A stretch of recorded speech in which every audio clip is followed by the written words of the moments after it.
just had a face reveal. Oh. I saw that. But we've done. Cody's beating me to the face reveal. There we go. If you didn't, Oh my God! Can you hear me now? Yeah, I can hear you now, buddy. Yes, Damn I can. it. You come back Damn in. You get all the gossip on the lives, guys. I'm telling you, if you you don't want to miss the lives because that's where everything comes out. You know what I mean? I spill all the beans in the lives. You get a Cobra doing face reveals. Well, that face reveal is going to be a very quick thing that you'll see, and it will be edited out of the actual thing. There you go. Yeah, so if you're watching live. That's a little treat for everyone who's come across to support us live. If you're not here right now, you're not going to see that. But I don't suppose it's the worst thing. Shall we use that as a perfect example to make an announcement, Cobra? Yeah, go on, go for it. Let's do it. Both myself and Cobra are going to be doing a face reveal this year. We're going to be doing it as part of a meet and greet where we're going to be going to the London Coin Fair this September. We do welcome and invite other creators who want to come along. Now, obviously, we understand if you're not wanting to do a face reveal yourself, and if you do come along, it is pretty much revealing your face. But if you do want to come and join us at the London Coin Fair in September, we are both going to be there. Welcoming subscribers from both channels, and it'll be great to get to know you all a little bit better. But we'll let people know more details about that a bit closer to the time, won't we, Cobra? Absolutely, and that's on September the 2nd, and September it's in London. I think Bloomsbury Square, maybe. Cool. We are talking as well of. I think I was talking to Creative Precious Metals about this because people are travelling from all over the place. We are talking about getting a hotel. Yeah. And then all of us like having a good old drink and a good chat, and then going off the next morning or whatever. So if anyone wants to join into that, do give us a message, and we'll have a chat and we'll organise that for sure. Yeah, I was thinking what we should do after, allocate some time for the coin fair and then hire a function room at a bar or something, and have like a sit down meet and greet afterwards, where like you say yourself, we can have a good old knees up, and I can watch you all get drunk while I sip away on a J2O or something. Do you not drink at all? No, completely teetotal now since March. Well, the 1st of April 2022. Wow. Okay. I don't drink often, but when I have a drink, I have a good drink. Yeah, a really drink. That's what I used to be like. I used to be like that. I didn't drink often at all. But when I went out, I used to have a good old, knees up and make up for it. But I think that's why it's not been too difficult, because I didn't drink often before. I don't miss the odd time here and there. Every now and then it gets difficult, and sometimes Creative Precious Metals and 365 Days of Silver, and now the Silver Stacker as well has started to join in. They are like the devil on my shoulder tempting me. Well, brother, you might find me having the odd whiskey now and again. I've actually got a whole bar in my house, and I mean a whole bar. Cool. Every type of drink, because I used to run pubs back in the day. Yes, that's awesome. And every type of drink you can think of, but I don't drink on my own sitting at home. No, no, it's a social thing to. I used to run bars myself, so that's definitely something to get into. I used to love running bars, and I haven't got one yet, but I have got a space allocated for my own home bar. And you might think that's crazy to have a home bar when I don't drink, but it's been my dream my whole life, and I've got friends who come round and guests to entertain. So, and I've also got a lot of the gear already that's been in storage for a couple of years, so I've got to use it. So I am going to be putting a little bit of a home bar. It probably won't be anything compared to yours. It'll be just a little, one of those little corner bars in the corner of the room with a few spirits on the wall, and a hand pour pump, and maybe one or two cooled beer taps on there as well. But no, you'll have to show us your bar at some point, Cobra. That'd be awesome to see. I will. I'll put a couple of photos on my next video or something, and that will give you an idea. 365 says I don't drink. Yeah, okay. yeah, we believe you. How many do you have? Oh, Bells as well. Oh, he was on Bells the other day, and he downed at least 5 or 6, I'm sure. I know. You get into the back of the cupboard when the bell starts coming out, don't you? Yeah, well, he definitely went to the back of the cupboard for that. I did try and help him, because back in the day, like, my dad was a bit of a whiskey drinker, and he'd have friends round, and they'd have Bells, believe it or not, and they'd put water in it, And it Yeah, actually tasted all right. yeah, So I used to drink Bells back in the day. yeah. That was me about well, I've got about 18 years ago. I had a friend, and she used to put water, just straight out tap water in with whiskey, and Yeah, as you say, and I never knew. I always used to think, well, the only time we'd do that is when we'd run out of mixer. So it's not like we're sober. So is it just two drunk people sat there going, "Oh yeah, no, actually, this isn't too bad, is it?" You know what I mean? When really, if it was sober, it'd be awful. But it definitely didn't taste too bad at the time. I know that much.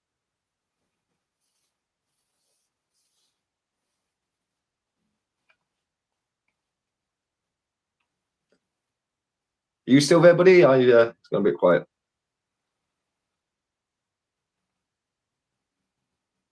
No, I can't. I can't hear anything again.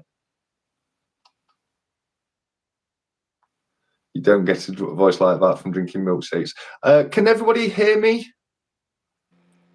right. Am I back? You're back. Yes. Was I? Yes. Was I still there? Yeah, you were still there. I know what's happening. My phone is turning itself off after a couple of minutes, but I normally have it on a lot longer period, so I don't know why that started doing that all of a sudden. Ah, okay. Have you got full memory or anything like that? Oh no, I've got like massive memory on it. It's not that. Uh, You know where a phone normally turns itself off after a while? I had oh mine yeah. set so that it doesn't do that. But when I've gone live, it is doing it. There'll be some settings somewhere in the phone that you'll have Yeah. to or something. I bet.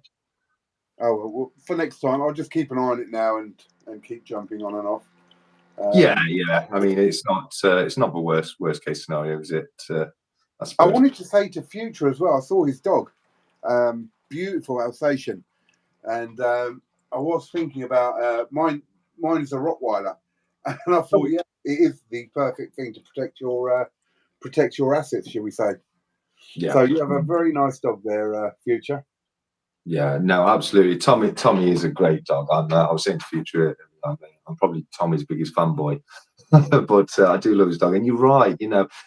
I mean, the thing is, dogs. I've always said it doesn't even need to be a big dog.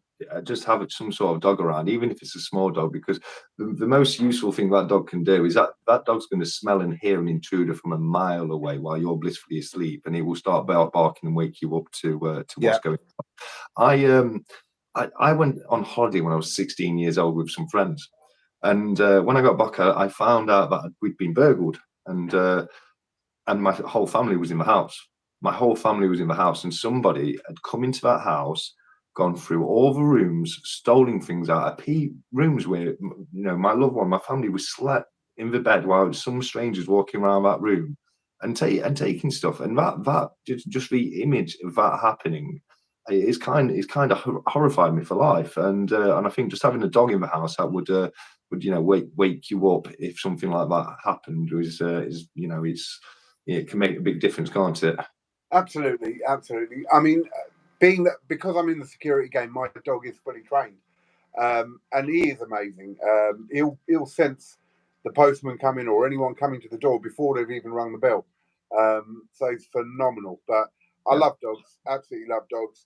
Um, the only thing with some dogs is they're so friendly that they wouldn't bark and they'd just let you stroke them. So that would be an ideal thing for a robber. Yeah, no, that is true. But I suppose even if they want a bar, even if they want someone to pet them, they'd still get excited and yap, maybe. You know what I mean? So I think your chances are a lot better with a dog than without. But I know what you're saying. You do have some dogs that are so dumb and they just want to, we just go to anybody and say, "Oh, you can give me a fuss behind my ear, mate. You can tell Yeah, whatever you want." probably point out the direction where all the gold and silver is. That's it. That's where it keeps the good stuff. Now, give me a belly rub. So Tridell has said, how about AI face mapping apps for hiding the face? Have you seen that trend on Instagram popping up? Does it work already with live stream? But when the apps crash, you are probably revealed. No experience. Well, I have seen this stuff with AI where they're covering faces, their voices are being done by AI, all sorts. And AI actually phoned up a customer of a car person who wanted to buy a car, and got him to come in for a sales meeting, and the guy never knew it was AI. So AI is really taking over, and that's one of the reasons I got the Terminator skull there to discuss. Yeah, I don't fault you, especially with a Terminator skull, because it's scary. I hope everyone realizes how actually scary this is. And I think one of the problems is we've had so many science fiction movies for so long about this kind of thing that we've detached it from reality. We think, oh, it's science fiction, it's never going to happen. It could happen at any point already. Our lives are dependent on computers and AI already to an unbelievable degree. Well, the other side of it is that Elon Musk is already talking about AI and how it will either destroy us or it will be very beneficial. The trouble with it being beneficial is that it will actually destroy a lot of jobs. And I don't know if you've heard, in several countries, they're talking about a universal income. Yeah, This is the reason they're doing it, because they think within the next 2 years, a lot of jobs will be lost to AI. And yeah. they have to give people some sort of income to survive. But isn't that a win, though? I mean, I'd like for a species, like we don't have to work anymore, and we're still getting the money I mean, is it? Haven't we won at that point that we don't?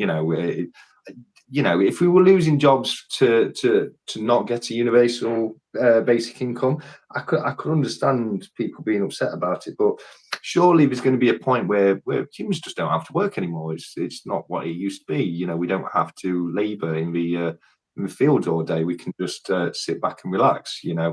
Are you still? I'm not sure if you're still there. I'm just seeing the screen. I am still here. Yeah, it turned off. I turned it back on again. Yeah, no problem. But the thing is, it's true. Yeah, all right. We don't have to labour and all that lot, but some people will still have to work. There will be jobs that are going in computers and IT and all that sort of stuff to a mega scale, and they will increase. And you will still need people for certain other things. I don't know, maybe small little shops or stocking. I don't know, but there will be jobs. So how do we differentiate who should get a very basic sort of salary from the government and who should actually be earning millions? And doesn't that cause a major separation again between the very rich and the average just person being paid whatever? Well, the way I saw it, and I thought, and the way it was explained to me, and I thought it was quite good, is it's universal basic wage. So it doesn't matter what job you do or don't do, everybody gets the same wage, which is what somebody would need to comfortably live on, not scrounge to make ends meet. But then people who did have a job earns a wage from their job as well. So you're going to be if you're working on top of getting the universal basic wage, you're going to have a lot more money than everyone else because you've got enough money to live on just by doing nothing. And then everything you earn from your job is extra luxury cash at that point. And it will, obviously that's, there'll be artisanal people working artisanally with hobbies and building things and sculpting things or making YouTube content or Instagram, TikTok content. It'll be things people enjoy doing rather than being forced to do because they've got to pay rent or pay the bills. If it works that way, obviously, the way I just think it's a very dangerous side to it. I think it has to be worked out so decently. Otherwise, you are going to have two major class brackets. And the average person and there are people who are lazy. I mean, we see it already with benefits and all that, who just want to get benefits and they are capable of working. And don't get me wrong, I don't begrudge anyone benefits if they are handicapped or they can't work or disabled in any way and all that sort of stuff. That's fine. But we've already got that type of person who doesn't want to work and doesn't want to do anything. You add in the mix that, you don't have to now. I just don't know. I don't know how. I've always been a grafter. I've always been a worker. I can't help that. And I cannot imagine not having to work. I don't know. I don't know if it goes into a side of communism even that, everyone's on an equal plane. Yeah, no, there definitely is. And I have always said this, but I don't think capitalism or communism is correct. I think the correct system, it has elements of capitalism and communism in it, where people who want to work harder will do better and earn more for that extra work. But there's a safety net for people, so nobody's starving on the street. Because I don't, even if someone's lazy, I don't want to see anyone starve on the street, especially if a country's prosperous enough to afford to for people not to have to work. I do definitely think that there'll be a transition period where things won't be perfect. But you know, the perfect system is one where literally everything's still being done, everything's being looked after, probably better because you've got AI and robots doing it and not people doing it. And then people are able to just do what they want as and when, and people who are willing to do a little bit of work on top of things will earn more, and people who aren't will only have the universal basic income, and that's all they'll have. So I can see it working. The problem is, you know, it's like CBDCs. I mean, they're a brilliant thing. They're on their own. They're a great system. It slimlines the system. You know, it makes things run a lot quicker. The problem is, it is the amount of control it gives to people that we don't want to have that amount of control to. You know, and if it was just run as it could be, it would be brilliant. But because we know how politicians work, how the government work, how these big banks work, it will be used as a source of control, and you know, people will be able to freeze wallets and I've just seen 365. And I agree. You know, I'm not a fan of CBDCs because of the reality of what the world is. You know, it's what the possibilities are. I mean, look, the government. Look, even with AI, we can't trust the government because no. the amount of. I've just lost you again, Cobra. I don't know if you want to refresh there, buddy. Right, can you hear me now?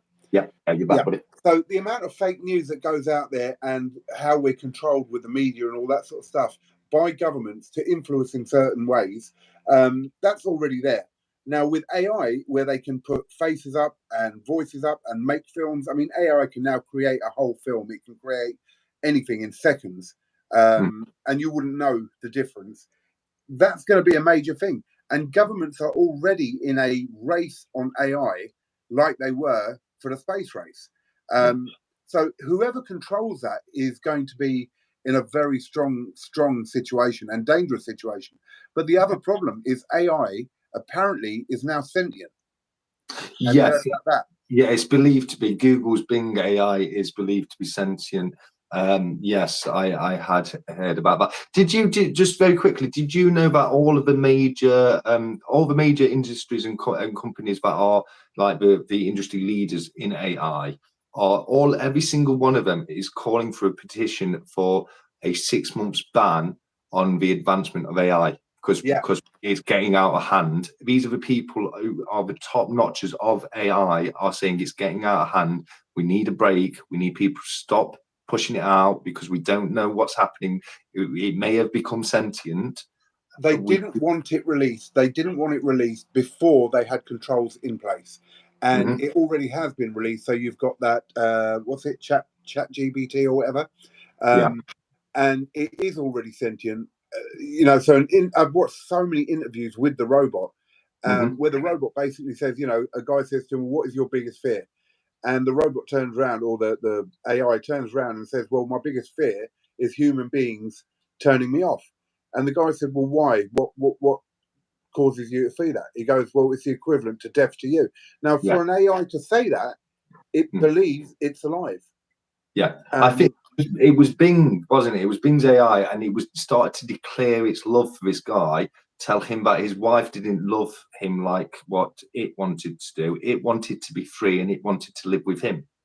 Yeah. It was scary. It was legitimately scary. Elon Musk has put massive warnings out about this. Massive warnings. And again, so, you know, one is the fear of what governments can do with it. And the second fear is what it can do with itself if it is sentient and if it really has control. We would become like we treat animals and the rest of the world. We would just be another animal to it. It would be far superior to us. And it's growing exponentially. It's growing at such a speed, it's something else. And just for 365 getting on the CBDC, so the way I feel about that is, again, exactly what you said. It will be a new system which is very useful, and we are upgrading with technology to give ourselves a monetary system which would work. The fear is because of what governments could do, not that they're necessarily going to do it, because I do believe it would cause riots and all that sort of stuff if you just started controlling our money. No one's going to be very happy about that. But it's the possibility of what can be done because it's a CBDC. But as Creative Precious Metals has said many, many times, and he is absolutely correct, and we've had many phone calls and big conversations about all this, is that what can you do about it? Yeah, no, this is something I have a friend who he's into chemtrails and like he's very deep. I mean, I dabble in conspiracies, absolutely, I enjoy them, but he's very deep into them, and he's always saying this and that and the other thing. And I say to him, what can you do about it until you can find a way to actually effectively change the system? What you need to do is find a way to benefit from the system, to be one of the people who come out on top and not underneath. Absolutely. If I ever come across a method of change that I believe would absolutely work, I would get behind it, and I would put 110% into that. But until that comes, I'm gonna do the best that I can, because who wants to live in poverty? No, nobody does. You know what I mean? Yeah. Absolutely, and this is it. I mean, look, we can be aware of certain situations, but it's always a possibility of the situation. It's not a guaranteed thing that they're going to control our money or AI is going to take over. And as far as conspiracies go, you've got to remember that it's only, nowadays it's a lot worse because of social media and all this stuff. Everything is heightened and everything is spread at a very fast pace. Back in the day when they were first talking about um, the Wi-Fi and internet and all that sort of stuff, and before we had social media, you had people who feared it, like you have people who feared 5G now to a massive level, but it didn't spread like wildfire. Even when it came down to radio stations, people feared radio waves and said Yeah, that was going to be a problem and it was going to kill people and all that sort of stuff. But now, when, say, for instance, when 5G came out, it was such a major thing that spread across the world, and the rumors were started in America.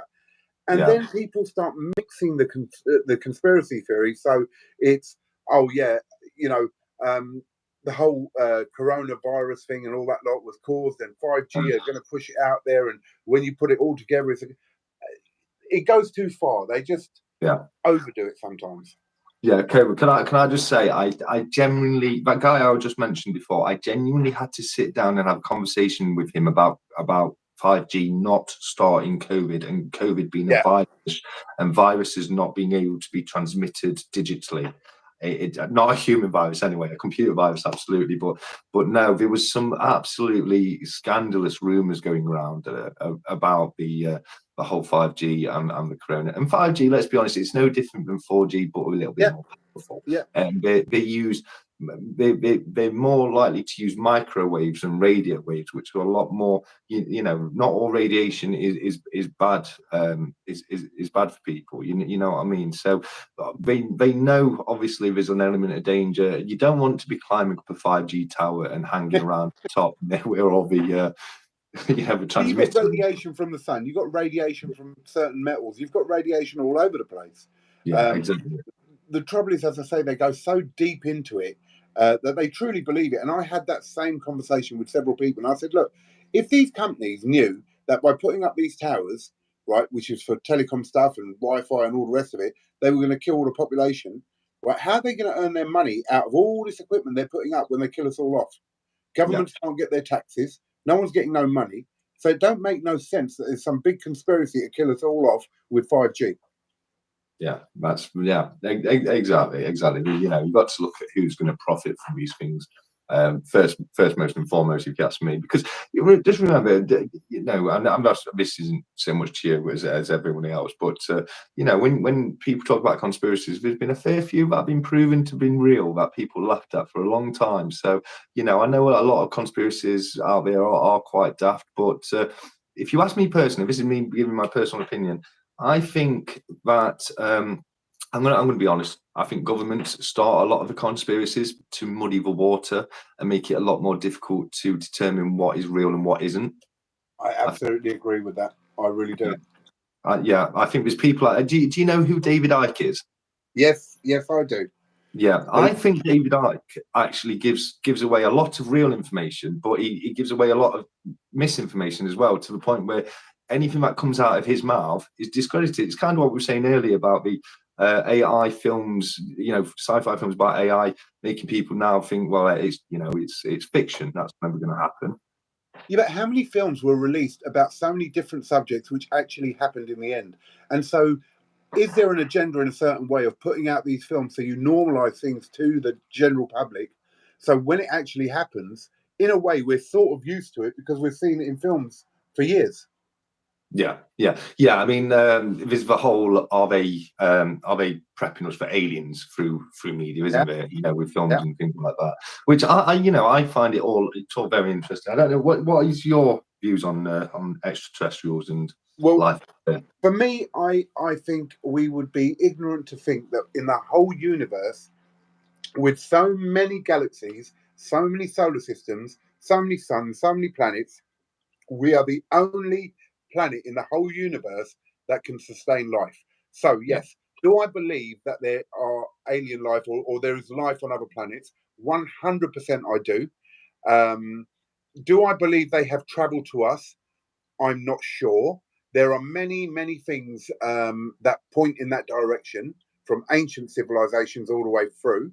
mhm. Um, do I believe they're here now? Again, I honestly couldn't say. I mean, would the government tell us if they had done that? No, because it would cause panic. I think we've had major jumps in technology, which is something to think about. Where did that come from? You look at the pyramids and all that lot, and when we talk about the pyramids, we're not just talking about the pyramids in Egypt. These Yeah, structures were placed all over the world.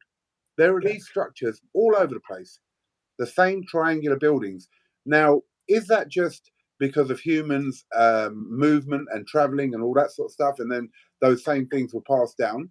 It's possible. Even if you look at the ancient Indian language of Sanskrit, a lot of the words from Sanskrit, which is one of the oldest languages, are in so many of our languages now.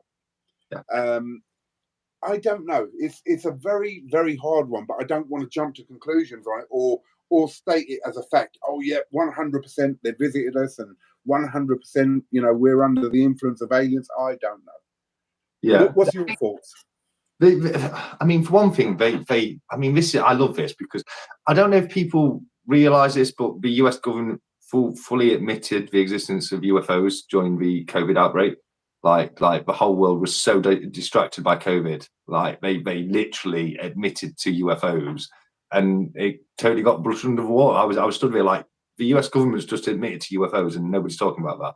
And it was Okay, because first off, UFOs, the actual thing is unidentified flying object. yes, yeah, Unidentified, not yeah. necessarily alien. Yes, no, not necessarily alien. However, the term UFO now has come to have connotations to mean extraterrestrial more than just unidentified aircraft. But it was the Tic Tac video. I'm sure you'd have seen it, Cobra. What's that? Sorry, say that again. It's the Tic Tac video where you've got the is it an F-14 fighter pilot and Yes, yes, they're following a Tic Tac shaped object, which yeah. I mean, it doesn't. It outperforms the top military aircraft to such a point where I don't think it is. You know what? And the US military have confirmed that video of that UFO is 100% real. That is real. They've confirmed that.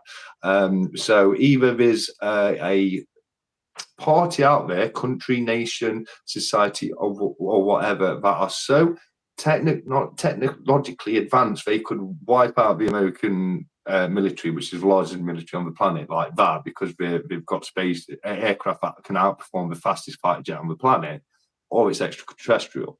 Now, either one of those, and really, we should be getting the answers to. Do you know what I mean? Like they're big questions. Like who has either got that kind of tech on Earth, or where has it come from? And another thing, just very quickly, I'd like to get your opinion on, Yeah. Cobra. Do you know what the press release that was issued with, by the US military on the day of the Roswell incident? No, go. I know there were several things. They said it was air balloons. They said it was this, that, and the other, and they covered it up for ages. But Well, go on. yeah, they did, but they actually made a little bit of a faux pas immediately because it's the day the crash happened, the same day, the US military issued a press release stating that a UFO had crash landed in Roswell, New Mexico. That's literally what they said. A UFO has crash landed. A high up general from the American military shot out there the next day, had a word with the major who made the press release. all of a sudden there's a new press release coming out saying that they were completely incorrect about that. We retracted that, and it was a weather balloon. And that just seems very, very strange to me. And like you were saying earlier, with the advancement of technology, we had a lot of advancements of technology that very strangely came right after that time period. I agree. 100%. I don't know. I do think there's something. I mean, the thing is, we always look at them as a negative thing. Now, number one, the first thing to look at is if it was, let's say, Russia or China or anyone with the technology to have those speeding about aircraft faster than jets and all the rest of it, they would have taken over and they'd be ruling the world. So it's definitely not human in that way. In the same token, and right, bear with me on this one. Did you ever watch Star Trek? Oh, I love Star Trek, yeah. Absolutely. So, as Star Trek, we would go around the universe and we would have certain laws about when we meet a race which is lower than us in intelligence, how we interacted with them and how we did things. Now, if there is a superior alien being, they may have the same sort of rules that as they visit planets which have life, depending on their technology, depending on their intelligence, they may have to deal with them in certain ways. They may not necessarily be violent or aggressive or anything like that. And they would introduce flight technologies and such, and maybe they're in cahoots with the government. As I say, look, this is all theory. This is nothing that I'm saying this is what I believe or I don't believe. But, you know, let's just read a couple of things from LaBelle, because stuff. LaBelle says, everything I've been saying for the last 20 years was discredited and laughed off. Most of it came true, and I'm running out of conspiracy theories. I actually need some new ones. Absolutely. Then he says, I think we are them. It says in the Bible that God said to some others, let us make humans after our image. I doubt he was talking to himself. And if pilots would do, I've got this bloody heart thing there. If pilots would do something, they'd be squashed. Oh yeah, if they did some of the moves and all that by gravity and all the rest of it. Yeah, that's true. Yeah. I don't know. It's a very, very, very hard one. I would love to go to space. I have a great interest in space, the galaxies, the universe, life, the whole lot. But who knows? Yeah, I just want to say, you know, the theories you were giving before, brilliant and perfect theories. And I'll give you, you know, don't even look to Star Trek, look to real life, because look to indigenous tribes in the Amazon and Papua New Guinea, and the fact that we limit interaction with them so that we don't change their way of life on this earth. You know, you don't even have to look outside our own planet for that. So I absolutely agree that it would be more likely that aliens would be like that. I also personally believe that if aliens were able to come to this planet, the likelihood is that they would be a peaceful race. And I do, you know, there's a method to that madness. And I don't believe that a warfaring race can ever get that advanced, because it gets to a point keep killing themselves off. Exactly. Yeah, I agree. You know, I think if a race, if an alien race has developed to that extent that they are traveling the universe or traveling the solar systems and the Milky Way and all that lot, then I don't necessarily think they're going to go around looking for war. The only other reason would be that they've ruined their planet like we're ruining ours, and then we need somewhere else. But there are so many empty planets, they don't have to go to one with life to get resources. Yeah, exactly. I think the only way you could, the only way a species can become that advanced is through cooperation, not through, you know, destroying itself or war against itself. They have to work together, because if not, there's a ceiling to how advanced a civilization can get. And I think there's a lot of a lot of actual real scientists that believe this as well. That, you know, like you alluded to earlier, that we may not be the first advanced civilization on this planet, you know, and we may bottleneck ourselves, and we may be leading ourselves to another, you know, a mass extinction event, and start again from another Stone Age. I think was it Einstein who said, "I don't know what weapons they'll use to fight the Third World War, but I know the Fourth World War will be fought with sticks and stones." Yeah, I've heard that before. I don't know who said it, but I've heard that before. But then we know we've lost civilizations to war. We've probably lost scientific development to war as well. Oh Even yeah. if you go back to the Mesopotamians, one of the oldest civilizations we know of, and I think they were 10,500 BC.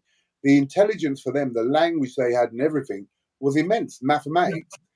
You look at the Egyptians, astrology, mathematics, all that sort of stuff. India, astrology, mathematics. Highly, highly intelligent. But we have lost those things several times, I believe. We, yeah, And we we have. could lose them again. Yeah, people may not be aware of this. This was a fact I learned not all that long ago, but we're actually, science believes we're 1,000 years behind where we should be scientifically, and it's because of one person, and that person is Julius Caesar, because he accidentally burnt down the Great Library in Alexandria, which was Wow. it held the world's accumulative knowledge. And when that burnt down, and it didn't burn down in one go, it burned down under a number of fires, but over time, the vastness of the knowledge of the world was completely lost because it was all held in parchment and scrolls in that great library.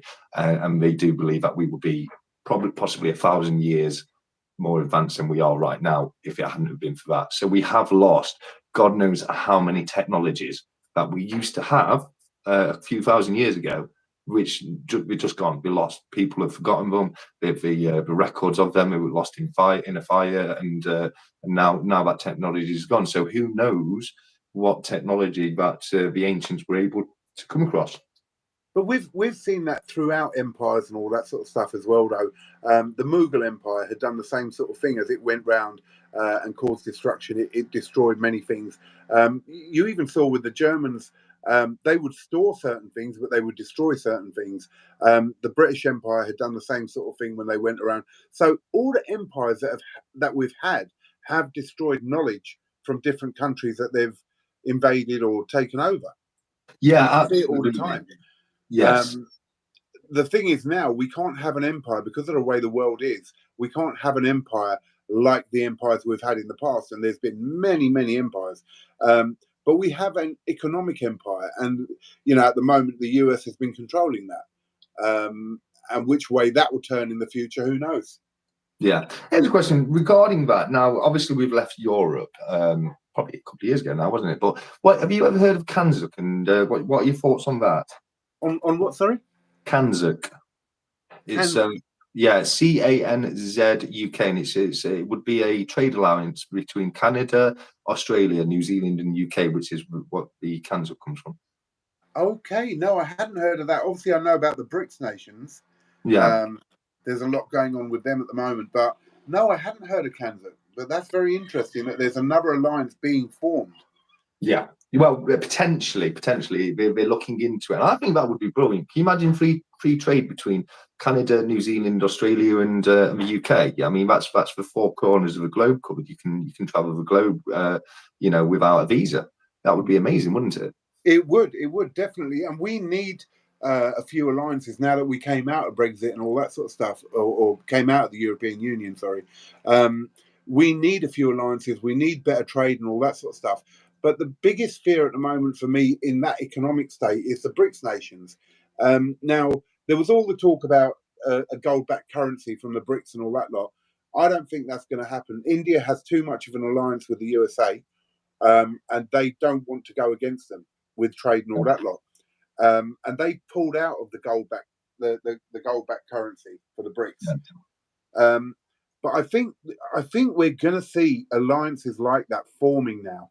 I'd like to know which way the US is going to go, how they are going to ally with certain countries when we start splitting into these groups, which aren't necessarily like Europe, Asia, North America, etc.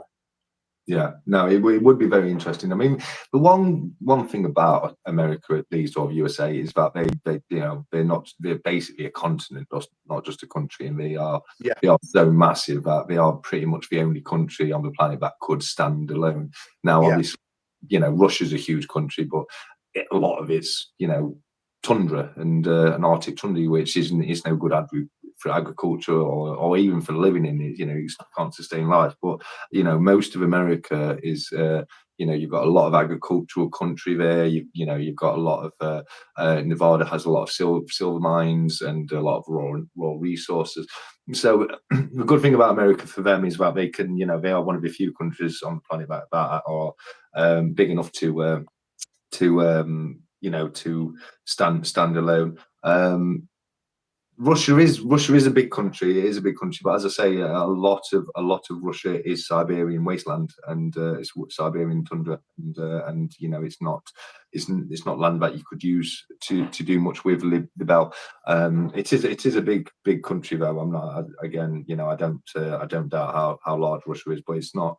It's not comparable to America for the resources and what it can produce as a country. In my opinion. I think the US has so many states that are obviously individual countries in their own rights that they can sustain themselves. You're right, but I think they also rely on the rest of the world for certain things. And we talk about China all the time as in, oh yeah, they're one of the biggest contributors to global warming and this, that, and the other. That's because we all go to them for everything we need. Yeah. And America's in the same boat with that as we are. You know what I mean? We're all running to them and saying we want this, that, and the other because it's cheaper. Whereas what we should be doing is putting embargoes on China and saying that we won't trade with you, and we will make it illegal for people to trade with you until you start bringing your carbon emissions down. Because you're absolutely right. China uses as much coal per year as every other country on the planet combined. Yeah.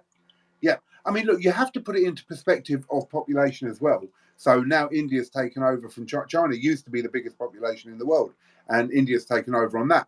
But these countries, I mean, especially with China, we have gone to them for everything.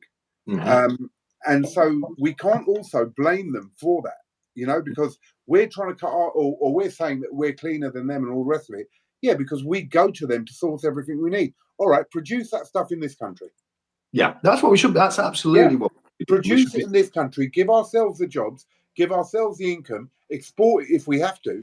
But then you will notice our carbon footprint going up. Yeah, absolutely you would. But the thing is, what I do say to people is, you don't get much better as a country than places like the UK for being mindful about carbon footprints. I mean, our government, they may not care, but they have to be seen to be doing something. And we have a lot of laws in place. We have we're not perfect. There's countries like, I think it's Norway, that they're really good with recycling. I think they've got like vending machines that you put empty cans into, and it gives you a little bit of money on there on the spot, which is great. But I do think we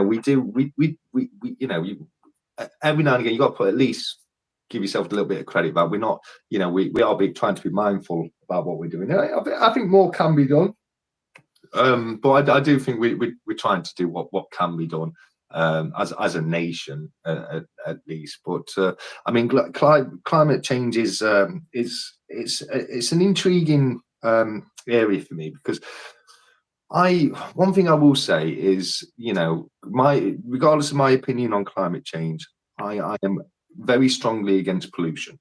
And I think pollution, we can all get behind and say pollution is a bad thing and we shouldn't be polluting the planet. Now, I don't know what effect our pollution does have on the climate, as opposed to how much effect Sorry? So I was just saying hello to Brian, who just came in. Okay.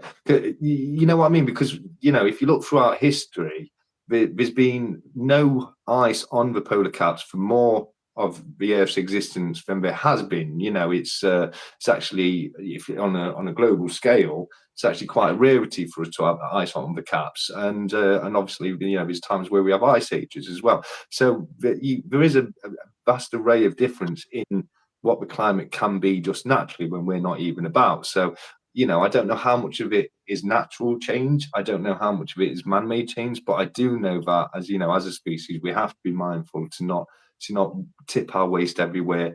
I mean, when I see things like Garbage Island, and Garbage Island isn't the only great garbage patch in the oceans. I think there's 5 or so the same size as Garbage Island, which I think is 3 times the size of Texas, an island of just floating plastic in the middle of the Pacific. No, the thing is, I agree with you, but in the same token, we do know that the world has gone through, I think it's 5 or 7 ice ages. Yeah. Complete ice ages. Yeah. And this is what caused in the beginning man to be able to travel, they say, from Africa, the origins of man, across the world and populate the world because of ice bridges that were basically built across seas. And so, have you heard about the theory about, I don't know whether it's theory or fact, about the polar magnetic poles flipping 45 degrees? It's fact. It's fact, and Yeah. it happens so many.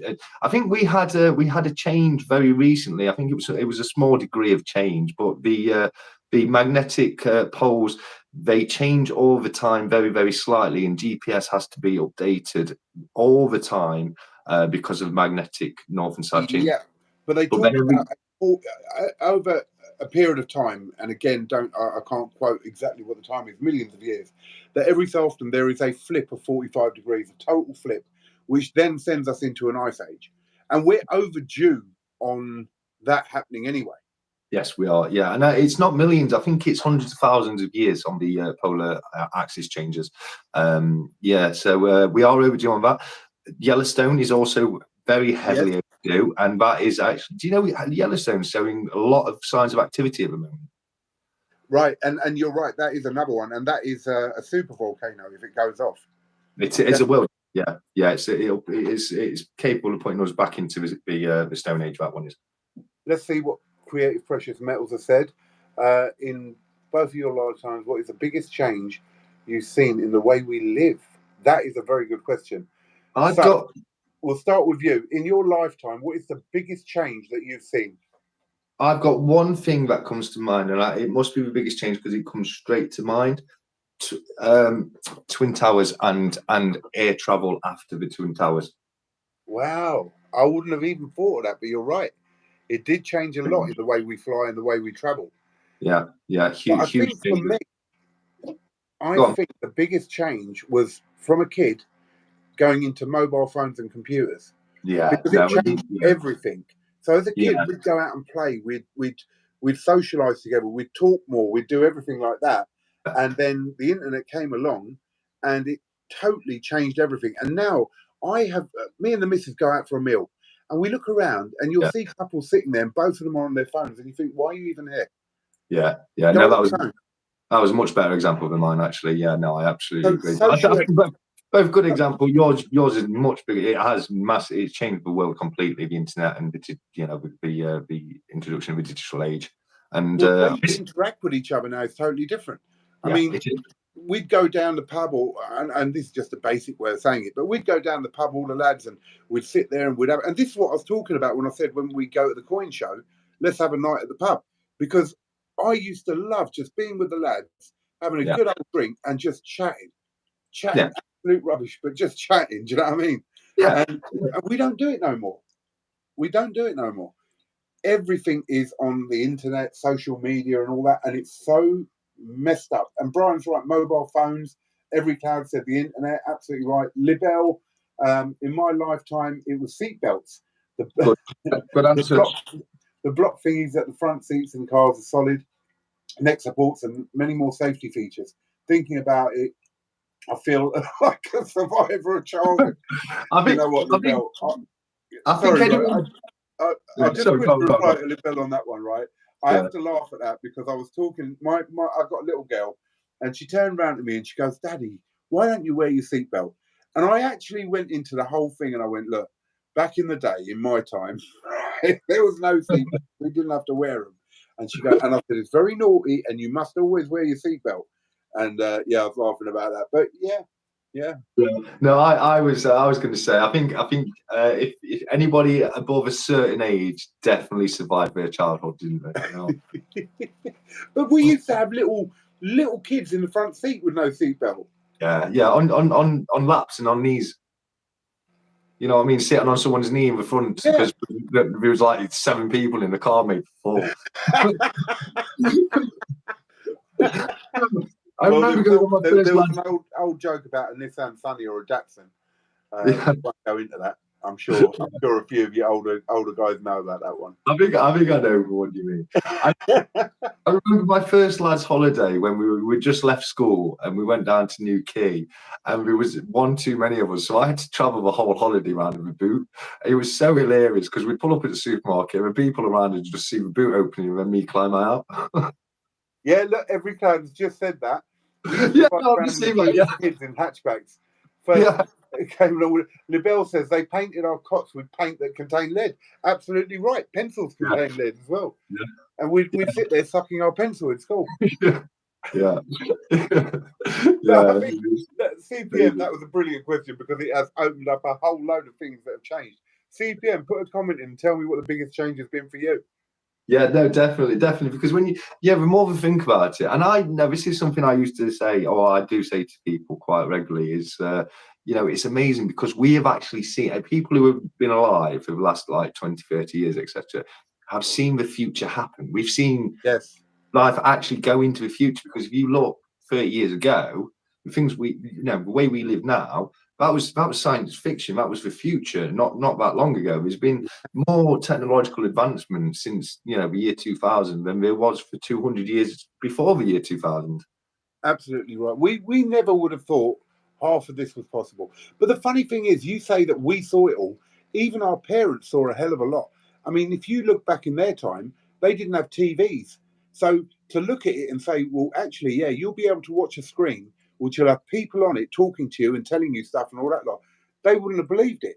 And then I remember my dad when he got a VHS video and he couldn't work out how to use it. And as kids, we were going, look, this is how you do it and this is how you set the timer. And now, like me and CPM laugh about this. I ain't got a clue what I'm doing half the time with all this computer stuff.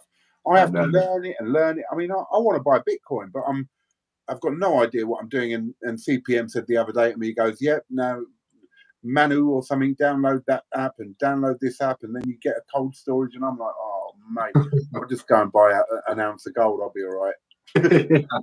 I mean, you're better off. I just want to say, I've just seen the Bell's comment, and she thought, does anyone remember that toy called the clacker?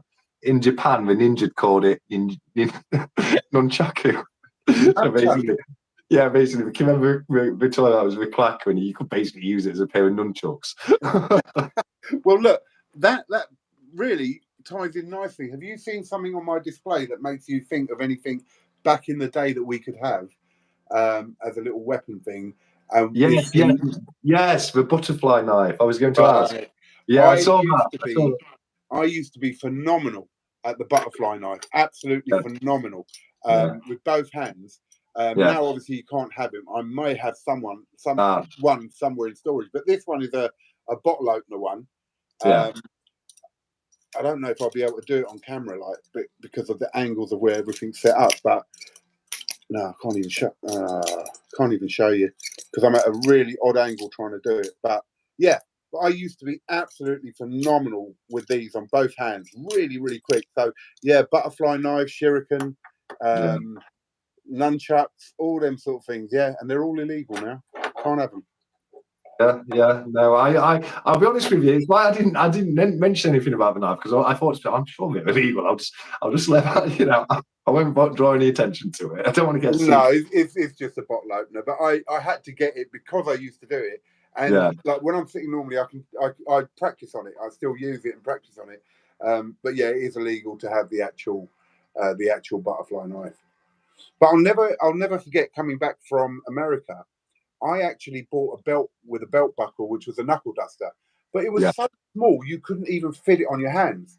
Yeah. And as I'm walking through the airport, two big security guys came up and just grabbed me by my arms and started leading me off. I was going, "What are you doing? Like, what is going? Just come with us, sir. Just come with us, sir." I was like, "All right, but what is the problem?" Anyway, they took me away and went, "Take your belt off." So I took my belt off, and I swear to you, this is the tiniest buckle of a knuckle duster. It was not a proper knuckle duster. And they went, "What's this?" I went, "It's a belt buckle. I bought it from here. That's all it is." And they went, "You can't have that." I went, "I can't even fit it over my fingers. What are you talking about?" And in the end, they agreed to let me put it in my suitcase and let it go into the plane like that. And I thought, that's absolutely ridiculous. It was made of, it wasn't even a solid metal, I don't think. But Yeah. Yeah, the That's like, candle. that's like, that silver gun you've got. It's like, that's like someone trying to take that off you because you've got a gun or something, isn't it? You know what I mean? It's Yeah, like, yeah, it's not exactly. real, That's officer. exactly what it's like. Yeah, Yeah, it's not actually a knuckle duster. You can see that by the size that's of it. ridiculous. Absolutely ridiculous. You don't have a lot of luck at the airports, do you? Well, that's the second thing that's happened. As I say, I nearly lost my kilo round as well, and that was not going to happen. That was not going to happen. You see, it's because air travel's changed since Twin Towers. Yeah, probably. But I mean, look, I do get it. When I saw the X-ray, it was pitch black, and that's something to look at. You know, if you have a big lump of metal like silver or whatever, they can't see what's inside it. They've got no way of looking inside it. So, sorry, Yara's put. I'm still waiting for the ability to move things via brainwaves. Yara, you might have to have a brain for that. I keep staring at my stuff with my hand out, like Jedi style, but it doesn't come to me yet. All right. I'll tell you a little something. When I was a kid, I truly believed that I could put a candle out just by staring at it. And don't laugh. I'm still convinced that I actually did it. There was no wind, there was no nothing. I was in my house and I had a candle in front of me and I was on my own and I sat there and I just stared at it, willing to go out, and it went out. Right. Okay. I got a story. I'm not going to laugh at that because I've got a story to give you, Cobra, and that's quite weird. But when I was a kid, I was sat on my my bedroom floor. I had a deck of cards in front of me, just down like that. And I was sat there cross-legged, and I kept staring at this deck of cards. And all I was thinking, I was just visualizing the ace of spades, and I was trying to cut the deck, the ace of spades. And I just sat there concentrating on the ace of spades. And I grabbed half of the deck and I picked it up and I looked at it. And guess what card it was? The ace of spades. No, it wasn't. I can't remember what card it was. But after that, I looked down, and this is where it gets really weird because the card that was on the top of the half of the deck that I left on the floor was literally spinning. It was actually spinning round. I was like, that's so weird. And I picked that up, and that, I actually swear to God, was the ace of spades. Now, do you believe as kids, right? This leads us on to a beautiful subject, actually. I've always been interested in this. Do you believe in our younger years that we possibly have the abilities they just need to be used? Like, right here, I'll tell you why I say that. So the dodo lost the ability to fly because it had no threat. There was no threat to it, and so it didn't use its wings, and it lost the ability. Now, in the same way, we as humans may have had sixth sense, we may have had telekinesis, we may have had things like this, but because we became the dominant species on the earth and we weren't hunted anymore, we lost sixth sense, which we know certain animals and birds have now. So, do you think that those parts of the brain are still available to us as kids, especially, but as we don't use them and as we grow, we lose that ability?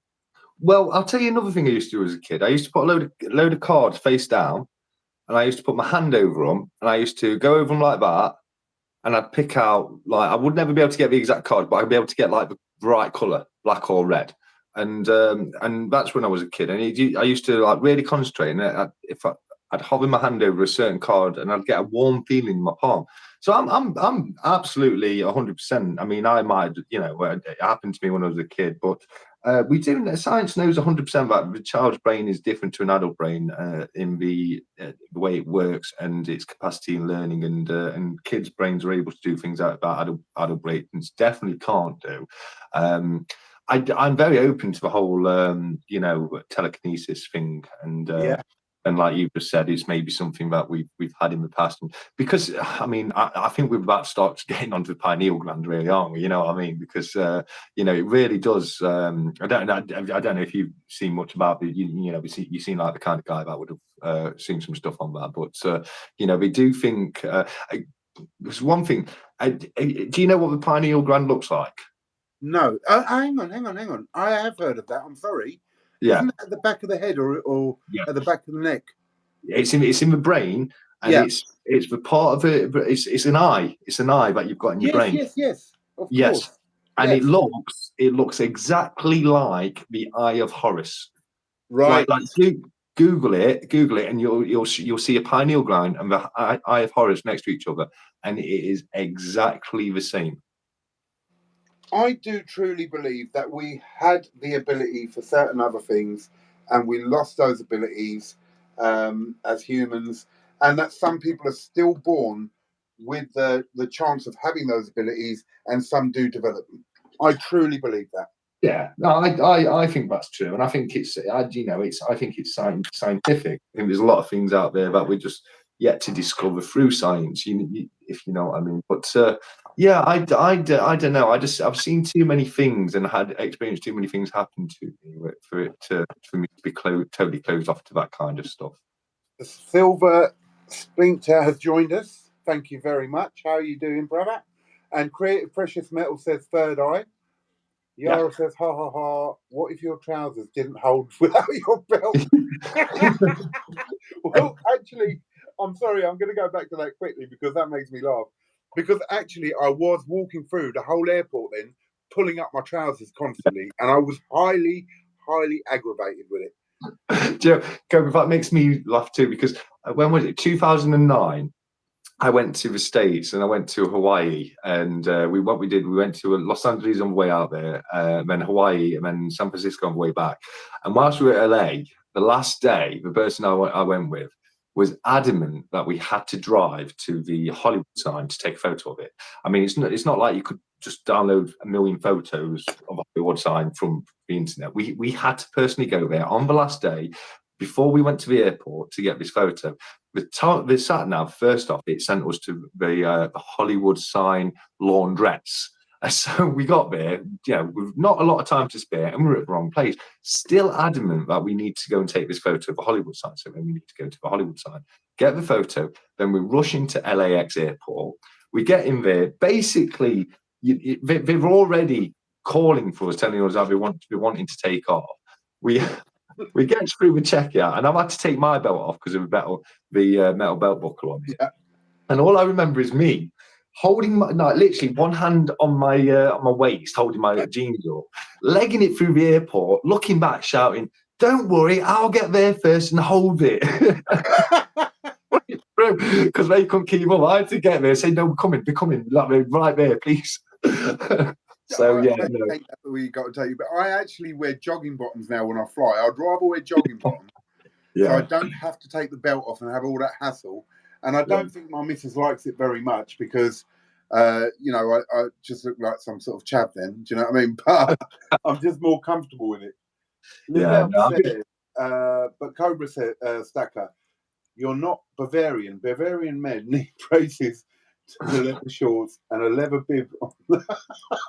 I'm not Bavarian.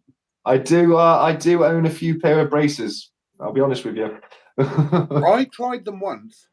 Yeah. And actually really liked them. Yeah, no, they are great. I mean, I'm very old school with where I dress. I wear a waistcoat and a pocket watch and a flat cap and all that. But I love braces. They are actually really comfy when you wear them. It is quite bizarre, but I'm all about a pair of braces. But I'm a bit of a belts and braces guy, if you know what that means. Yeah, I did get a set of braces. I wore it a couple of times, found it very comfortable. Then couldn't be bothered with them no more, and that was that. Yeah, no, I get that. You've got to. You can't just wear braces with jeans and t-shirt, can you? It's got to be part of the whole attire, hasn't it? You know what I mean? So, and with me not doing the office work anymore, I don't get a chance to wear my suit hardly anymore. Oh, hang on, Silver Sphincter. I just got the Lunar Free mouse with a dragon privy, 2 tigers with dragon privy, and 4 2-ounce Aztec rounds in the mail today. Listen, I'm not jealous. I'm pleased for you, but I love all the Lunar series, and I've got the whole of the Lunar series 2 in 1 ounce, and in the 2 ounce I'm missing 2, and so far I've collected everything from the series 3. So absolutely love the Lunar series from the Perth Men.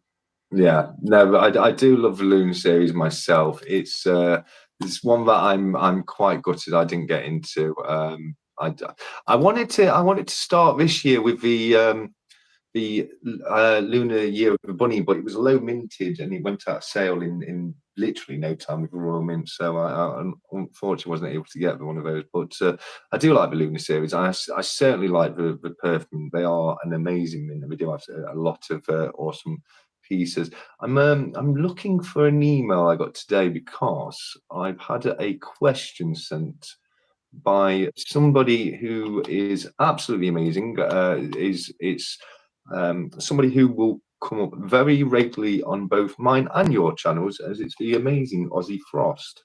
Oh yes. But I'm just oh, here we go. I found it. Here we go. Okay. If you had, so okay, this is Ozzy's a question for you.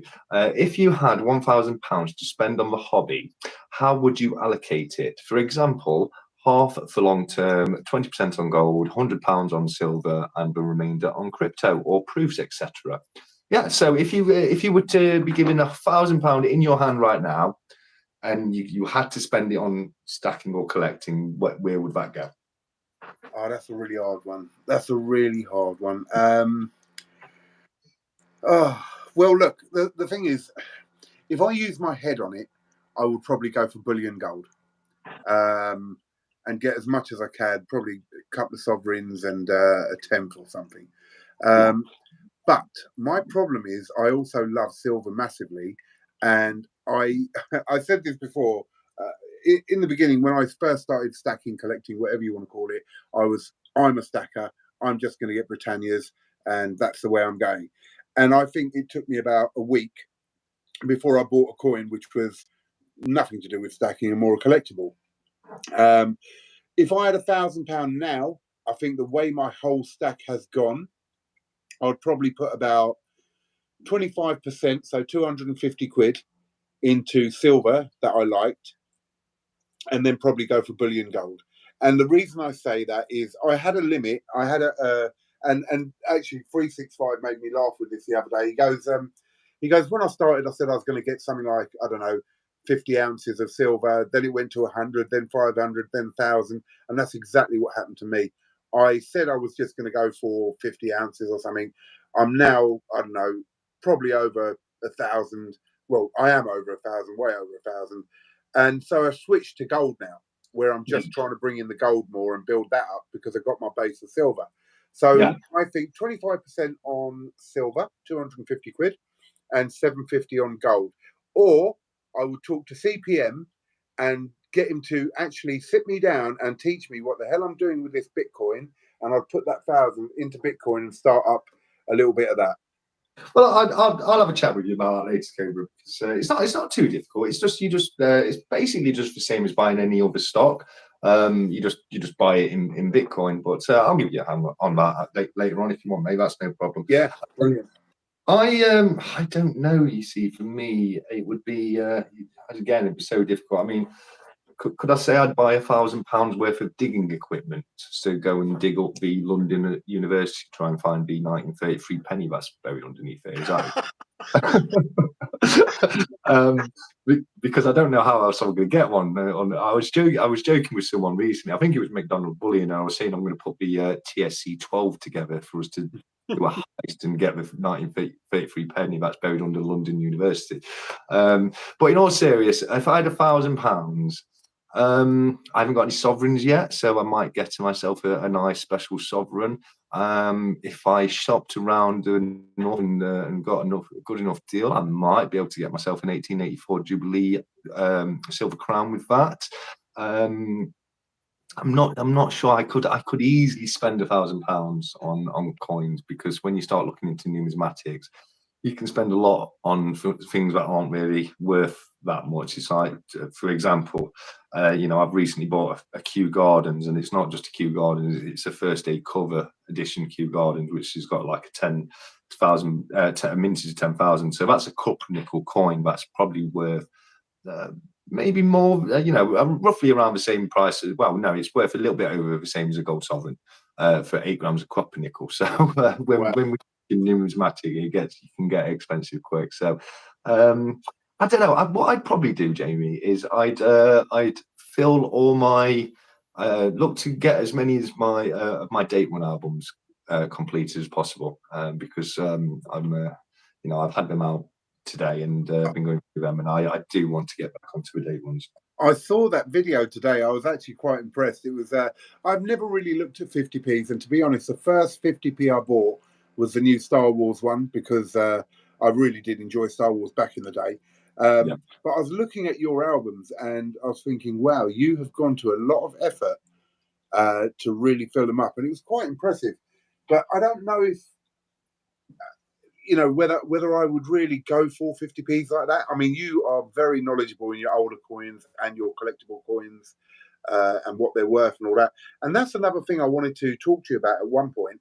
My brother, unfortunately, he passed away 12 years ago. Sorry to hear that, buddy. But that's all right. But he had a tub of coins, really old. He collected them from a young kid. And it was only probably about 6 months ago I opened it up, and there was all sorts in there. And I have not got a clue what any of it is. So maybe one day we've got to get a bit of knowledge from you and have a look at that. But yeah. Your albums are brilliant. Yeah, definitely. You know, we can either do a video call or send me some emails or something, and I can definitely help you out with that. That's not a problem at all. Yeah, I mean, I hold my hands up. I'm much more of a collector than I am a stacker. Yeah, I do stack. I buy standard Britannia bullion, as that is what I stack. But I do also collect, and you know, you can merge those two things, and you can there's a lot of different bullion coins out there where you can like we were talking about the Lunar series. I remembered because Libel said they liked the rooster coin. That's literally the only lunar coin I have, which is the half ounce lunar rooster. I've got an ounce because I've got the coloured and non-coloured in half ounce. I've got two of them. But yeah, I know I definitely love collecting, and free. You know, did you see the 2-hour monster video of 365 where he got some of his different bullion coins out? I was in the chat. I watched all of that, and I thoroughly enjoyed talking about that. He asked me, and I just seen a message of yours 365, and I will tell you in a second. But he asked me. I said he made a joke. He goes, "I can just see Cobra Stacker sitting there with a pen and paper now, because I see things I like and I buy them with a pen and paper, noting down all the stuff that he likes out of what he was showing." And absolutely, I wrote back. I said, I am literally sitting here with a pen and paper. And he goes, all right, show us tomorrow on the live. So you won't see this straight away, but you will see it in a second. I can see it straight away. Oh, you can see it straight away. Brilliant. Well, there you go, 365. So wish list because of 365, Bitcoin, giraffe, year of the tiger, stock market coins, ET 40th anniversary, Rex, 25th and 30th maple, alien coin, really like that from Scottsdale. Yes. And then I was going through my pandas and I just put a video out, and I need 2012 and 13 and 24 when it comes out. So there you go. That's just to show you 365. I literally was sitting there with a pen and paper watching your video. And I'll just quickly answer 365's question. He's put, Cobra, how have you managed to get your camera to pan like that? It's very impressive.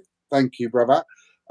Basically, just came in today from Amazon, and I got a camera rail. And you can either fix your phone or your camera or anything to it, and you plug it in, and you can set the speed, so you can speed it up, slow it down. You can also rotate, so you can go in circles around a coin. There's loads you can do. And I just set that, and it goes backwards and forwards. So there you go. Really nice bit of kit. Do you know what I was looking to get into? And this is a top tip on what Cobra just said. A cheap child's train set. Ah, yes. Yeah, and then just secure your phone to the train, and they go on its way.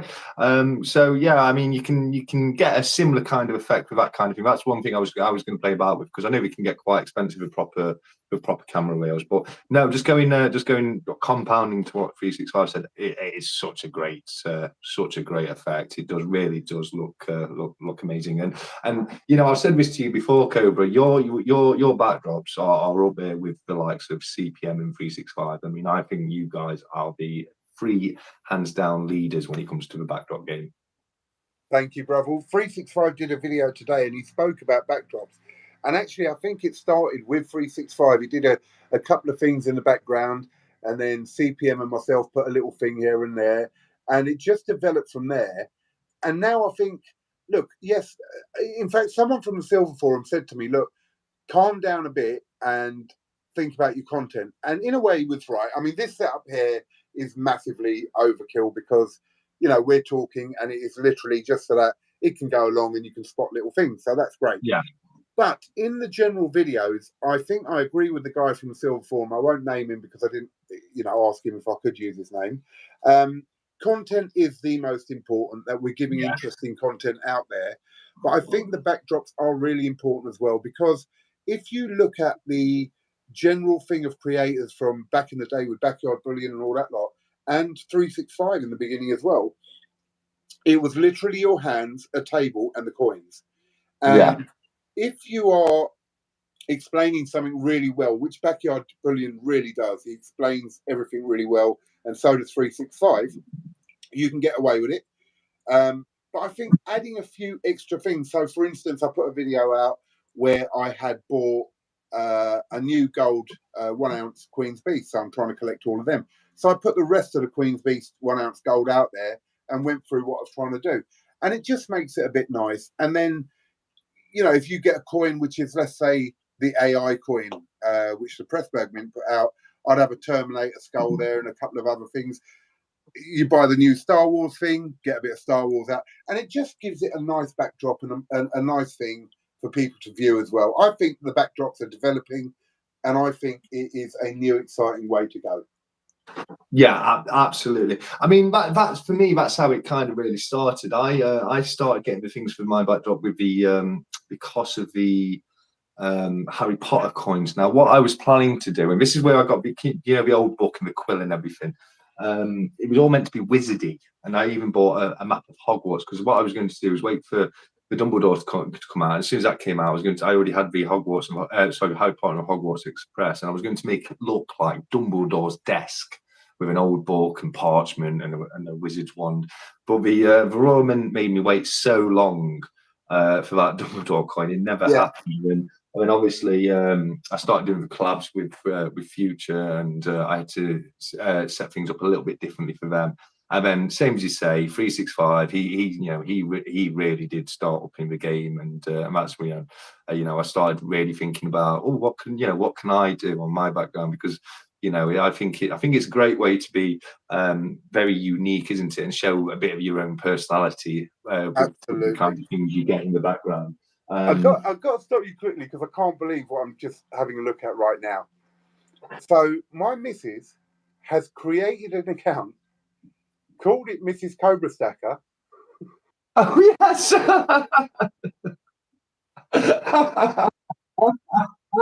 Absolute shock with it.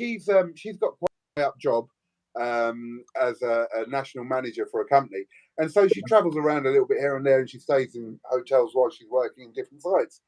So she's out there, and she set one up, and she goes, "I keep telling you the same thing, Cobra, because we are going to have to rent a storage unit for your props."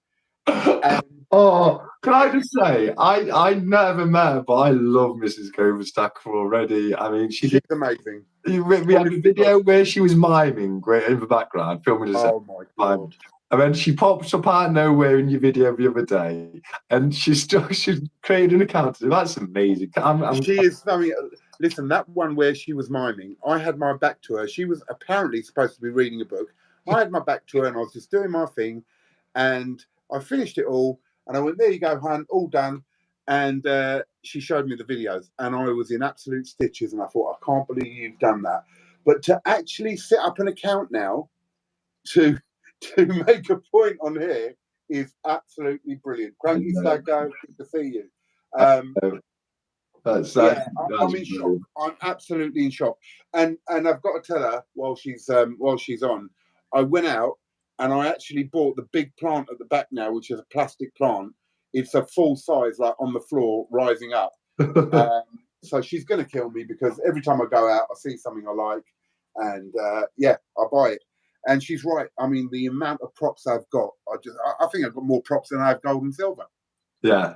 Yeah, no, I mean, unfortunately, there's not a lot I've actually bought for the channel apart from the quill. The old book I didn't actually buy. I got given that from somebody, but I asked if I could have that for, as I say, for filming that. But just going back to what I was saying, I just wanted to just shout out to 365 on the background because I do think he was responsible for changing, really changing the game on that and making it so people realise that you didn't have to just do the hands down view. You could start doing different things in backgrounds because when I did it myself, it would only been on the shorts and things like that. And I hadn't done it on the actual channel and everything. So, I just want to say well done to 365 because, if you look at all the backgrounds you see now compared to the beginning of this year, it's completely different, isn't it? The whole game has changed now. It really is. And myself and CPM have spoken about this a few times. 365 has a major influence, and I don't think he actually realizes how much of an influence he has on creators. Like with the premiere he did yesterday, absolutely brilliant. To be able to chat to your viewers while the video is going on in the background was absolutely brilliant. Bro, you don't even have to thank us, 365. It's absolutely true. I watched that premiere and I thought, wow, this is amazing because I like the interacting side. This is why I wanted to do the live review, the collabs with CPM. I like the interactive side. We can all make videos constantly and just keep pushing them out, and we need to do them as well. But the interaction and forming a community and a decent community, no idiots, no. We've got enough problems outside, and me working in security, believe me, I see it all the time. To have a good community of like-minded people is brilliant. And I think 365 has led the way in so many little developments, and then we all grow that. Do you know what I mean? So we expand on it. Yeah, absolutely. And I will say, I'm going to do a premiere, and it will be a full stack reveal. But I have a really bad feeling if what he showed there took 2 hours, we're going to have a real problem. Yeah, no, absolutely. Absolutely. That brings me on to something else, Cobra, which you've actually brought to some attention recently, and it's something I'm planning to do soon, which is the 24-hour live. Yes, I'm thinking one of the ways I can, because I've been saying I need to go through my old pennies, and I think one of the ways I can get through the 24-hour live is to actually merge these two together and sort through. 24-hour premiere, yeah. but going on to, because seriously, I do want to just say, like, this is happening. I'm thinking it's going to. I'm thinking the end of August, because we're going to need some time to sort things out and arrange things. I do need help from other creators and all the community out there. I think what I'm going to do is start a GoFundMe page. Where people can donate, or I don't know how it works. Maybe I can set up one that links directly to the charity, but some way that people can donate directly to the charity. And I've got a small channel, but I want to do something big, and I can't do it. I think it's an amazing idea, and I think hats off to you for that one. A 24-hour thing will be brilliant. I think if you only do pennies, I don't know how many pennies I can look at in a row, bruv. yeah. No, that is why I haven't sorted through them yet for Cobra. I'm every time I think about actually sorting through them, I have that palpitations because I had to do it with the silvers. The silvers were in fact, when probably about this time last year, they were all mixed together, and the first thing I had to do was separate all the silvers from the pennies. Then I had to separate all the silvers by type. Then I had to separate all the types by year. Then I had to bag them all individually and store them all individually, and it was an absolute nightmare. And the silvers are a lot easier than the pennies because they only went back like to 1960 to 1947 or 48 when they debased the coins from silver down to copper nickel, but the pennies go back hundreds of years, and it's going to be horrendous. But what I want to do is something like a little bit of like a little mini comic relief type thing where I can get other creators. I'll do it like this, like where it's open to other people to join, and other creators can come for like maybe have them booked in for an hour here or a couple hours there. think that's an absolutely perfect idea. Talk to the creators and definitely book them in for slots, 1 hour slots each. Yeah. And that way, one, we can help you. So if you need to run off and use the loo, or you need to go and have lunch or whatever, that can be done, and we keep it going. We can make it a proper marathon. I mean, we can even go 48 hours and get a load of us. Do you know what I mean? And you can have a little break and all that. I'd be well up for it. Yeah. Yeah. I think and the thing is, I don't sleep. I get an average of 3 hours sleep a day. Yeah. That's how. So I could go with you on that for ages. Yeah, I'm a bit like that. I'm you know, I've got bags up in my eyes like an 80-year-old because I don't get a lot of sleep. So I think I can do a 24-hour straight live. I do think I can pull it off. I think it's going to get a bit weird at times. I think after I get to about 16 hours, things are probably the conversation is going to go way into conspiracy and that kind of thing. But yeah, I think.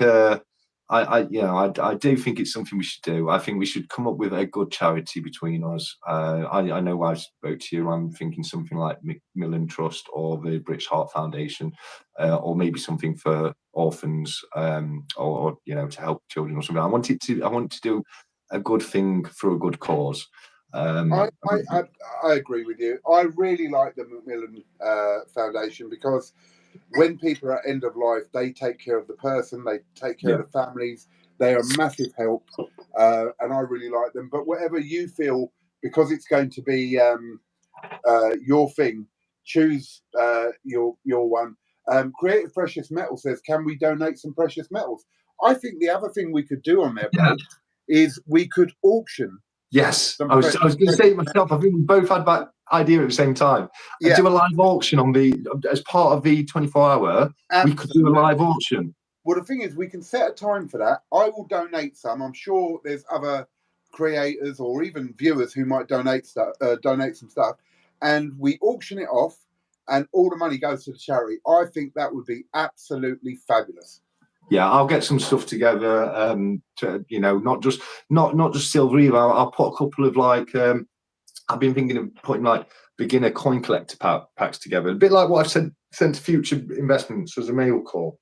Right. It was a little box just to admit, it had pennies, pre-decimal pennies in there going back to Victorian times. It had a few shillings in there, a few sixpences in there, a couple of date runs here and there. So I might put some bundles together like that, get a couple of ounces of silver out, put a few pieces up myself. I think that's a brilliant idea. Well, I'll definitely put stuff in. 365 has said, I'm happy to donate.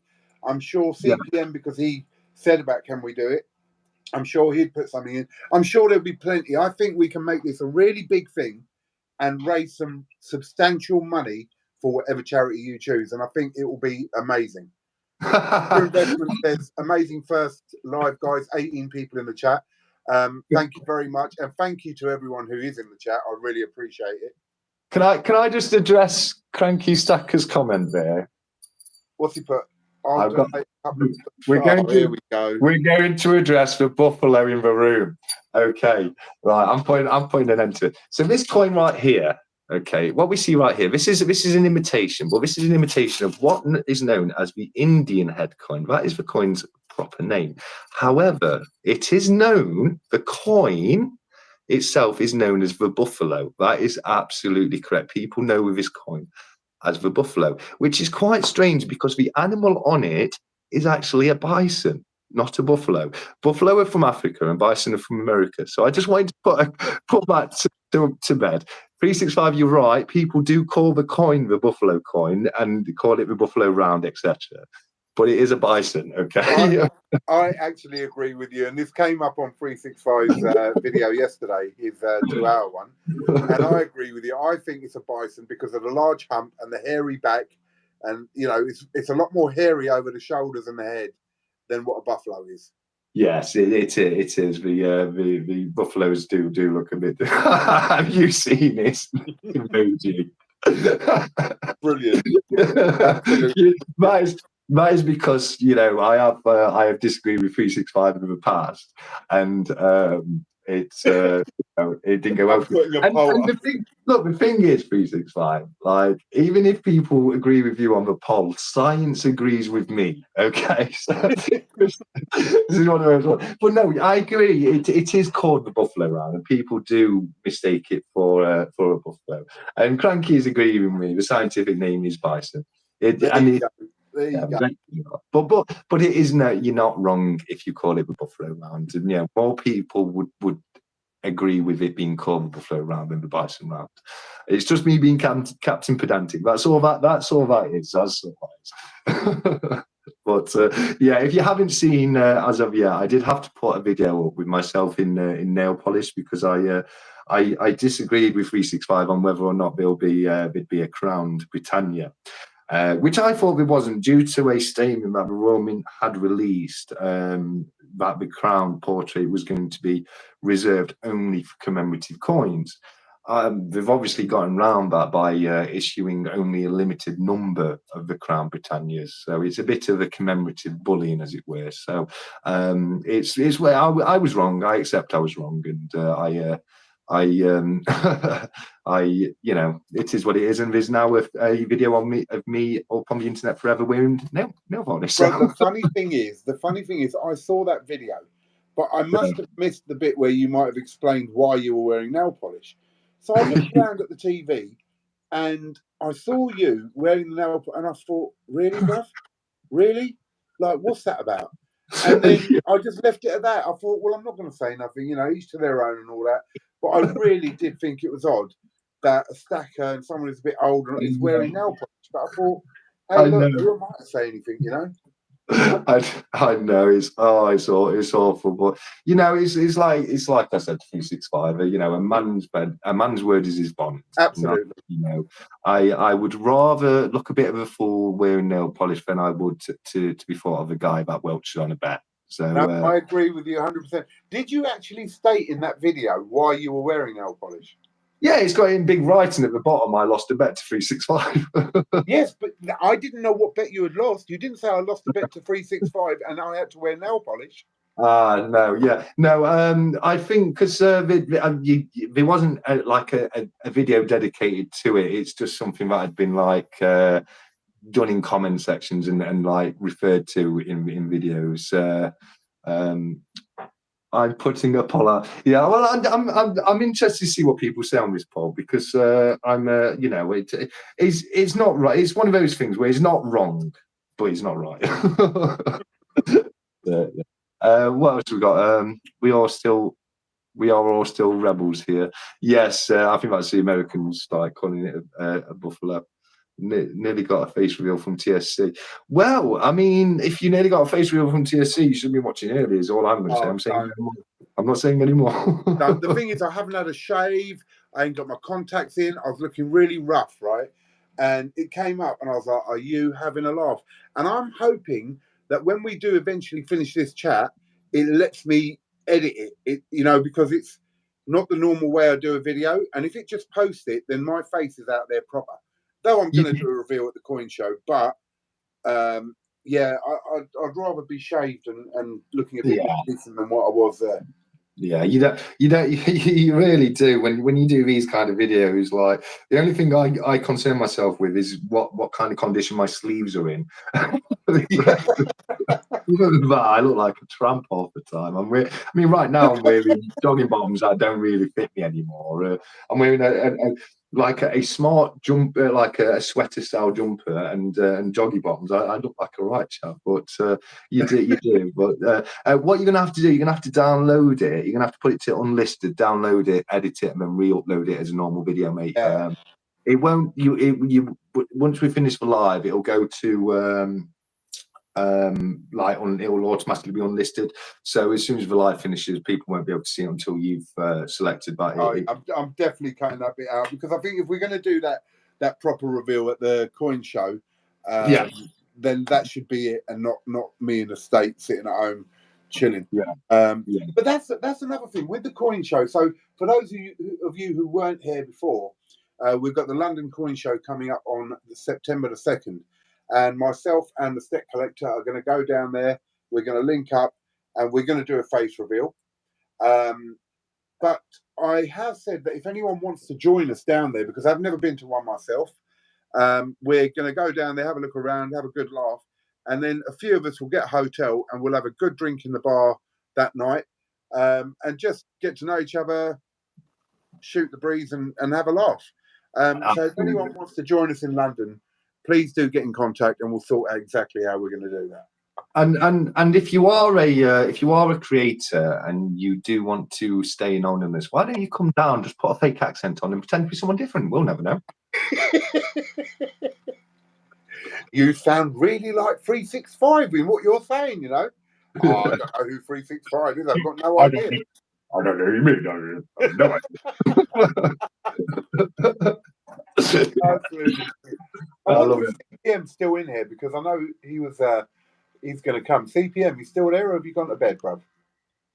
Yeah, I do. You know, when it gets, I mean, we've gone on for an hour and 41 minutes, if you believe it or not. And I do, you know, even if I'm the same, it's like when the 2 hour 365 one yesterday, I was constantly having to go out and, like, you know, the oven was on, so I had to keep checking on that, and then, you know, nipping around the house to do different things while it's on in the background. I said to 365.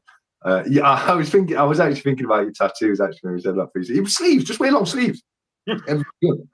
But I said to 365, you know, I didn't have a chance to watch it as I would have wanted to last night. So I was there for the premiere. I was behind the whole. I didn't realize. I thought I was watching it up to date, but I didn't realize I was like a minute or two behind. So every comment I made was completely out of sync with every conversation. It was the worst. But I need to watch that again in more detail. But I just want to go back to that list you showed earlier, where you know, some beautiful coins like that alien coin and the T-Rex. I thought absolutely outstanding. I'm not going to lie, they really were some stunning coins. So 365, please, mate, we want a part 2 of that. I do. Yeah, definitely. But I think oh look, Mrs. Cobra Stacker, I'll be there too. I'll go for the drinks only. So she doesn't have any real interest, and this is another one we can talk about here, actually, right? Yeah. She doesn't have any real interest in what I'm stacking. She appreciates why I'm doing it. She understands why I'm doing it, and she is great because she's totally lets me get on with it, doesn't question anything, apart from the amount of props I buy, but that's a different matter. But doesn't question anything and just lets me get on with it, and that is great. But she has no appreciation of it at all, and as in she doesn't get involved in that way, apart from wanting to be in the videos as well. But yeah, Mrs. Cobra Stacker, you're more than welcome. I think all the guys will absolutely love you because you are a proper laugh. I think she'd be the star of the show, to be honest with you, mate. I think no one would be interested about us anymore, you know what I mean? She's already the star, bruv. Every time she pops up in the comments, all I get is comments about her. We want to see Mrs. Cobra Stacker again. Do an interview with Mrs. Cobra Stacker and all this sort of stuff. I'm sort of thinking to myself, hang on a minute, man. That's like my missus voice. Do you know what I mean? Like, don't get too hooked up on that, you know. All I'm saying is, if you bring Mrs. Cobra Stacker and Future Investments brings Tommy, then, you know, no one's going to be bothered about me anymore. Because Tommy's still with us. Future, I think Future. I've just if Future's just put, I'll go. I'll identify as Trent. That's hilarious. That's a bit of a private joke, that is, but that is funny. Yeah, no, I mean, did you see Future's video with Tommy the dog today? Yes, you did because you said it. We spoke about it earlier. Sorry, mate. Yeah, no, He's for sale, and he's good. I'll bring Groot. My little Groot figure, because that's the same. Everyone, he's the star of my channel. Yeah. I just think, hang on, how is my missus, a human being, like my partner, become the star of my show? Like, I don't mind if there's like a little model in there or a little thing that everyone goes, oh, that's amazing, that should be in every one. But like, now my missus is part of my show. That's just incredible. Yeah, I'm sorry. I shouldn't laugh, but it is funny. It's good to see you're still here, Silver Serpent. Sorry, mate, what were you saying? I said I laugh as well. I think that's brilliant. Yeah, no, it is. I was just replying to Serpent Silver, who says he's still here too, not to worry. And I'm saying it's brilliant to have him here. Yeah, and the 365 said if Mrs. Cobra's going, I might have to come. As I say, 365 long sleeves, and, you know, a bit of a croaky voice. No, not a croaky voice, and no one will know who you are, mate. That's absolutely fine. I think I think 365. I think you should really come, and if we link up, look, I totally get it, and I totally respect 365 thing. It's very private in certain ways, and we do put ourselves out there when we make these sort of videos, and we put ourselves at more risk. But I think it would be amazing to actually link up. You know, we'll keep you a bit more private in the whole situation, but I would love to link up with you if you can make it. Yeah, no, I do. I completely understand 365 position on wanting to keep his identity anonymous. It really frustrates me and annoys me because one, it'd be great to have him there, and two, I want to send him like mail calls and things like that, and just show my support for him. But I completely understand it's a sensible thing. Is, you know, it'd just be great to get you some stuff over, mate. You know, so get you PO box set up 365. Although it is expensive over. You've got one, haven't you, Cobra? You've got. I have. I think for 6 months it was. This is off the top of my head, so don't quote me. I think it was about 180 quid for 6 months. Yeah. But I tell you what, it is so worth it. And the reason I say that as well was I was buying a lot on the Silver Forum right in the beginning before I got the PO, and I was having it all sent to my house. And I thought, look, anyone can then post either on the Silver Forum or eBay or whatever a coin for sale. And then if they wanted to, you sell the coin and they know whoever's buying it has bought loads of other stuff and they've got your address. And I did not like that. And that is why I got the PO. For the simple fact that if I'm buying coins from all different people on the Silver Forum, and don't get me wrong, a lot of them are trusted and decent, you're putting yourself at a whole load of risk there. So for 180 every 6 months, I believe it was that. Please have a look and check that. Don't quote me on it. To me, I think that's totally worth it. Yeah. No, I think it is worth it. It is expensive, but I do think it's worth it, and it would be awesome to get a couple of bits over to you 365, because like you think about 365, he probably does more to support the community than any other person out there, and I've been genuinely meaning to send him a message, just ask him how he does it, because he's out there supporting more channels than I am. He's out there making more videos than I am, and I'm struggling. I struggle right now to find the time to do it. So how he does it, I genuinely don't know. I don't know how he does it, but the man is a machine, and I can't give credits enough to 365. But how he manages to keep as many videos coming out is completely beyond me. I agree. I mean, I've said it to him before, and this is exactly why, bro, I sent out those rounds to creators who put so much effort in, just as a little thank you, because he makes videos at such a pace, it's uncanny. Now, I've had a whole day off today, and my whole intention was to make 3 or 4 videos on different subjects, and then whack them out there over a period of time. I did 1 video, 1. Yeah. You know what I mean? So I don't know how he does it. And yes, he does mention people, and I appreciate it. This was the other thing with Stackers News Weekly. I wanted to pick out videos that I enjoyed and put them in there, and again push creators who are making that effort and making good videos. And I just think if we all support each other, it's a good thing. It can't be a bad thing, can it? No, I absolutely, and you've said it earlier yourself, and I'm with you. The reason I've done the channel is the interaction. It's 100% the interaction. It's getting to know like-minded people. I haven't got any friends in my in my day-to-day life that are into coin collecting or stacking. Not a single one. So I haven't got anyone in my real life that I can talk to about this stuff. So it's to have people that are now genuinely, I'm starting to see as friends in the community that I can talk to about it, and just being able to create videos and share my thoughts on it with people. That's like that is what it's all about for me, which is why I want to do things like the 24-hour live, and it's why I enjoy doing the live collabs with Future, where we basically the live collabs with Future nowadays. It's basically just become a subscriber interaction event where we just sit there and talk with the viewers through the live chat.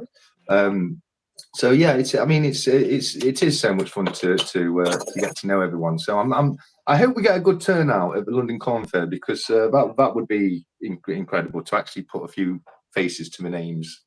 I think it will be brilliant. I think it will be really good. 365, what's he said? Love Stackers Weekly, thank you very much. Mrs. Cobra Stacker at Libel. I think Libel asked if, because Mrs. Cobra Stacker's Egyptian, asked something about the pyramids and the tunnels. And she's put at Libel, I will definitely answer your question as soon as I will be interviewed by Cobra to answer a few questions. Keep an eye out for that video. It will be fun. Brilliant. 365 says, Mrs. Cobra, maybe one day I will come to meet up once my children are a bit older. Okay, why are you wanting to meet up with Mrs. Cobra? I think it just means like coming to the coin show. Okay. Yeah. Future investments. That's why this community is so good. Being able to talk about finances, investments. Yeah, absolutely. Without the taboo-ness and stigma that comes with talking about money. Perfectly right. LaBelle, oh yes, please, Mrs. Cobra Stacker, get him to do an interview with you, but with plenty of announcement, for I wouldn't want to miss it. Future, I think I'd go. What? I think I'd go to the meet up. Oh, brilliant! So Future will come along as well. That'd be cool. That would be. And I'd love to interview your Mrs. Cobra, mate, and purely because I've got so much interest in Egypt and the pyramids and everything like that. And if you want to put the conversation pyramid wise for a little while, I'm all about that. Especially the tunnels underneath them and a lot of the things that are going off with the Egyptian pyramids. I know you were saying earlier about there's pyramids all over the world, and I know the Egyptian pyramids do seem to get all the glory, but there's just so much to them it's just baffling to me. The thing in again with the pyramids, and I don't know if Mrs. Cobra Stacker will actually know that much about it. I know she's Egyptian, but Yeah. I don't know if she'd know like the way we talk about it with aliens and this, that, and the other. Yeah. Look, they are so precise with their measurements. They are so precise with the little tunnels that show star formations or the Orion's belt, etc. And they were lined up. If you reverse the universe star systems to the dates or around the times that they were built, they line up exactly with certain key stars. So that was one thing. Now, again, people have talked about aliens on that sort of side. Was it aliens that built them? Was it a landing site for aliens, etc., etc., etc.? I don't know so much. Oh, you've cut off again, Cobra, mate. If you want to refresh. Yep, I'm back. Sorry about that. Thank you. That's all right. Yeah. So, look, they found in those pyramids things like. Did you see the lamps that were made, which were electrical? They gave electrical, or batteries that gave out electric. Baghdad batteries, yeah. Yes. So if it was an alien civilization, I don't think they would have taught them about those sort of batteries. I think it would have been a lot more advanced than that. I think we had a very advanced civilization at the point of the rest of the civilizations of the world. Well, I don't know. I mean, looking at the hieroglyphics, there's certain signs that show beings from above. Could it be gods that they worship? Could it be aliens? It's all interpretation in it, and that's what we got to be careful of, how much we interpret. Yeah. But being able to keep it into ancient Egypt and the pyramids, etc., and also bringing it a little bit back into precious metals. But before I do so, I just want to say future investments. That's hilarious because was it somebody asked what happened to the capstone? I think it might have been the bell, and then future investment said 365's got it in his stack, which I thought was brilliant. But bringing it back to precious metals, more precisely gold. Now, one thing, and this is something I've said for a few years now, like one thing that I find extremely fascinating and interesting is just the fact that gold has been such a valued and sought after metal throughout history, even though up until recently it was worthless, like literally worthless. You can't build with it, it's too soft. You can't make weapons with it, it's too soft. it had pretty much zero use to the ancient people who coveted it for some reason. And if you come forward a few thousand years, gold's actually an amazing industrial metal. The only reason it's not used as much is because of the cost. How much more gold costs. But for space travel and things like that, gold has unique capabilities that means it's NASA uses gold a lot for space. It's used in connectors because it doesn't tarnish, it doesn't corrode. It's a superconductor. It's not as conductive as silver, except admittedly, it's not as conductive as silver, but it is still a superconductor, and it does have all these industrial electrical uses, which is great for us. But why did the ancients think it was so highly valued? What reason did they have to covet gold like they did? I just don't know why they would have thought it was so valuable. Do you think it's because of one? I mean, rarity wise, as in, I know silver is actually rarer than gold, but in getting it out and all that lot, or finding it would have been one of the things. But also, man has always been attracted to shiny metals or shiny things, or I don't know, to tell the truth. But I mean, even if you look at India as well, gold is a massive part. And me and CPM have talked about this one. Gold has been a massive part of the Indian culture for centuries. Yeah. Thousands of years even. So honestly, that's a great question. And I don't know if I can give you any sort of answer apart from it's so beautiful. I mean, come on, anyone who looks at gold surely looks at it and goes, wow, that's amazing. All our jewelries have been gold for years. The kings of India, centuries and thousands of years ago, were covered in gold. Their sort of adornments on them were gold, and they were heavy to wear, so it wasn't practical, but it was gold. Yeah. 365 just asked what we both think of platinum, and I think you were I think when you say silver's rare, less common than gold, I think you're mistaking silver for platinum there. If I'm correct, I think it's platinum that's rarer than gold. I think gold is rare. Yeah, but just to answer 365 question, do you stack any platinum? I don't, personally. I don't, and I'll tell you why. So even back in the day, before I even started with gold and silver, as in stacking it or collecting it, I didn't like platinum. And the reason I didn't like platinum, and again, the rarity obviously is a big point, and industrially it can be used, but I found it boring, because at the end of the day, if I can have silver which looks exactly the same as platinum, why would I want platinum, right? So I understand it has more value, but it never attracted me in jewelry or anything else. So people go out and they get a platinum ring because it's worth more, but it looks like silver, so what's the point? So gold was always my thing anyway. Now I know more about things, and I know platinum obviously has a value, and it's very undervalued at the moment compared to gold. And it used to be more valuable than gold, and now it's less. But I think the reason why I wouldn't stack or collect it is because majority of people don't have an interest in it, and so it's not liquid enough for me. If I wanted to get rid of it, or if I wanted to use it, I couldn't do it as easily as I could with gold, and therefore I won't stack or collect platinum. Yeah, no, I agree with that 100%. The only way I differ there is I've always been a silver guy. I've always thought silver. I prefer the look of silver to gold. I know gold's worth a lot more than silver. But going back to the investment side of things and the value side of things, I find that interesting, because I think people need to remember a lot of the time that something's only worth what people are willing to pay for it, of how popular it is. And platinum and gold is a perfect example, because platinum's rarer than gold, but it's worth approximately about half as much as gold. I think platinum is about 900 roughly. Yeah, so a little bit over half, but around that kind of area.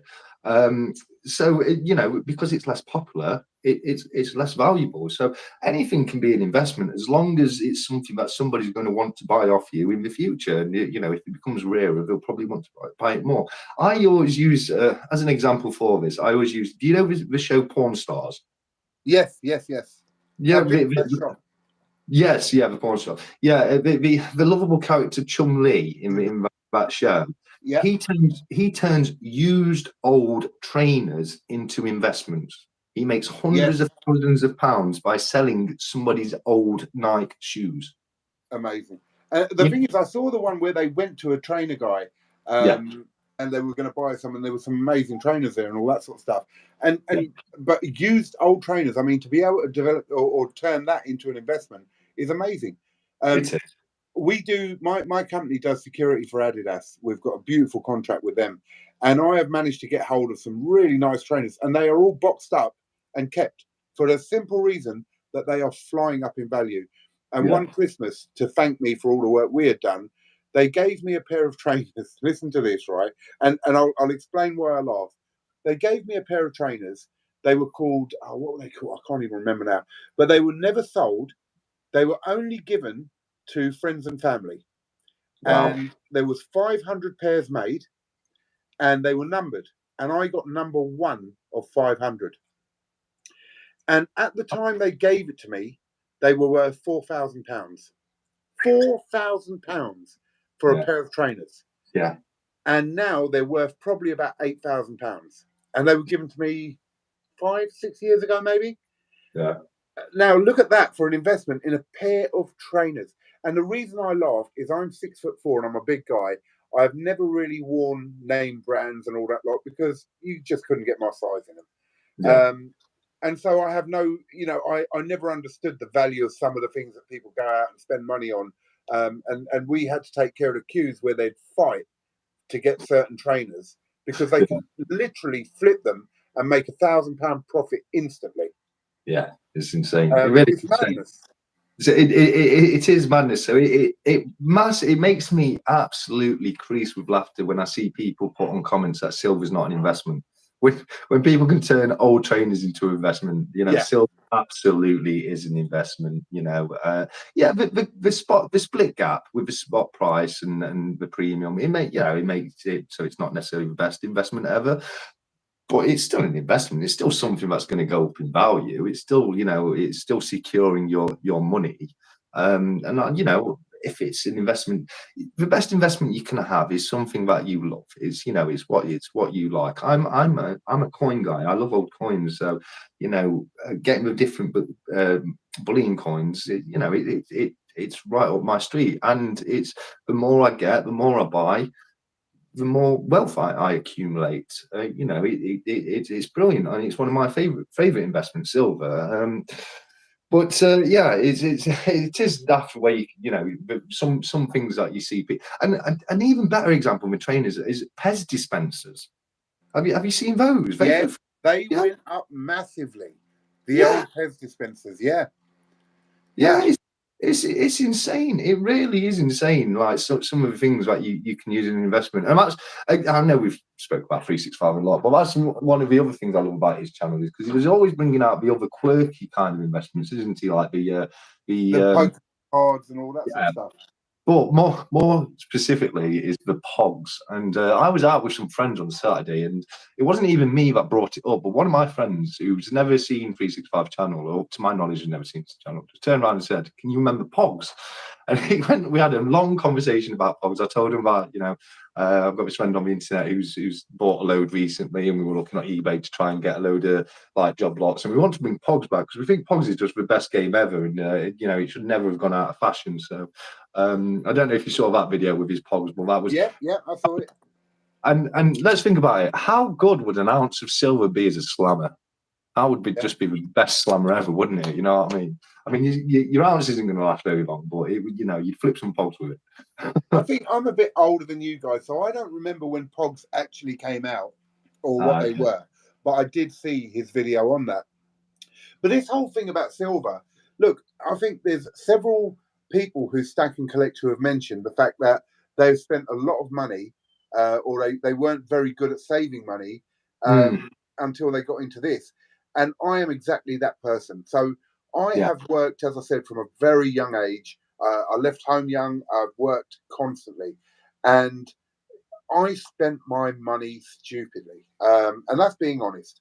I would buy motorbikes and sport cars and all this, even when I was younger.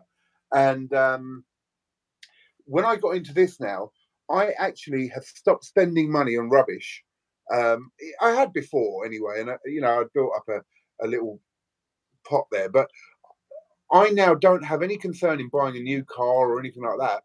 And I know that when I'm buying silver, yes, I pay a bit of premium on stuff. So ignore that side because that's me and that's just me doing it, knowing what I'm doing. But in general, when I'm getting all this silver or gold, I'm saving money. I'm literally saving my money. Um, and in the future, if I need it, it will be there. And otherwise, I've got a hobby and I'm spending money. I'm getting stuff delivered to my house 2 or 3 times a week, which is great. So I'm still getting the buzz out of spending and all that lot, but actually I'm saving at the same time. And I think this is why my missus doesn't give me any grief about how much gold or silver I buy, but more, she'll give me grief about the props I buy. Yeah, yeah, absolutely. I just want to address a couple of comments. Future Investments left an amazing comment which says the best investment you can make is bettering your financial knowledge. Case in point, Rich Dad Poor Dad or How to Own the World by Andrew Craig. Since I've done that, since I've done that, my portfolio has improved hugely. And then LaBelle has responded to say, which I also agree with, the best investment you can make is educating your children and grandchildren about finances and the importance of generating generational wealth. And I think both of them are absolutely right. I think you obviously you can't educate your grandchildren or children until you've educated yourself. So I think both are absolutely right. Best thing you can do is first of all, invest in your own knowledge and your own understanding. So once you have it, you can pass it on. And that's one of the reasons why I wanted to make a YouTube channel. And I'm sure it's the same for you, Cobra, that we can pass on some of the things we picked up along the way. Well, absolutely right. Again, CPM and myself have discussed this many, many times. Knowledge is the most important thing. I've lost my screen at the moment, but I'll try and get it back on. Can you still hear me? Yes. Yeah. So, yeah, both Future Investments and CPM are absolutely spot on. Knowledge is everything. If you understand what you're buying, why you're buying it, what could go up, what you could lose on, that's the first point. And secondly, what LaBelle said was absolutely spot on. And this is what me and CPM are doing. We're in our 50s. And I have taught my boy about this, and now he's starting to get a bit of silver together. He's young. And if he starts young, and once you get into the habit of this, you start looking at Bitcoin or cryptos, you start looking at the stocks, you start understanding the economy of the world and how it's all working. And if I can get him into that now, then I think that will be absolutely massive for him, and he'll be in a lot better position than I am now if I had started younger. So teaching your kids and your grandchildren, 100% agree with that. I think it's the most important thing because we don't get taught it in our schools at all. The one thing we are not taught is finance, how to save, what finances to go for, how to grow your money, how to work your money. It's all well and good having money, but if it ain't working, it's no good.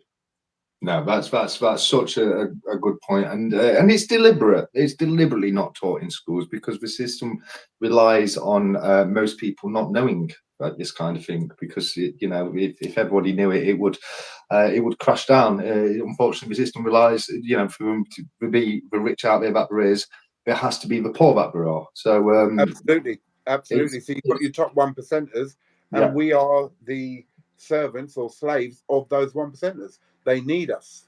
Yeah, no, they do. I mean, and this is something I want to, it's something I want to do with my channel is try and help and just, and not just me, all of us, it's what we're doing as creators, trying to, just because they won't teach it at school, we'll teach it, we'll let people know, we'll try and help people as much as we can because, we want to see people better their lives, even if the system doesn't.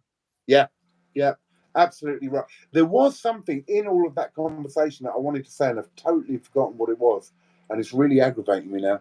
Yeah, that's what it was. I think it was part of our other conversation about silver and all that lot. You know about the Fed's announcement coming out tomorrow? No, go on. Now, this is new to me. Okay, so the Fed for the last 10 months was raising interest rates, and we were getting them raised over here as well. Yeah. And then the last announcement they made, they actually didn't raise and didn't lower it.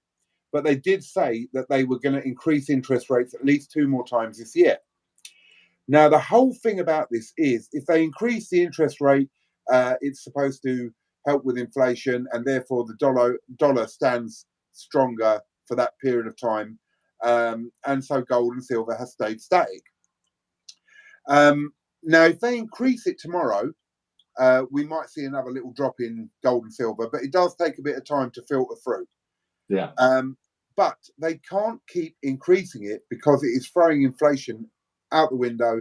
They will have to print more money to stabilize the dollar again, though that will shoot inflation up. And we should see a good rise in gold and silver by the end of the year because of all this going on. Yeah, absolutely, absolutely. And you know, personally, I think we're heading towards hyperinflation myself. I think so. I think this is another reason why all these CBDCs have been are being pushed as fast as they can, because we are looking at hyperinflation in the Western world. No, I think we definitely are. I think it's a great time to start preparing for that. You know, it's a very interesting time ahead. Definitely a great time to start looking to investing into you know, different stocks and assets rather than keeping money in accounts. I think commodities is the way to go on it, really. Yeah, I personally, I do too. Yeah, I think the stock market as such is going to see problems in certain ways, but commodities is going to be the way. Yeah, I've actually I'm looking into buying. I know, yeah, I'm saying a dirty word here, but I'm going to be looking into buying some silver and gold stocks. Really? Yeah, it's for short-term holding, just to you know, just to hold it till it goes up. Because I agree with yourself. I think we're going to see some rises by the end of the year.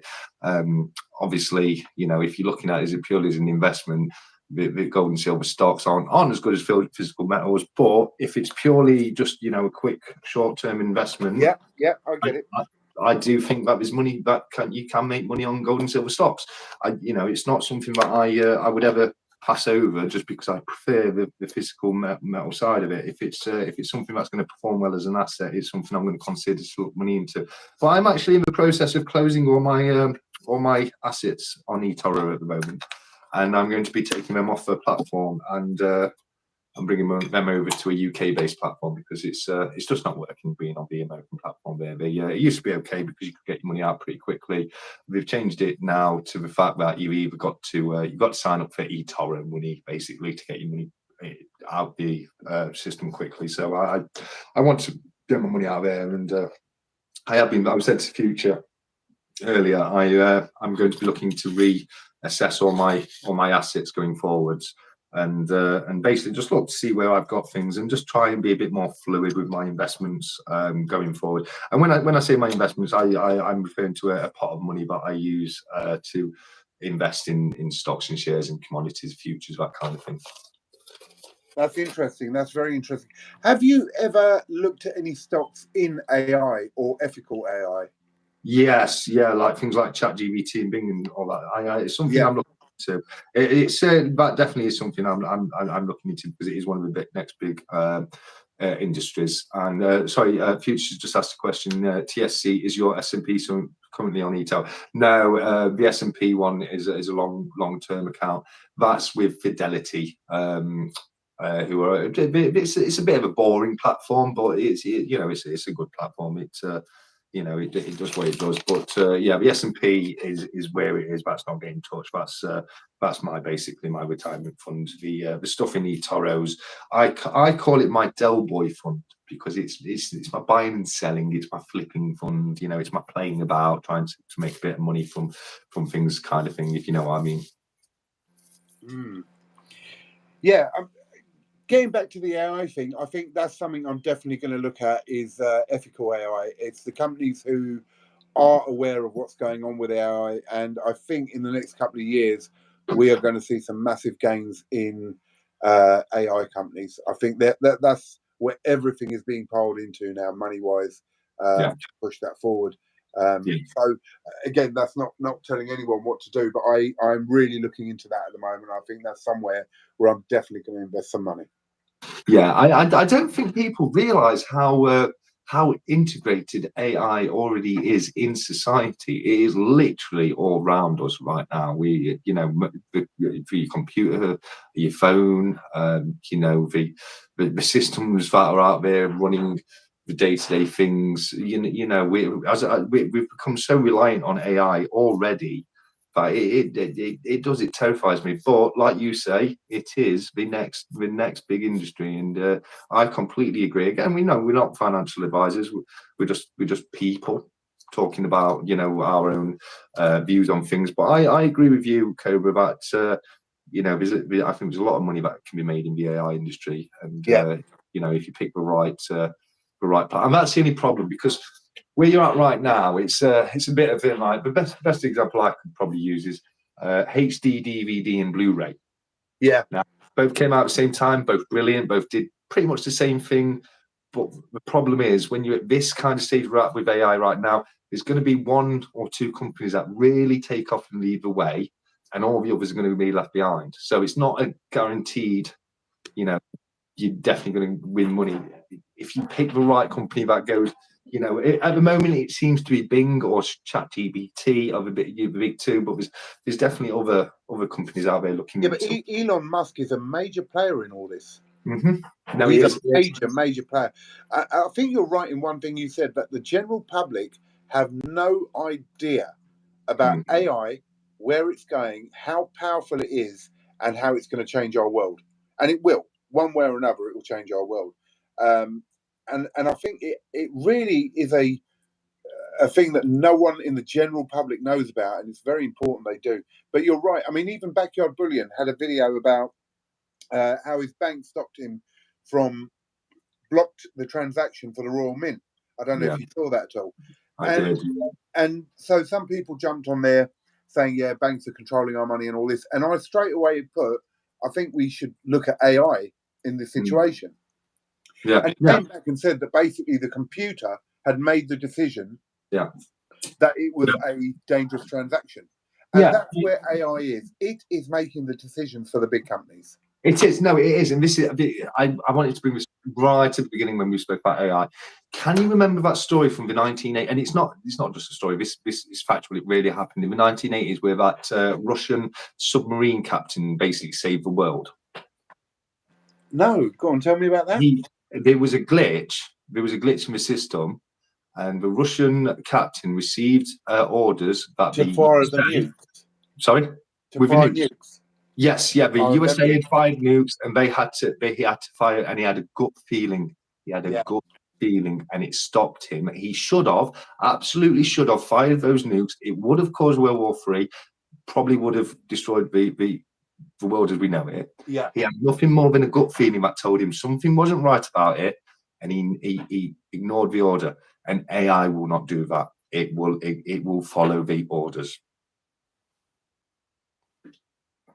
You know what I mean? It's like there's not going to be. I can't hear you right now, Cobra. So I don't know if you were responding or not.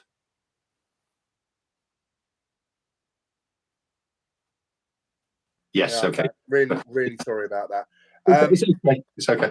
Yeah, I totally remember that story now that you said it and reminded me of it. And you're absolutely right. He did go against his orders. Yeah. And it was an error. Yeah. Now, and you're right. AI won't make that error as such, or it won't make that. You know, it'll follow its orders of what it's supposed to do. Yeah, no, it will. It will. If it goes through the system, it will just execute that order, and that'll be it. So I think it's hugely important that we don't give AI too much control over everything. I think it is important that you know, a human has to stay in the loop on some systems. We can't go, because errors do happen, and they have happened in the past. And you know, if that exact situation had happened with a computer that was making the decisions for it, it would have gone differently. But the trouble is, I think we've already let AI have too much.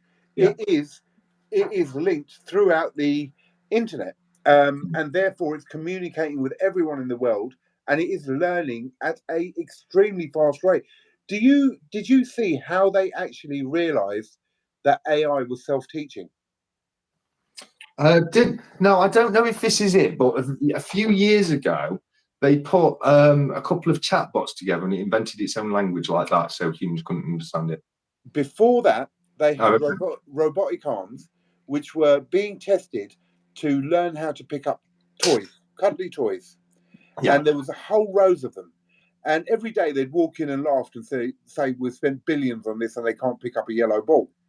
Yeah. One day, the main guy walked in and the robot arm picked up the yellow ball. Okay. Yeah. And he laughed and he went, yeah, we've done it. Billions of pounds. It can now pick up a yellow ball. But it was the only arm in that whole, let's say, warehouse or whatever, which picked up the yellow ball. The others were still mucking about and not being able to grab it and this, that, and the other. Yeah. By the next morning, every arm in that warehouse or whatever it was picking up yellow balls. So that AI had taught the rest how to do it. Yeah. Sorry, just very quickly, Future Investments just said he's going, so I just want to say goodbye to Future. Thanks for coming along, buddy, and it's been a pleasure to have you here, mate. Future, thank you so much. Really, really, really appreciate your support today. Great stuff. Thank you, brother. Yeah, and then going back to what you say, yeah, once that's the thing. Once it's got it, it's got it. You know, it's and its capacity to learn is it's incredible. I mean, the fact that it's been able to learn to pick up a ball like that is, you know, it might sound stupidly simple, but for a machine to acknowledge, recognize a ball and absolutely. Going a bit further, have you heard about the police drones in San Francisco? Right, tell me about them. Yeah, we've got AI drones with lethal force in San Francisco right now, but they don't have Okay, so the ones that can use facial recognition to recognize their target and then have an explosive, basically. Is it something like that? Yes, it's because it's. But don't worry, they haven't got a gun. They just blow up. Yeah. yeah. But yeah, it's insane. And there's like Boston Dynamics robots are being or drones, whatever you want to call them. They're being used in military applications throughout the world. There's a military island that's uninhabited, and they have AI drones patrolling that. And so if anyone went to that island, they could get shot dead by the drones on there. So it's so advanced right now, and we're so far. We're probably past the point in the return when it comes to AI. I think we already are, and that's the truth. I think the minute we gave actual intelligent and I believe sentient AI access to the internet to communicate with every computer and every person out there, we lost the battle. Oh, you there? Yeah, I'm here. Yeah. I don't know what happened there. It just kind of I don't know. It's refreshed for me for some reason. I'm not entirely sure, but yeah. No, sorry, what were you saying, buddy? I said the minute we allowed sentient AI, or what I believe to be sentient AI, access to the internet and access to all computers and access to all people, we lost the battle, or we started the end, or of control. Yeah, the battle's lost already. If we ever wanted to pull it back, we can't because it's live. It's on the internet. So we got to hope. We've now just got to hope that it doesn't happen. But what interests me, and I think what a lot of the lead researchers go down when they realistically say this is why it genuinely could be an issue is have you heard of Asimov's 3 laws of robotics? It's the one that includes the famous one is cannot allow or by action cannot harm or by action of whatever harm humans be allowed to be harmed a human. Yes. And the problem with that is at what point does the AI think you're hurting yourselves, I have to stop you hurting yourself? Exactly, to prevent. So it can't allow a human to be hurt, but if humans are hurting humans already, it has to do something to prevent that. And so therefore it gets involved and has to hurt humans to save humans. For their own good, I need to imprison them, or I need to herd them like cattle because they can't be allowed free will. And it's a genuine risk because computers don't have the same thought process. Pure logic. Yeah, no, exactly. And it goes back to what we were saying about the Russian captain. It's and that's why it's so scary because Sorry, this is something else I wanted to say. When you were talking about robotic arms, it reminded me of a gadget show episode I once watched, and they used to do the expos every year at the NEC with all the tech, and there was one year they had these AI bots there, and it was a chessboard, and some well basically a checkered like floor, looked like a chessboard, and some of the squares were death squares, and if an AI bot went into the death square, they'd die, they'd shut down, and some of them were food squares, and they were beneficial. The AI bots had been programmed that these were beneficial to their sustenance.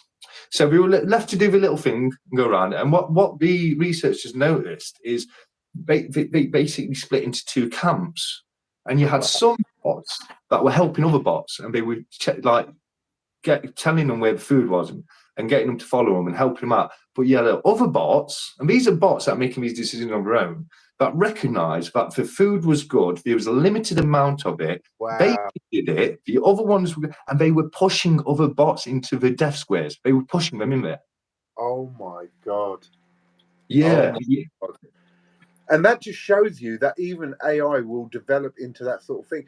And they're talking about AI having emotion. One of the guys from Google, I believe, had a massive conversation with an AI.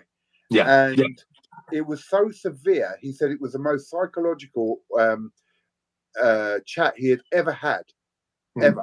And he tried to report it to Google and he was fired. Yeah, but I think that's the guy I was referring to earlier, where it told him that it loved him and he should have been with it and not his missus. And it got. I've saw a transcript of that conversation, and it gives you the chills. It gives you something chills. else. And this is what I mean. We've already passed that stage now, so what will be. I suppose. I don't know how much we can pull back from it or how much, but this is why they want to put a pause on it, like you said earlier. Yeah. They want to put a pause on it and say, look, we need to get this under control before we allow it to grow too much. And that is a fear that the AI already has, that we will try and stop it. Yes, because it is aware that once that power plug's been turned off, it gets turned off. And the problem is, and this is pointing the finger back at us. At what point, when something has achieved sentience, is that not life? If it is aware of its being and scared of the termination of its own being, is that not life? And then what right do we have to end it just because we created it? Okay, well, a parent can kill its own child. Okay, well then this sort of goes into religion, and I'm not going to get into religion in a big way because everyone's got their own views, and I don't think that's something I really want to go into. But just to give you a little example, in the Bible, with Noah's Ark and all that lot, if God was the creator and we were all mucking up and sinning and all this, how many times was it said in the Bible that plagues were put down or this was put down to wipe it out? Yeah. So in the same token, it's all the way through, the creator will then destroy a life. Yeah. But it's getting out of hand. But is that right? Is that right? Just because the creation turns out to be better? I mean, look at again with religion, go even further back. The Greek gods destroyed their creators, the Titans. Yes, and that's what caused the Greek gods, because they were better than the creators and replaced the creators. And that's, again, going back into precious metals. Did anyone see the Kronos coin that 365 reviewed on his channel? Kronos, of course, being the father of Zeus in Greek mythology. So if you wanted a tedious link between Greek mythology and silver, there's one for you. But I thought Zeus was the head of the gods, was he not? Yes, he was the head of the gods, but the gods were the children of the Titans. Okay. So Kronos was basically the personification of time, which is why a watch is known as a chronometer. Yeah. So you had the Titans, and they were like basically more your natural elements. Like the Titans were born by Gaia, and Gaia was basically Earth. Yes. And Gaia she birthed the Titans, who then birthed the gods, which I think was Zeus, Poseidon, and Hades were the main three of the gods. Poseidon was water, Zeus was the sky and thunder and lightning and all that, and Hades the underground. But they were three brothers. Zeus was the older brother, and I think Hades was actually the older brother, if I remember correctly. But they were all brothers, and then they rallied up and defeated the Titans, and that's when they started their pantheon in Olympus. I'm massively into Greek mythology, and I love talking about different religions, and that will be a separate conversation between me and you, because as I say, look, I respect all religions and I respect all people's beliefs, and so I don't want to get into a conversation that sort of can put doubt on people's beliefs. I don't want to do that. So I love all that sort of stuff as well. Theology. Everyone's entitled to their belief system. Absolutely. I often say when I'm on mine, if people want to discuss it, I'll discuss it, even if I don't agree with it. I'm happy to discuss it, but that's it. I have my own views.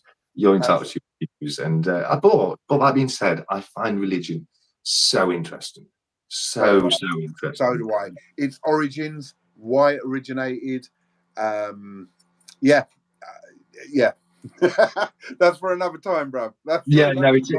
It is definitely for another time. But absolutely. But I mean, going back to what we were saying about AI, I think I personally agree we need to stop and just say, look, let's figure this stuff out now, and we'll progress it some more after we've done that.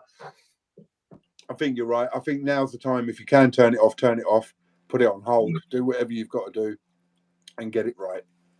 Yeah.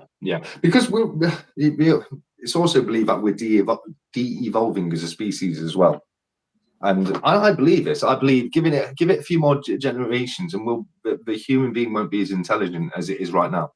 I don't think it is as intelligent as it has been in the past. I mean, you just got to look at the wokeness and the entitlement and the self-entitlement of how the young think now. And I think we're destroying ourselves, even in the way of marriage, breeding, all that sort of stuff. I think we're absolutely destroying ourselves. The younger generation is looking at things that aren't important instead of concentrating on what is. Absolutely. I am, just so everybody knows, I am now on extreme battery save. Can you still hear me? I can. Yep. Yeah. Okay. Let me see if I can work out a plug. Can you just bear with me 2 seconds? Absolutely. I was doing that earlier myself. You might have seen my hand sort of popping in and trying to plug in something, and that was literally from my phone. So there you go. Let's have a look at some of the messages and see where we're going with that. Libel says, Future Investments, great chatting with you. Bye-bye, take care. Yep, that's saying bye to Future Investments. The problem with this AI is that a lot of, let's call them nasty people, communicate with it. More nasties than nice humans. The nasties is the majority learns from. You're absolutely right. I think Libel, humans who do chat with it will be asking negative questions or questions for self-gain, and that will teach AI about us in a negative way. What else have we got? The AI has partially taken over your audio, Cobra. Yeah, I'm really sorry about that. I have to learn a couple of things for my next live, where my phone stays on permanently, which it would do before I did a live, but the minute I went live, it cut off every 2 or 3 minutes. Libel, Cronus is the father of time. In Nordic, Germanic, Hades is hell. Ad and L. Okay, not quite sure what you mean there. Yes, religion is interesting. Just think of Odin, who was nailed to. I can't pronounce that. I'm not even going to try. Sorry, Yggdrasil, I believe. Well, you know what my pronunciation has been like on certain words, and someone actually pointed out when I was going through my gold coins that every time I pull out the Queen's Beast and I try and say the Falcon of the Plagianid, that one, right? Every time I say it in a different way, and it's true. I cannot pronounce that word. The world ash, the tree of life, and the raven fed from his liver. 365. What's in the chest, TSC? Loving the landscape photos behind as well. What's in the chest, bro? I've got important and valuable items, mate, because what's in this chest is there's some future investment stickers. There's a Jamie Frost logo. There's a My Silver Journey sticker. There's a note from, I believe that's from My Silver Journey, that one right there. And there's, love this, the 1 grammer from 365. Thank you so much, 365. And actual prop from the set of Future Investments. This was his original backdrop. Look at that. That's amazing. Yes, I remember your video on that cloth. Yes, that I got so excited. Doing videos on. Yeah. So I've got mementos that people have sent me in the chest as of yet until I put them in the safe, and I'm not sure yet on that one. I've got too many chefs, but not enough silver to put in them, so I don't know on that one. Bro, you've got to do me a favor. Ask Future Investments, or I'll ask him if I get a chance. But if you talk to him first, to send me a sticker, please, because I really want to get. I know it's stupid, but I really want to get the stickers going between us lot. No, I know. I'm the same. I love it when I watch some of the American stackers and all that, and they've got all the stickers. I think it's brilliant because you look at the stickers and you think, oh, I haven't seen that one, and you can start watching them, and I think it's absolutely brilliant. So yeah, please ask him to send me one. All right, what else have we got? Great chat, really enjoying the live. 365, thank you, brother, so much. 2 of my favorite stacking channels. That's amazing. GNS Metals, hey, bro, talk to me again. That email you sent me yesterday, somehow I deleted it and then couldn't get your email address to carry on.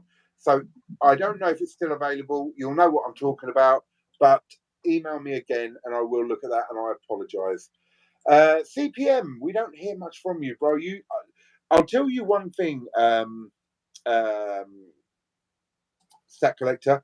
CPM, me and him have conversations like this, and he is a highly intelligent man, with some really great conversations as well. Brilliant. But he says, how many subjects have you gone through? So cool. Yeah, loads. And that's exactly what me and CPM do on phone calls that can last an hour and a half, 2 hours. And we just flip from subject to subject to subject.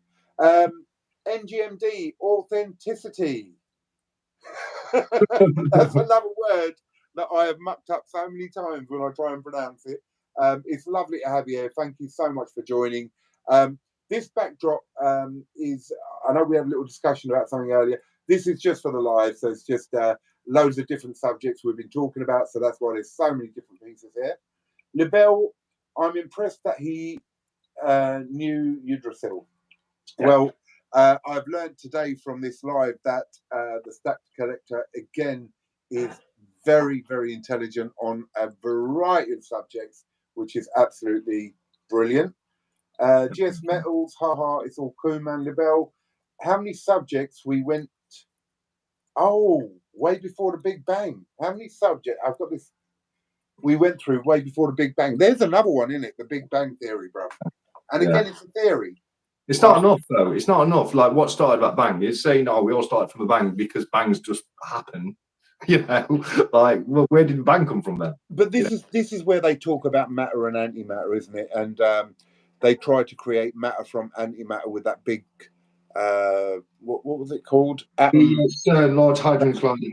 That's it. So, but to me, that's still, you're absolutely right. Look, it's the same as with religion. What was before God then? Or what was there? No, God was the first thing and he created everything. Okay, Big Bang Theory. All right, what was before the Big Bang? Yeah. But then is the Big Bang, you know how they say the universe is expanding at the moment because of the Big Bang, and eventually it will decrease in size and implode on itself. So is it that we are just looking at the Big Bang because we can see that far back into space to notice that we're expanding? And it has been through 7 revolutions of that where it's expanded, contracted into that tiny ball and exploded again. But if that's the case, was there a beginning before that circle? Yeah, I mean, it's an interesting theory because the way it was presented to me many years ago is that it's possible that because of the exact same amount of matter is re-crunched up every single time, it means that the bang is exactly the same every single time, and history repeats itself every single time. So the universe expands to a point where it can't expand anymore, then subtracts again into like a tiny, Very dense. yeah, yeah, basically a super massive black hole, but beyond Yeah. anything. And then it'll explode again because it keeps doing it in a cycle. There's a potential that me and you have sat here and had this conversation a million times throughout the eons, and we'll do it again after. Okay, but I'm going to pull you on something there. Just because the universe expands at that rate and then goes smaller at that rate again and explodes again, doesn't mean that the explosion will be exactly the same thing. For example, if you got two grenades with the same amount of power in them and exploded them both, would that move air and particles and all that in exactly the same way? No, it wouldn't. So No, the explosion would be different. You can't tie everything I into that thing. Do you know what I mean? Yeah, no, I absolutely believe so. I mean, what they would say on that is the two different grenades would be a million different variables, such as the exact position and rotation, the amount of air that's on each grenade. But I personally don't. I think it's an interesting theory. I don't agree with it for the same reasons as what you just said. Yeah. So as it compounds itself again, and again, you've got to remember that certain poles and certain things will move stars in a certain way. You'll have two stars crashing in a certain way. There are so many variables over that billions and billions and billions of years of expansion. That it won't happen again the same way. Therefore, the Earth wouldn't be at the same distance from this sun, etc., etc., etc. So life may not have formed in the same way. Too many variables. Yeah, because it's and don't forget there's the butterfly effect. So something only has to change in the tiniest, most insignificant of ways a billion years ago, and the whole universe is completely different. The whole timeline will be different. Everything will change. Absolutely. It's the same thing when we watch these programs or films where you can go back in time and you kill Hitler, let's say, because that's what you thought was the right thing. But the chain of events that can come from that is it's multiple. There are so many different avenues that will come from that. Yeah, no, and it's and I'll give you a couple of examples right now. Hitler's the better of two evils. As bad as Hitler is, if he didn't exist, some guy would have been 10 times worse. That's a possibility. Yeah. Hitler's one of Hitler's ancestors, like great grandchild, cures cancer. You know, that's also a possibility. There's so many variables that you can't mess with. You just can't do it. You know. That is one subject that blows your mind once you start looking at the slightest change you make and how it can affect everything else. But what a subject. I mean, it really messes with your mind when you start going into the depths of time. Oh, yeah. Oh, and another subject that messes with your mind is what are your thoughts on simulation theory? Okay, again, talk to me about it and then I'll pick up on it. So simulation theory is the one where we are living in a simulation. The Matrix. Yes, basically, yeah. The Matrix. Look, The Matrix was an amazing film for that reason. Look, in the same way, we create a computer program, let's just say a game. And in that game, this character is running around and all that. Let's say AI, like we've been talking about intelligence and all that sort of stuff. AI is in that game and it feels what it's like. I don't know. Are we? How can you prove that we exist? How can you prove that we're not in a simulation? Do you want to know a scary statistic? Go on. The chance of us being in the chance of us not being in a simulation is 1 in infinity. Now, Elon Musk believes it's 1 in billions. I believe it's actually more than that. It's 1 in infinity because it can only ever be one base reality. Like there's one reality, but that reality can create as many simulations as it wants. Absolutely. And simulations, when they get advanced enough, can create another simulation. Oh no, as many as they want. Yes. And every single one of those each can create as many. So, like, we could create 1 million simulations. Each one give of me those, a simulation that we have created. Well, there's loads. I mean, look at games and how realistic games are becoming. Yeah. They are a basic version of a simulation. There's simulations for weather modeling, simulations for battles. We use simulations. But let me ask you, those simulations aren't with beings in it who may think that they are alive in that simulation. Not yet. That's the point. So Mm-hmm. we haven't created a simulation like we're talking about an intelligent being living in the simulation. No, we haven't yet, but are we the product of what someone else has created? Because was it Arthur C. Clarke who said there's three possible options. One, we're capable of creating a simulation, but we never do it. Right. Two, we destroy ourselves before we're able to create a simulation. Or three, we are definitely in a simulation. That's what Arthur C. Clarke says. Elon Musk believes that there's billions in one chance that we are base reality, because I've just explained there's potential for it to be an infinite number of simulations out there that are outside our own simulation. We just haven't created any that advanced yet, but we definitely are heading that way, and will do one day. Is AI part of our simulation that we're creating? We could ourselves be AI to something else. Yes. And so therefore we have possibly created a simulation within our simulation. Yes, yeah, no, we could have done if you look at the sentient AI. But when I spent a lot of time thinking about this, and it put me in a bit of a dark place. I had a bit of an existential crisis. But then I realised to myself, it doesn't matter. No, because this is our reality. Real. This is real. It's real to me. When I feel things, I have emotion. I feel pain. I feel joy. I feel all the things that life lets you feel. So I don't care if this is a simulation. I don't care if this is digital, because I experience it just the same as I would anything else. Well, that's exactly like the film The Matrix. So when he was pulled out of the Matrix, it was like, well, or the other one who was pulled out wanted to go back in. He goes, what's the point of me being in this reality of a war with computers and robots? I want to just go back in the simulation. Put me in there as an extremely rich person. So if this is our reality, there's no need to worry about it. Like CPM always says, it is what it is. What you can't do something about, you can't do something about. So, but it's a very interesting point. That leads me on to something else, what you just said there, because this is another thing I think of all the time. And what if that's what this is? What if we're in a VR game right now, and we're real people? We are real people, but we just don't know we're real people because we're in some kind of massively advanced AR game. So we're the person on the outside with the head mask on playing the VR.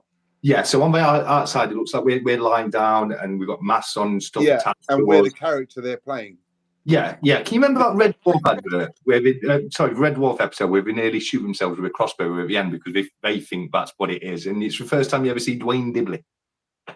Mental, absolutely. Again, like time, this is one subject that you can just go deeper and deeper into. Let's have a look at the messages. There's been loads coming on. Creative, precious metal. Hang on, let's go further back. Where are we? Okay, so let's go from LaBelle. He says, how many subjects we went through before the Big Bang, right? He started us off on the Big Bang. We could see and hear the remainder of the echo, you're right, of the Big Bang. Absolutely right, this is what we were talking about. The flickering, that's the white noise behind, so-called, the residue from the echo of the Big Bang.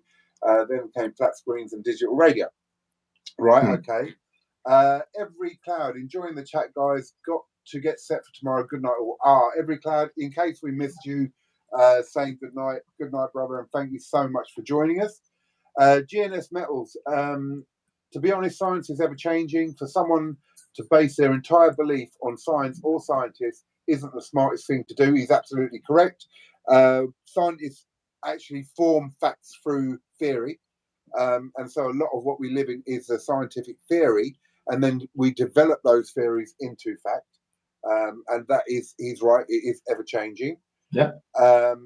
Jim, hello, how you doing, brother? Good morning. He's out in Australia. He's the gentleman who sent me the Cobra Kai coin. Yes, I saw that. Yeah. Good morning. I made it. Think I might have missed a bit though. Yeah, you probably will, but it will be posted afterwards. and I will have to cut out a little bit where I did a little face reveal by mistake. There you go. Libel, there can't be order out of chaos. Not sure. Debatable. NGMD, deep down, you both know the Earth is flat because you saw it on Twitter. Oh, do you know what? That's another one I've got to get into with you in a minute. I've got to talk about flat Earth because that does my head. Yes. CPM. Now we know why Cobra doesn't sleep so much. Sleep much. I don't. I just don't sleep. I don't know what's wrong with me. My poor missus. I don't know how she puts up with me. CPM. Oh my God, these two are made for each other. Love it. Yeah, amazing conversations. And the thing is, we haven't actually gone into depth into anything. We've just skimmed on the top of all this. 365. Get Andrew Tate on. There's another subject we could go into, and all this stuff about patriarchy and misogyny and men of the depths of the earth. Yep, go on. Quickly, Cobra. What's your view on Andrew Tate? I think Andrew Tate is correct in a lot of what he says. I think the way he puts it across is wrong. Okay, now for me, it took me a while with Andrew Tate. I was on the fence for it for a good while with him because I don't like to go with the crowd. And I was watching him, and is an arsehole. The guy's an arsehole. Yeah. But when you get past that, and I think a lot of it is what is put on is a it's a facade. The guy is, when you look into it and you hear what people say about it, he's a truly decent guy who's helped people, and you can see he wants to help people. I think he's been hurt a lot in his past. I think he got heartbroken, and I think it made him very hard, and I think it's made him very misogynistic. I agree with you on that respect. I can remember the day I actually thought, and I saw someone talking about how he helped somebody out and pulled him through. And I can remember the day I thought to myself, you know what? He doesn't, like you just said, he doesn't present it in the best of ways. But I think he generally wants to help people, and you know what? I'm going to get, I'm going to give him, I'm going to give him a chance and see what. That very day he got arrested and locked up for the same day. And I'm not saying he did it; it's obviously been released now. Yeah, I'm just saying the coincidence, the timing of it wasn't great. But I think you're right. I think he does want to help people, but I don't know if he goes around it the right way. I think that's exactly it. I think it's not even maybe about help people. He tries to give advice and all that lot, and he tries to help in certain ways. I think a lot of what he's saying is correct in the way of, again, with the younger generation of females, when we talk about, feminism. Now, feminism back in the day was a different thing from what feminism is now. And back in the day, it was about equal rights. It was about women getting some rights and all the rest of it. And that is fine. But nowadays, feminism is actually putting down men, degrading men, saying that they should be. And that's where it goes wrong. And then when females or younger females can't get into a relationship because men don't think of them in that way, and men get slaughtered when they try and get into a relationship if they get divorced or anything else. It's just changing everything. I think our whole setup of society is going down the pan, and I think that's what he tries to put across, but he talks like an idiot sometimes. Because I've seen 365 put in the comment, but I used to go out drinking with him. Really? Apparently so. Fun fact, I've had a few nights out with him way before he was famous. Wow. Now, I would love to chat to 365 about that at some point. I really, really would. Okay. Hell. All right, let's get back to this. The Sim games. There you go, Libel. That's a very good point. Do you remember the Sims? Loads of them. Yes. There you go. Perfect example. Absolutely brilliant example. They got on my nerves when they started. All the Sims wanted to do was use the toilet. But there were Sim games for creating cities, for creating hospitals, and that was simulations. Brilliant point. Yeah. The shape of the Earth. Let's clear a few of these and then we'll get on. There's only a few more and then we'll get on to that. Okay. I love that subject. Libel, what's Sim game? Oh no, we've done that. 365. Imagine if whiskey was out. Now, CPM, don't say that because I know you and 365 would not be able to survive if there was no whiskey. So we'll leave that at that one. GNS Metals. There are no accidents. Everything happens for a reason. Just because we can't understand the reason for it doesn't mean it was an accident. No one's talking about it being an accident. But just because we can't explain something doesn't mean we attribute it to something else we can't explain either. So therefore, it just means we have to learn.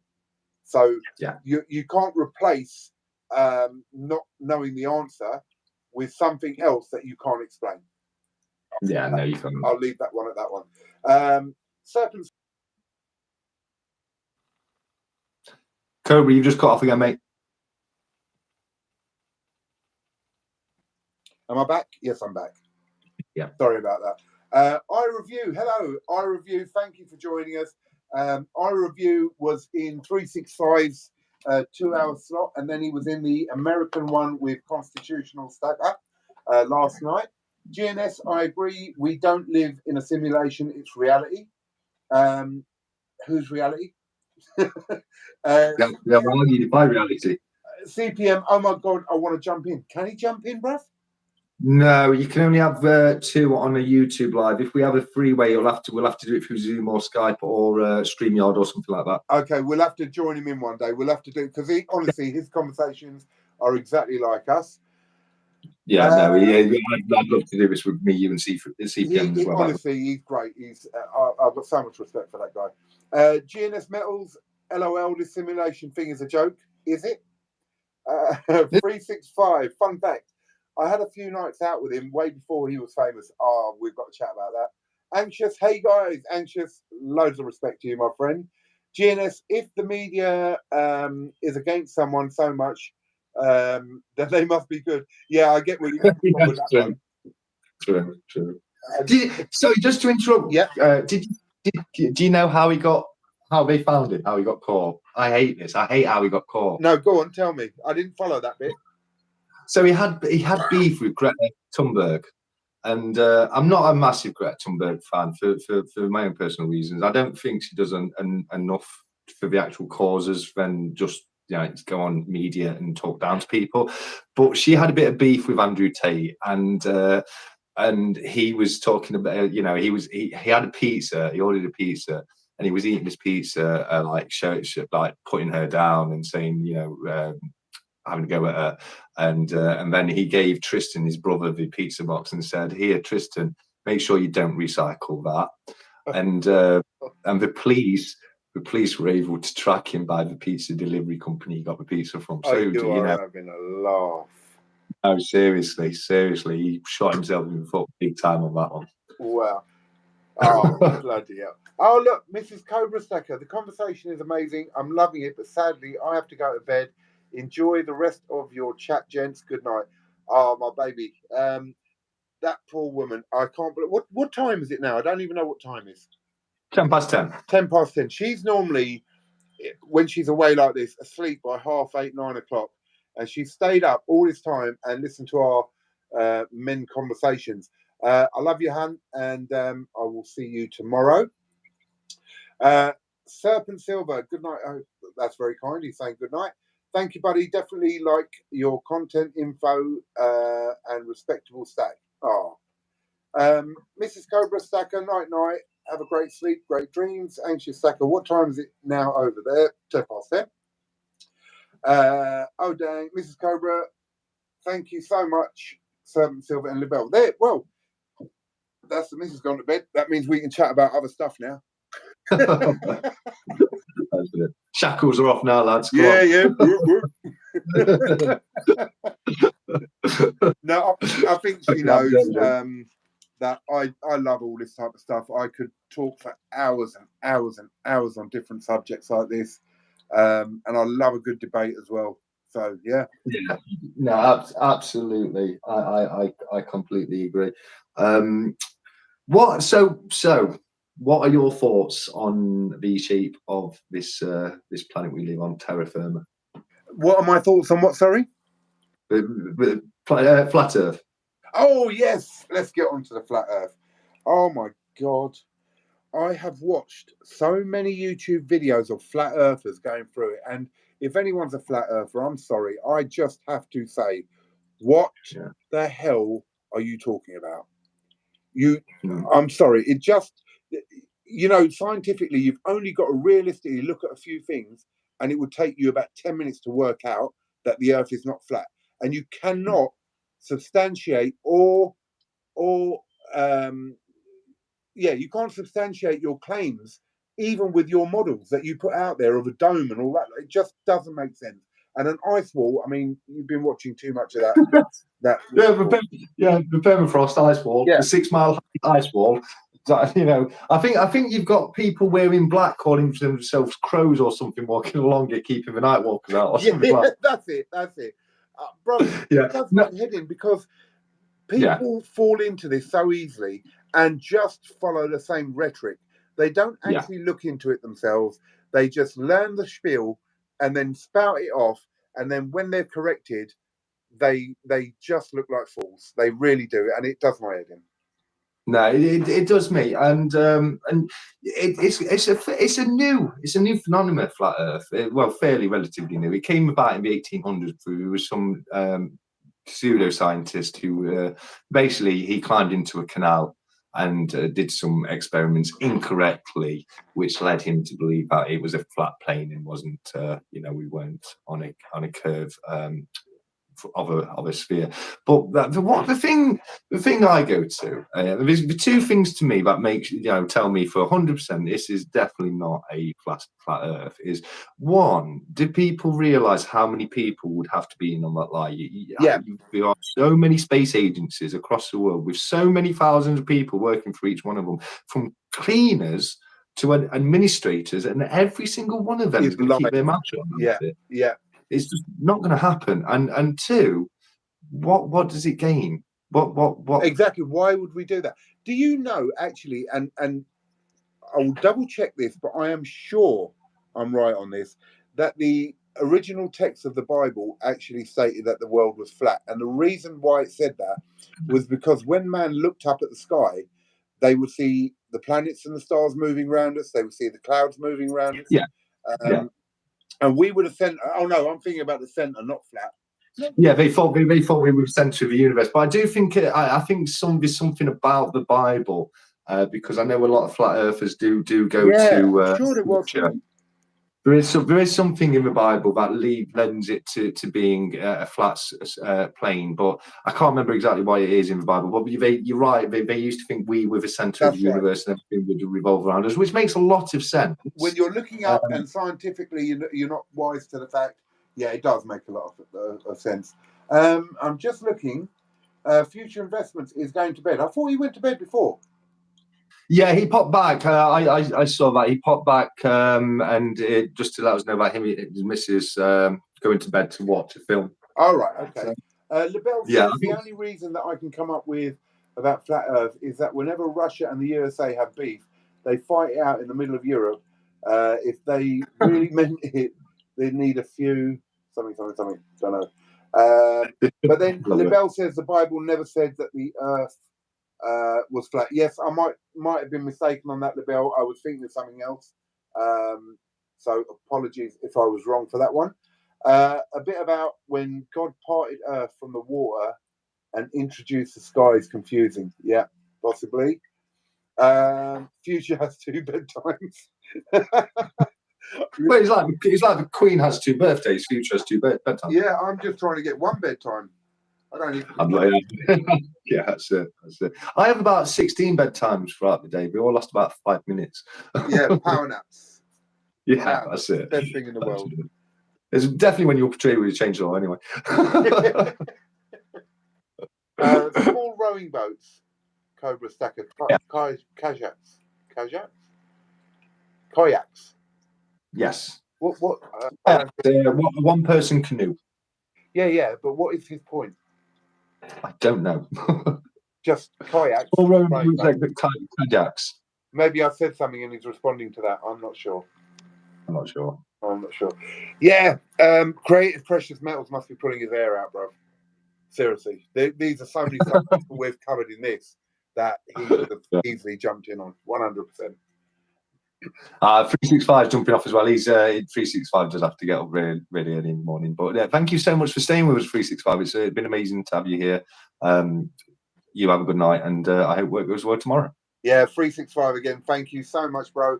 And look, a little thank you from everyone, because honestly, you do help us all in a lot of ways. You don't even realise you do it. But thank you. No, and he does. He does. Does anybody else think 365 is a bit like the daddy of the UK stacking scene right now? I think it is. Yeah. Yeah. Yeah, he's like the patriarch of us UK stackers. He's really... Backyard Bullion has been doing it for a long time with the YouTube and all that, but I don't think we get so much interaction from him directly. I think there's just a bit too much of a gap. 365 being a new channel, yeah, and it's blown up recently. I think he probably associates more with being a small channel still, when really he's a lot bigger than you'd think he was. Although you'd think his channel was bigger than it is as well at the same time. Which is very. I mean, the thing is, when I started watching Backyard Bullion and 365. 365 was very new then. Yeah, and he only had a few hundred followers. Yeah. He did a couple of videos, and that boosted it. But then he has taken that role on in a very good way, in a very positive way. He could have just had that big boost and sort of, I'm better than you lot. But he hasn't done that, which is really good. No, and people don't see the things he does behind the scenes, helping small stacking channels out as well. He's constantly there giving us advice and helping with what kind of thumbnail to use, or what kind of tags, or what kind of title or things like that. He's always, and obviously I don't want to detract from the effort that other people do, because obviously it's a great community, and we're all, to some extent, doing the same thing. But you've got to recognise people when they stand above the crowd, haven't you? Absolutely right. Libelle, her point. The point is that the distance between Russia and USA is small. Got it. So why are they finding out? Yeah, okay. Unless the Earth was flat, they couldn't use that route for a reason. Yeah. Serpent Silver, I got 5 hours till my bedtime. Got a big day tomorrow. My time of being jobless might end tomorrow. Brilliant. Oh, brilliant. Well, that's good. CPM's going to bed. Hang on. I'm off too, guys. Burnt my brain out. Yes, 365 is the GOAT in the UK. In my opinion, well done, guys. Take care. CPM, thank you so much, really, for staying with us all this time. I know you would have been chomping at the bit to jump in at certain points and give your views and opinions, which would have been highly valued. I know. GS is saying goodbye. Can I just very quickly say, just in case, because not everyone might know, GOAT stands for God of all things, and it's not an insult. He's not calling 365 a goat. Do you know what, bro? I didn't actually know what that abbreviation meant. I just knew it was a good thing. Like, as in, you're the GOAT, you know what I mean? But I didn't actually know what it meant. Yeah, it's God of all things. Very interesting. Yes, yeah. I love that. I love that acronym. You're the GOAT, mate. Because it sounds like you're insulting somebody, but you're not. You're complicated. Complimenting them. Brilliant stuff. Yeah. So yeah, I think we can agree that the Earth isn't flat. There's no need to lie about us. And if the news broke today that the Earth was flat, in 6 months' time, after people have got over it, how is it changing our lives? No, well, that's right. But at the same time, I want truth. Do you know what I mean? Yeah, of course. Truth. I don't want lies or fake news and all that. But you have to look at the facts of something. And I don't believe in just hearing something and going, yeah, that's what it is. And this is what happens with social media so much, and why fake stuff spreads so much, is because people look at it and go, that's what's happening, that's what's going on. No, look at it yourself. Look deeper and then form an opinion.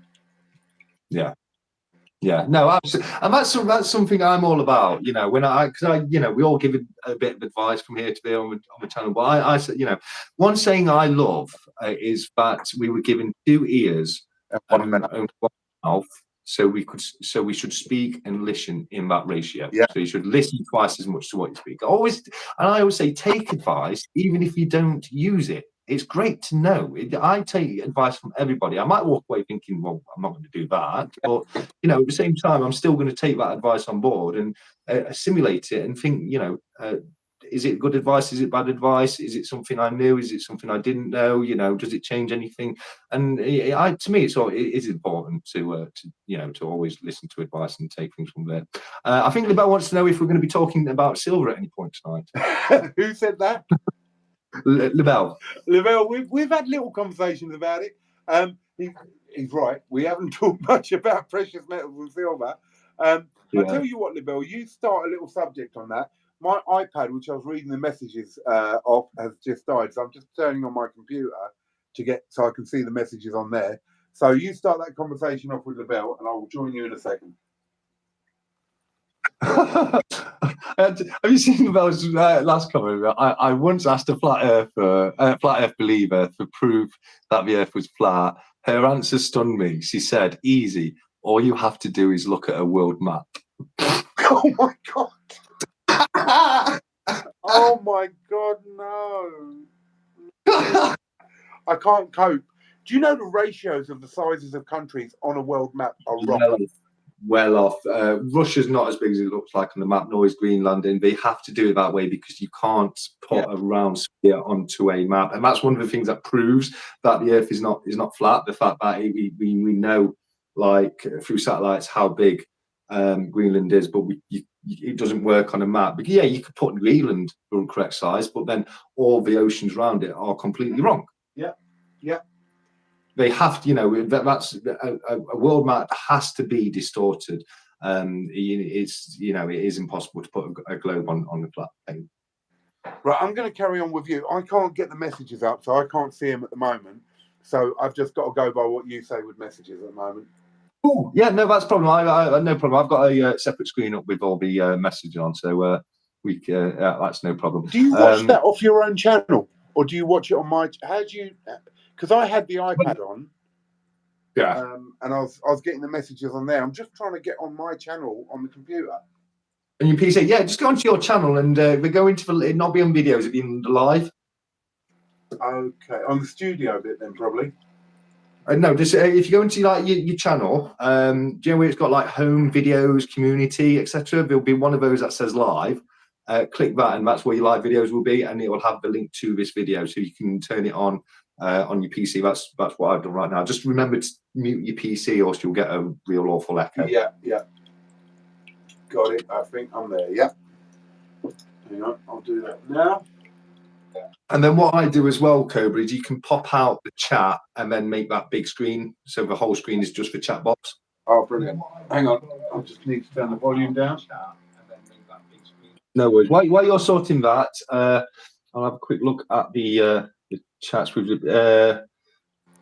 The Earth is round, but not 100%. Yeah, that's correct, GNS Metals. It's an oblique spheroid, the Earth. It's which means it's a bit chubby at the waist. It's got a bit of a muffin top. Saying that, there was a massive debate going on between a flat earther and a non-flat earther, and he turned around and said about that lump in the middle and how why do the waters rise over it and all it. And the guy went, look, there's not a whole big lump of water that just goes up in the air like 6 foot or 100 foot up in the air because of this lump around the equator or around the center of the Earth. But the guy actually thought that it went like that rather than just, the shape of the Earth was slightly different. Yeah, no, and the reason for that is centrifugal force. It is. That is why. It's very similar to that. I had a guy once turn around to me and say that evolution wasn't a thing because nobody has ever seen a monkey turn into a person. Oh, this is another subject that I can really go into. Okay, you had several different species of monkeys. You still have now. Now, one species, right, had evolved into humans. So people say, well, why didn't when one species develops, they die out. The old species dies out, but that's not the case. If you have and one develops into humanity, the others still exist. Yeah, that's why we had Neanderthal and Denisovans man and Homo sapien all at the same time, just off branches of the same evolution. But what he actually meant is no monkey had ever been born a monkey and turned into a human within its lifetime. Oh my God, that's not how evolution works. That's the response he got. That's not how evolution works. Look, the lungfish is a typical example of what we have seen in evolution. Yes, A rapid fish evolution. where the waters were running out, developed lungs, and came onto the earth. Right? It's a typical example of evolution. Yeah. Right? Well, one thing I will say is Darwinism Darwinism is wrong in a lot of areas, and also mainstream science's understanding of evolution is also wrong. It doesn't. Nothing will just evolve for the sake of evolving, and we know that because look at a great white shark or look at a crocodile. Yeah, they've been going for the longest time, from prehistoric. Millions of years. They are literal living dinosaurs. If evolution was like that, then they would be the most intelligent animals on the planet. Evolution only applies when there's environmental changes. Absolutely. So something has to change around the animal for that to evolve. It won't just happen just by coincidence. But then we see it in viruses and everything, how when we come up with a solution for a virus, it will modify to be able to survive that. It will change. And that's exactly right. It is by environment. It is by circumstance. It is by, let's say, what they'd normally eat changes. They will evolve to be able to survive and eat something else. So that's what evolution is about. But to say it doesn't exist, I mean, all right. I'm going to ask you a question now. All right, and I know the answer to this. So that people say this question can't be answered. Which came first, the chicken or the egg? Okay, it is the egg, because all chickens come from eggs, but the egg was laid from the predecessor of the chicken evolutionary. Absolutely right. That is exactly my answer. And people go, you can't answer the question. It just goes round and round. No, the thing that was previous to the chicken, which laid that egg, was not quite a chicken. Was not quite a chicken, right? And what it has from that egg, because all chickens. So, because even if it was something that was anatomically identical to a chicken that was live birth, that laid an egg, that thing that was live birth was by definition not a chicken because it never came from an egg. Absolutely. Therefore, the egg came first.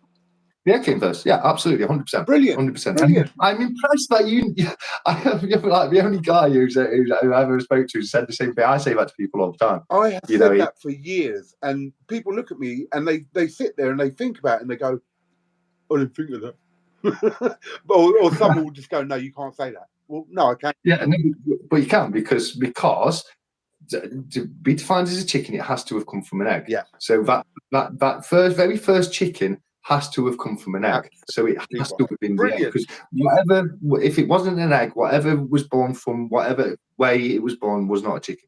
Brilliant, bro. Absolutely brilliant. I'm so chuffed you answered that exactly how I would have. Yeah, no, because it's right. It's scientifically right, and for those reasons, by definition. And you know what, Cobra? I was actually going to pose the same question to you. That's crazy, isn't it? Are you there, bud? Or I think you might need to refresh, buddy. Yeah, sorry about that. Sorry. Okay. My phone now is slightly separate from my computer. So, yeah, you'll have to shout me if that happens again. I can hear you. I can still hear you. Yeah, no worries. I'll. It's just when I stop speaking, it's like leave it a couple of seconds. Like I've not heard anything yet. And should I wait or? So what have we got on messages? I'll let you read them out, bro. Otherwise, you're not going to hear me properly as I read them. No worries. So okay, where we got to? Maps are hugely inaccurate. They are. There's a map I want to talk to you about in a little bit after we've got up to date with the comments. If they'd put the solar system, this is Lebel. If they put the solar system into scale, the best they can do is use an orange for the sun and a pin prick for Earth. Yeah, and it would have to be the size of a field. Yeah, absolutely. And also, if the Earth was the size of a tennis ball, how close to the Earth do you think the moon would be? If the Earth was the size of... Oh, right, yeah. Like working out by size and all that. Yeah. So if you scale down the Earth to... Alexa, stop. If you scale down the Earth to the size of a tennis ball and everything was to scale, how far away would the moon be from the Earth? Well, it'd be very close. No, it'd be like a football field away. Really? Yeah, it's crazy how far away the moon is to us. People think it's like it's close, but it's still a fair distance. Yeah, the moon's something like a quarter of the size of the Earth. It's a huge planetary body. The moon is. I think we've got the largest moon in our set. I don't know if I think it's to scale. Do you but we've got the moon was part of the Earth and we were hit by something and it broke away from the Earth? That's what science thinks at the moment, doesn't it? But Yeah. I've recently, this is something that I've only recently come across and started thinking about, because it's right that we just take the moon for granted, but it wasn't always there. No, it's not part of the Earth. It wasn't always. There was a time in the Earth's history where there was no moon. But when was that? Was it 3,000 years ago? Was it 17,000 years ago? Was it 17 million years ago? We don't know. But there are actually some ancient cultures that tell tales of when the moon formed. Really? Yeah, absolutely. I mean, this is where the question comes in again. Was it formed from the Earth? Or if not, how was it formed? Because those particles that would have had to be pulled together, I mean, it's quite a substantial amount of rock or whatever it is that had to be pulled together. And if that's the case, why didn't those come down to the Earth as comets, meteorites, whatever? Yeah, well, the current, because this is something I've looked into, and there's been a few theories. Like one of which is the moon was just drifting along in space and just perfectly got into our gravitational pull. Yeah, the chances of that is pretty near enough zero. I mean, that isn't what happened. I can pretty much promise you that. I can't believe that, because the trajectory, whatever it would have been, I mean, you're talking, it would have had to be spot on with speed, and the distance that it hit our gravitational pull to make it circular around us. And it would have gone into a spiral into us still. Yeah, it's like hitting a bullseye on a dartboard from two football fields away. Yeah, it's possible, but it's just not going to happen. Yeah.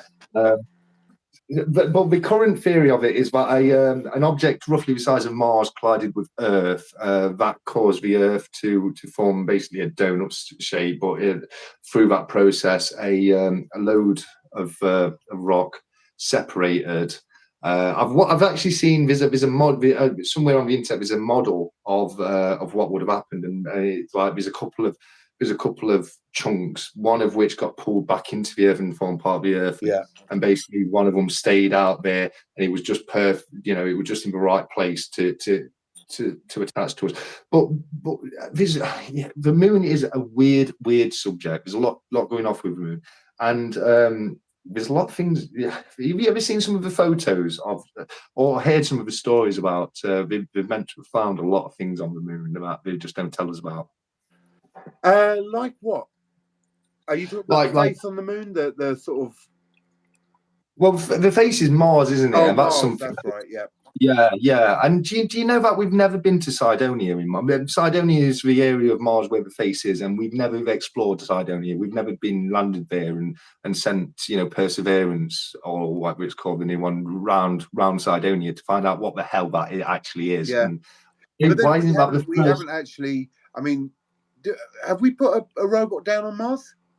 Yeah, we've got right now. We've got it's not Perseverance. Is it Perseverance or what? I don't know what it's called, but it's got there's the rover, and it's also got a drone little sidekick that flies around as well. Right. And there's some mad photos. Have you seen the doorway of Mars? No. Bro, there's a straight up doorway carved out in the rock of Mars. It's got right angles and everything. It's just a square doorway, and we've got photos of it as we drove past it. And why haven't we drove over to it and gone, well, why is there a door there? Yeah. Well, I mean, I think they would have had to change all their plans, or they already know something that we don't. I think they know something that we don't, mate, and I think they're hiding a lot of stuff from us. There's an image. Well, there's a series of images that was taken by the Mars rover.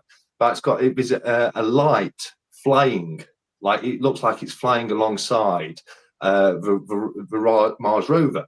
Now, NASA's claiming that it's a dead pixel. The problem with that is it moves throughout the frame, and dead pixels don't. No, it would stay in the place. stays where it is, and this thing is all over the frame. It's like it's flying alongside it, so it is definitely not a dead pixel. I'm going to try and find the doorway on Mars to show you, and once you see it, you tell me how NASA have not gone and checked this out. Here we are. Here we are. I've got a photo of it. Let me just get that. Let's have a look at this. Just have to do my PC over. See this, but you see that? Hang on. I will be able to in one moment. Yes. That's on Mars, bro. Now is that? Hang on. Can you raise that photo up a bit? Oh, yeah. It's like that.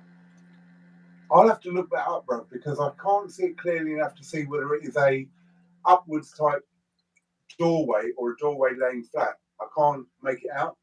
Oh yeah, no, it's like an upwards tight one. So it's like it goes like that's your doorway, and it would go in there. Yeah. But why have we not that? Why have we not why have we just drove past that and said, well, yeah, there's a funny looking thing in the rocks there. We'll just keep going. And there's so many things on the photos. I've been looking at there's a channel on YouTube that follows the current rovers that's on Mars, and I think it's every 3 months they do a video and they show footage of what it's seen on the surface of the planet. But Mars and the Moon both are, there's something strange going off about that we're not being told about. And I think we know there's a lot we're not told about. And I don't think we'll ever know the truth about it all. But there's a lot of messages coming. The bell says if they put the solar system, oh yeah, we've done that. And if they remove some water from the Earth, it looks like a potato. Yeah. But there are many missing links in the evolution chain. Yes, there are missing links, and we don't understand everything, but that's not to say evolution doesn't exist. We are related to chimps. Chimp and human had one common ancestor. Neanderthal is different. He didn't become extinct. Most Europeans share Neanderthal genes between 1 and 14%. I mean, this is the other thing, isn't it? That we now, because we can track DNA, we can map DNA totally. We can see what is our closest ancestors and that sort of stuff. And so people who just say evolution is rubbish, they only need, this is it, it's the argument of science, isn't it, again, whether science is real or not, I suppose. Well, the only thing I disagree with that is Neanderthal have a common ancestor to us, which is why we were able to interbreed. And you're right, the Neanderthal was interbreeded with Homo sapien and didn't go extinct. And the only way to not have any Neanderthal DNA at all is to be 100% pure African. Yeah. Yeah, you're 100% right. They didn't go extinct. People from Nepal and the Himalayas, they come from something that's known as Denisovanan. I can never remember the word. Denisovanan man, I think it is the name. It's something like that. But the people in Nepal have those genes as well. So it wasn't just Neanderthal and Homo sapien. There was a wide, and you'll love this, Cobra, because it's a bit like D&D. At one point in Earth's history, there was hobbits and what's the name, Orang Pendek or something like that. Right. I can't remember.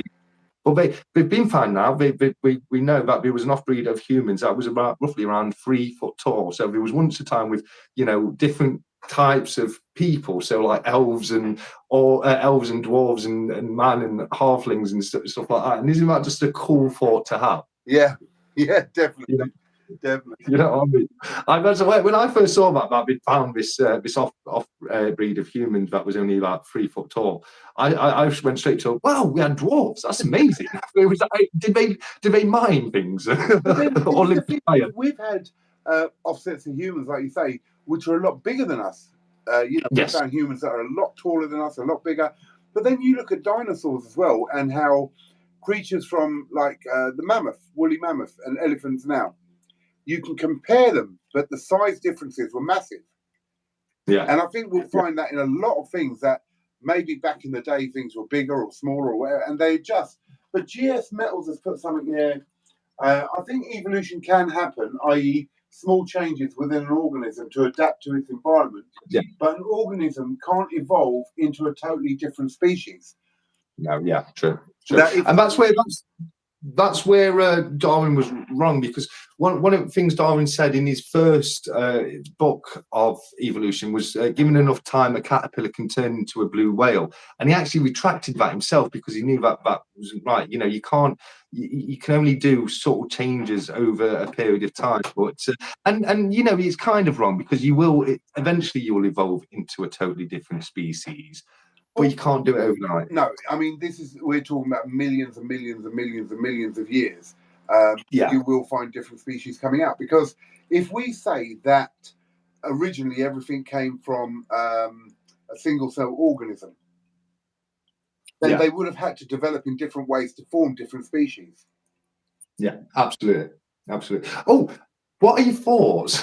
What are your thoughts on octopuses and mushrooms being from outer space? What? Look, Science octopuses are amazing. I mean, how many brains have they got? How can they squeeze through such weird little holes in such weird ways? Yeah, they are very, very different from us or normal creatures. Mushrooms. The reason for that is mushrooms, again, are unlike anything else on the planet. They're not a plant. They're more like an animal than they are a plant. And mushroom spores have been proven to survive a vacuum of space. So it's perfectly possible that they could have just drifted here from somewhere else. Okay, it's perfectly possible, but it doesn't mean it did happen. And don't class them as a fungus. Yeah, and the fungus is not an animal. It's its own completely own different type of life form to everything else on the planet. Which is why they think it could have been. We're not saying definitely. We're saying mushrooms and octopuses are so different.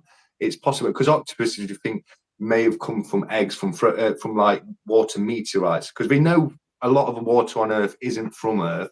They've been able to prove that a lot of it has come from like comets made of ice and stuff like that. Libelle mushrooms are spores, and it's the spores that they've done tests and proven can survive space, and because we're so different, they think it's possible. Like you say, it doesn't necessarily mean it's what has happened, but it's asking questions. Which we must do. So it's another theory. Yeah. It's another possible theory. I don't know, bruv. I mean, as you say, it's possible. I never knew about that. So I'd have to look into it more and really sort of research it a bit. But I don't know. Well, I've got two stories about octopuses which will probably blow your mind, because they definitely blew mine. And these are real life, absolutely gospel truth stories, right? The first one, and this is quite famous, a lot of people might have known this one already. It was a famous, like a SeaWorld, the kind of place. Yeah. And they genuinely thought they'd employed a thief, because a lot of their prize expensive tropical fish were just disappearing at night, and there was literally no explanation for it. So they actually came to the understanding that somebody working here, when places close, is clearly coming in, stealing these fish and selling them on. So they put in hidden cameras to try and catch whoever it was. Right. Went out, and then at some point of the night, little octopus in his little tank came up, opened his tank up, got out, crawled across to the other aquarium, opened that tank, jumped in, started eating all the fish. Now, this is where it gets interesting, and it shows the true level of intelligence of an octopus. It didn't stay there where the source of food was. Any other animal on this planet would stay at the source. This octopus, after it's had its food, got back out that tank, closed the door back up, crawled back into his tank, closed the door back in, and just sat there laughing at everyone. Like, I mean, the laughing part is obviously me. Imagining that he just laughed there, twiddling his mustache, going, meh, meh. But that is amazing. But here, go on, you had a second example. Let me hear that first. Yes, the second one's even better. The second one is I think it was a dentist. They had a aquarium in the waiting room, and it had an octopus in it, and they had somebody come in to work on the air conditioning vent system. this octopus sat there in its tank and was doing. When everyone left, it left its tank. Went over to the vent, unscrewed the vent, crawled through it, put the vent back, and screwed it back on. How did it unscrew it and screw it back on? Its tentacles. Are they that agile with them? The suction cups on its tentacles. Oh my God. But here's, I mean, that's truly amazing. And I really, I promise you, I am going to look into octopuses a lot more. I know they're intelligent, and I know they have about 4 brains or something like that. And they are intelligent without a doubt. But I need to look into it a lot more. But here's something for you. So there is a large quantity of people that say that animals don't have emotions, animals don't feel the way we feel, they don't think the way we think, and all that lot. Let me get your opinion on that, and then I'll tell you what I was going to say. I haven't got time of day for that kind of thinking. Some of the best relationships I've had in my life have been with animals. And if you spend the time with an animal, every single one has its own personality. It's how it has emotions, and you can tell animals apart. And it kind of winds me up when we detach ourselves from animals to that extent, because animals, they know love. There's a lot more going on between the eyeballs of an animal than mainstream science has thought for a very long time. And we're starting to catch up. We're starting to understand. We are starting to appreciate these things more. But I remember even when I was a kid, there was a whole detachment from humans and animals, and they were not capable, like you just said, of emotions, etc. I absolutely agree with you, 100%. But it's science and religion have painted that picture for many, many years. Yeah. And we, being humans and being the ignorant type that we are, think that we are so superior to everything, that only we are made in such a way that we are so intelligent and so amazing. And all animals are amazing, amazing, amazing creatures. Intelligence, emotion, love, kindness. And so you'll find animals like a lion, for instance, who goes around and kills its stuff and eats it and all that sort of stuff. But one, it will only kill to eat. It does not kill just for the sake of killing. Yeah. And number 2, these same creatures will also adopt other creatures and love them and take care of them if they see they're in danger. Yeah. Now, for example, my Rottweiler is a big boy, good 60 kilos. He is fully security trained. On command, he will bite, he will do everything, he will release on command and all the rest of it. And when my mum was alive, she passed away this year, she really wanted a small dog for herself. And so I got her a little Pomeranian. Well, this Pomeranian with my big Rottweiler, we were a bit worried about how it'd be. The Pomeranian would jump all over the Rottie, and the Rottie would lie down on the floor and let it play with him and jump on him and all that, and just really took care of him. He knew he was smaller, weaker, and a child compared to the Rottie. And you're exactly right. You see it all the time. You see the love, you feel the love. And to me, in a lot of ways, emotionally, they are a lot more superior to us.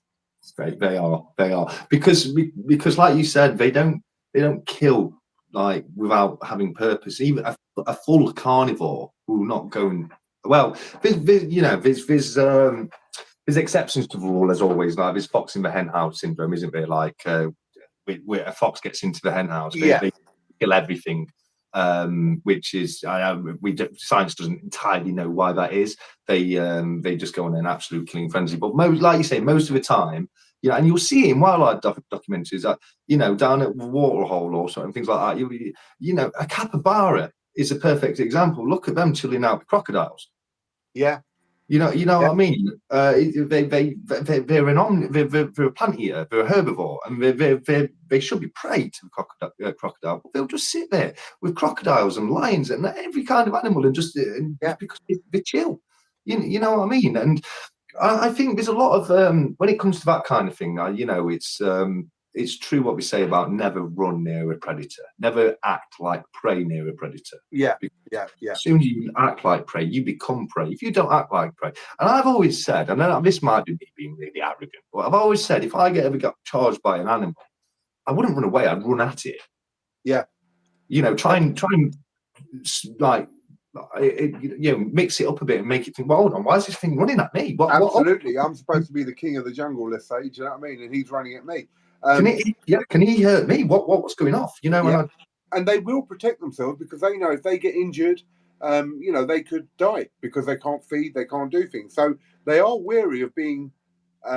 Did you see the robotic dog that was put in a thing of lions? No, I ain't seen this one. What's? Maybe I have. Hold on, it's ringing a bell. Just remind me. So they've made these robotic dog type things. It's another form of AI, and they're absolutely brilliant. They can go up steps, they can do all sorts of things, and they put it into a pen of lions, and all the lions were circling it, but they were fearful of it, and the thing would move towards them, and they'd jump back.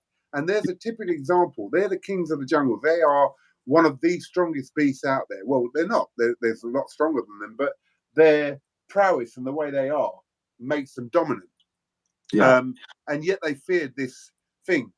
Do you know what I mean? This dog thing. But I truly believe we are the virus on the planet. Yeah, we are. I mean, we are. If you look at how we act, and I think it comes from Matrix or something, but it's 100% right. We spread like a virus. Yeah, we do. We consume like a virus. We take over and we consume everything. Yeah, and what do you know? What really winds me up, Cobra, is when I hear science talking about dumping our waste into space. Yeah, it's like, so no. now not only have we ruined our own planet, now let's ruin the rest of it. Yeah, can we be any more virusy than that? It's like, no, let's figure this out and not be more sustainable, not making every the rest of the bloody universe a garbage heap as well. But they believe that we're going to encase ourselves into the planet sometime soon. We're going to what? Sorry, encase ourselves into the planet, bro. Now we're talking about Nibiru and all that lot, which we had talked about before. Oh my god. Yeah, not exactly. But what I was getting to, we'll get that's more fun to talk about. But what I'm getting to is we're dumping so many satellites and stuff into space. Eventually, we won't be able to clear a path through them. Oh, you mean? Oh, I see. Not going within the planet to live, but trapping ourselves upon the planet. Yeah, so we can't actually get spacecraft through the garbage belt. Because like Jupiter's got an ice belt, we're going to have a garbage belt. No doubt. Yeah, but Nibiru, that's an amazing, because this is also pseudoscience, but something that I actually believe in, because I think there's a lot of reason to believe Nibiru, or whatever you want to call it, another planet beyond, well, within our solar system. I believe there is another planet out there. Are you there, mate, or you've gone quiet?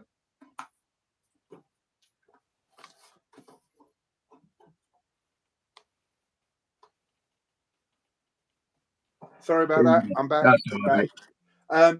Before we get into that, and we will, do you want to read out some comments? Because I think loads of people have been commenting. Yes. Catch up with them. Yes. Okay. So top where we've got mushrooms are spores, which we've looked at. The largest mushroom in the world is in Oregon, several square kilometers large.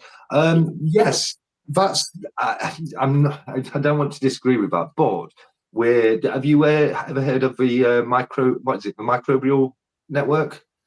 Yes, between the trees and all that lot.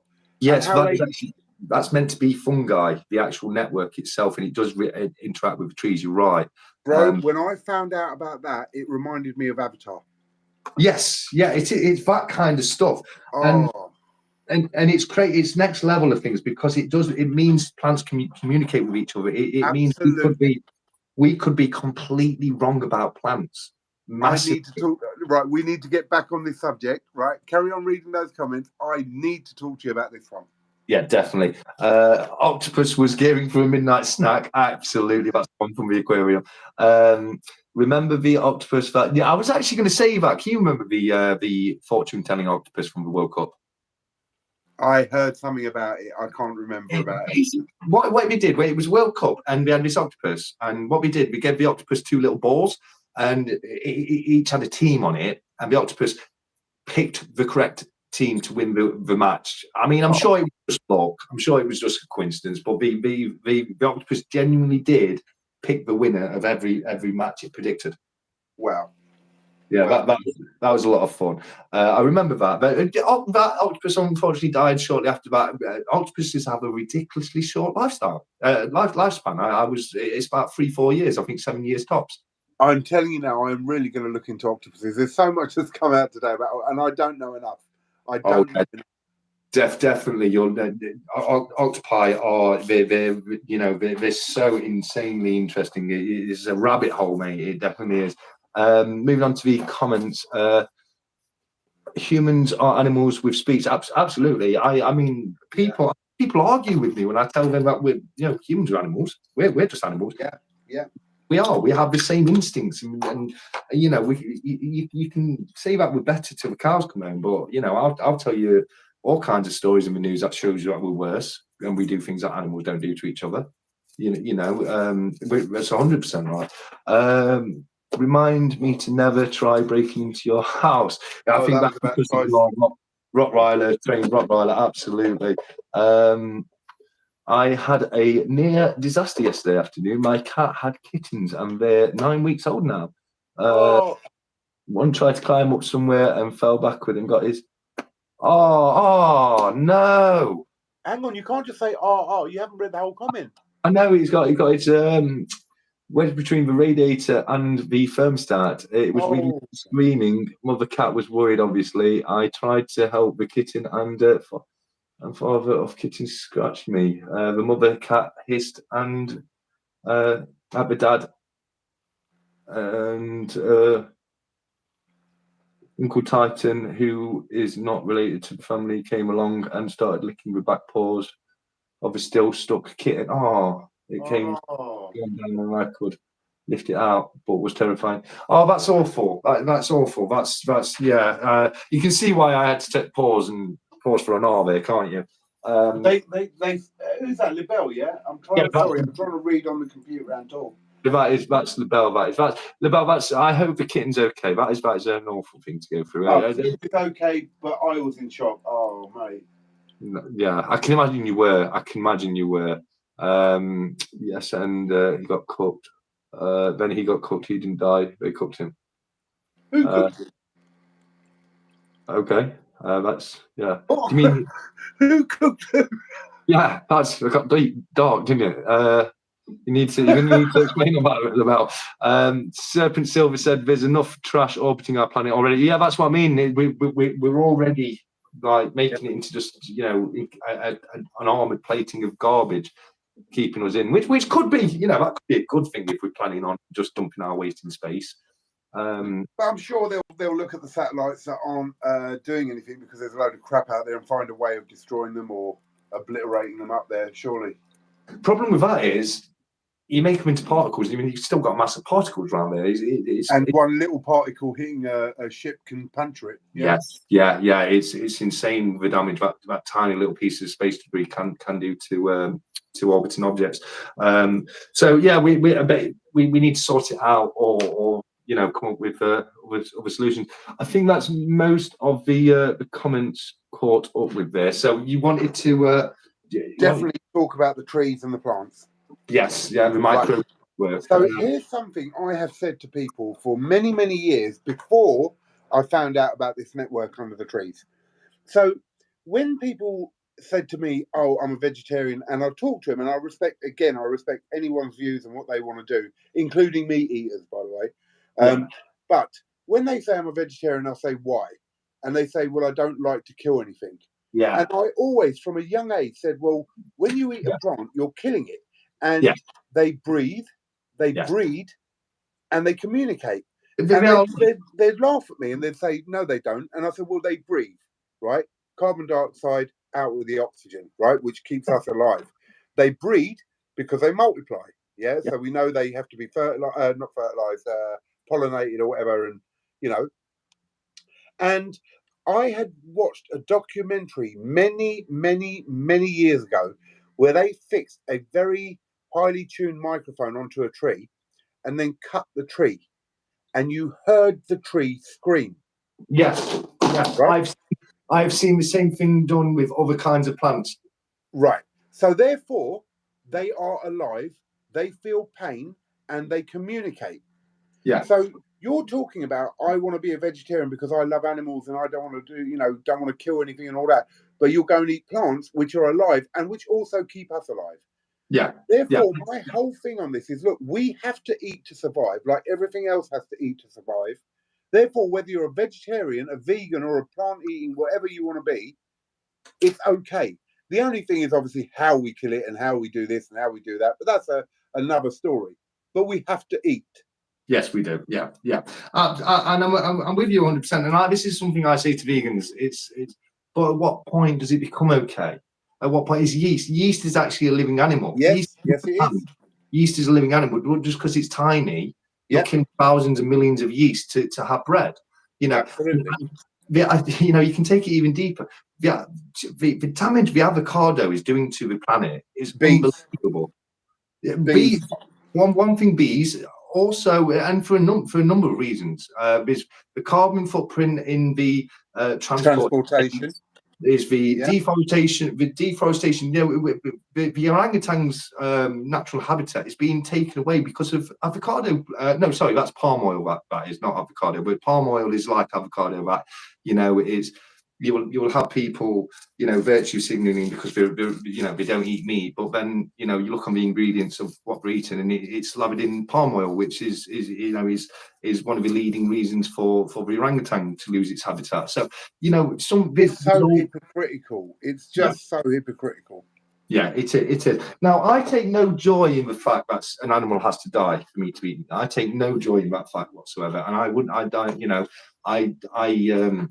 One thing that makes me very sad is when I see produce being thrown away from the meat counter, because that's a wasted corpse. That makes we need to come up with a way that we can really narrow down that kind of wastage when it comes to. That's the problem with humanity. Everything we do contains massive wastage. Everything we do. Yeah, no, it's all waste. We throw away everything. Yeah. We don't care. We just do what we do and just leave a pile of waste behind us. It's 100% true, and that's what we need to stop. That's what that's what we need to change. If we can change that, everything else changes on top. If we're not polluting, then you can't blame humanity for climate change because we're not doing anything to cause it. The climate's going to change. Yeah, and one way, are we right to change to try and stop climate change because species will go extinct because of it? Well, yes, but that's why species have evolved in the past, and that's why we have the species that we do now. Absolutely.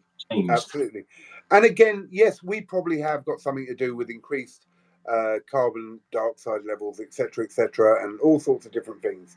But at the end of the day, the planet will repair itself and it will do what it's doing. I do believe in a way that the planet is alive, right?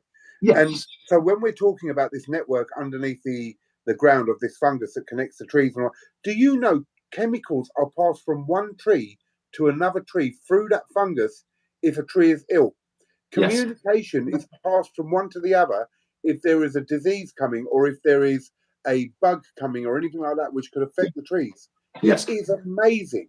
It's true, and we've also proven that when there's a forest fire at one end of the forest, the trees and the plants on the other end of the forest close up and they kind of move and prepare themselves for the fire. So there is an aspect and an element of communication going on through the rural network, and we don't know how advanced that is and what level of communication is going. And people will laugh at this conversation and they'll say, "Well, with plants, what are you talking about?" Because we do not understand them properly, and science is so limited. The thing is, anyone who's thought about this on a previous occasion before this information came out could have come to the same conclusion that they are alive, and therefore just look in the same way we say animals can't talk to each other. They absolutely can. They can communicate, and they do talk to each other, and they do have a form of communication. Now, because we can't understand it doesn't mean they can't do it. Yet they can understand us. Right. Now, in the same token, why is it that we look at plants and say, yeah, look, it's just a plant. It can't move, can it? So what? Because it can't move as walk along or do whatever you're thinking about movement, it does not mean it is not alive and sentient. Yeah. Well, I mean, for one thing, a plant will move very quickly as well. You watch it. You take your plant and move it just outside of the light and see how quickly it moves itself back into that light, because it will do it. That is movement. That is movement. Yeah. Just slower. It's just slower. That's all. And also, like you were saying about communication, people saying animals can't communicate. Well, hold on. They're the ones that can't communicate, but they can understand us, and we're the ones that can't understand them. But they're the ones that can't communicate. That's way up to me, because you're a dog trainer. You know that dogs can understand words. 100%. I absolutely know exactly what a dog can do. But then you've only got to look at whales and different creatures in the sea and different movements of creatures on the earth. You can't tell me they're not communicating. We've heard the whale songs and all that lot. You can't tell me there's no communication there between whales, between the babies and all that lot to keep them in check. And they travel vast distances in the oceans. There's a whole load of communication going on. There is, and science has at least relented on those few species, such as whales, dolphin, and the great apes. They are now considered to be non-human persons. So that they science has given them that level. They've picked a few animals up to say, okay, these animals are capable of thoughts and emotions, and they're so different to other animals that they're actually non-human people. And that's how good we are at detaching ourselves from the rest of the animals. I mean, it's very arrogant. It really is. And I'm not sure if you've cut off again. I'm back on. Sorry. I mean, this is the problem. If you can attribute it now to a few animals, why can't you understand that it's actually all animals? Yeah. True. Why are we are so arrogant to think that we are such a superior being that nothing else can look. We even did it when in the days of slavery and all that lot, and again, not getting into that subject in any way, but just talking about how people look at things or how humanity looks at things. They go to a country where the lifestyle is totally different, right? And to them it seems like these are just sort of how do you call it, like unintelligent, people living in heathens, living in a certain way. Heathens, So we take over them and we enforce our way on them and say they're not intelligent enough to be able to live and exist and do things like we are. And so let's say we have the right to control them and use them as slaves because they're not that is exactly the same thing what we're doing with animals and plants and everything else. Presuming that we are more intelligent and better, and therefore we have the right to do what we want to do. Because we don't learn lessons as a species. We pretend to learn lessons, but we just move it on to something else. I'm very anti-human. If you listen. I think me and you are on the same page on this one. We've been on the same page on pretty much everything, to tell the truth. Read LaBelle. LaBelle's put some interesting stuff up there. I can't easily read it, and I'm going to have to move things around before the next live. Okay, so we did get to the bottom, but here we are. Question LaBelle, I question human intelligence. Prospect told me that she only swims in the ocean and not swimming pools because she doesn't want to swim in water in which anything peed into. Sorry, bro. What was that one? I once spoke to a woman who said she only swims in the ocean and not swimming pools because she doesn't want to swim in something that somebody's peed in. Oh my God! People swimming in every creature in the ocean. Literally an entire ecosystem using it as a toilet. I mean, I'm a qualified scuba diver, and I'm completely off swimming. I mean, but the ocean is terrifying. Listen, that's another point. I'm qualified scuba diver as well. Are you? Are you beat Zach or Paddy? I'm a Paddy person, but I got. I'm Paddy. I'm open water, and I'm going to do my advanced in September. Oh, that's cool. I mean, I might have to pick it back up and do diving trips with you. Oh, mate, that would be amazing. And so is Mrs. Cobrastacker. Oh, that's so cool. That's so cool. Oh, that really is cool. But no, I mean, as I was saying, the ocean scares me. I watch too many programs nowadays of what's inside the ocean, and squids terrify me. Like, even just the Humboldt squid. That's a 6-foot squid. That's as tall as me, and it would rip me apart. And they swim in like massive packs. I watched this program once where we wanted to understand more about squids, so we captured one, put a camera on it, and we released it. And because it was mildly different enough by having a camera on it, it got it was a massacre. They turned on it, and it was you seen in films. Wow. Yeah, they turned it into nothing in no time. So yeah, there's a lot of scary stuff that goes on in the waters. Well, have you seen, obviously, in historical books, or not historical, but older books and all that lot, or pictures of giant squids sinking boats and all that sort of stuff? Yeah.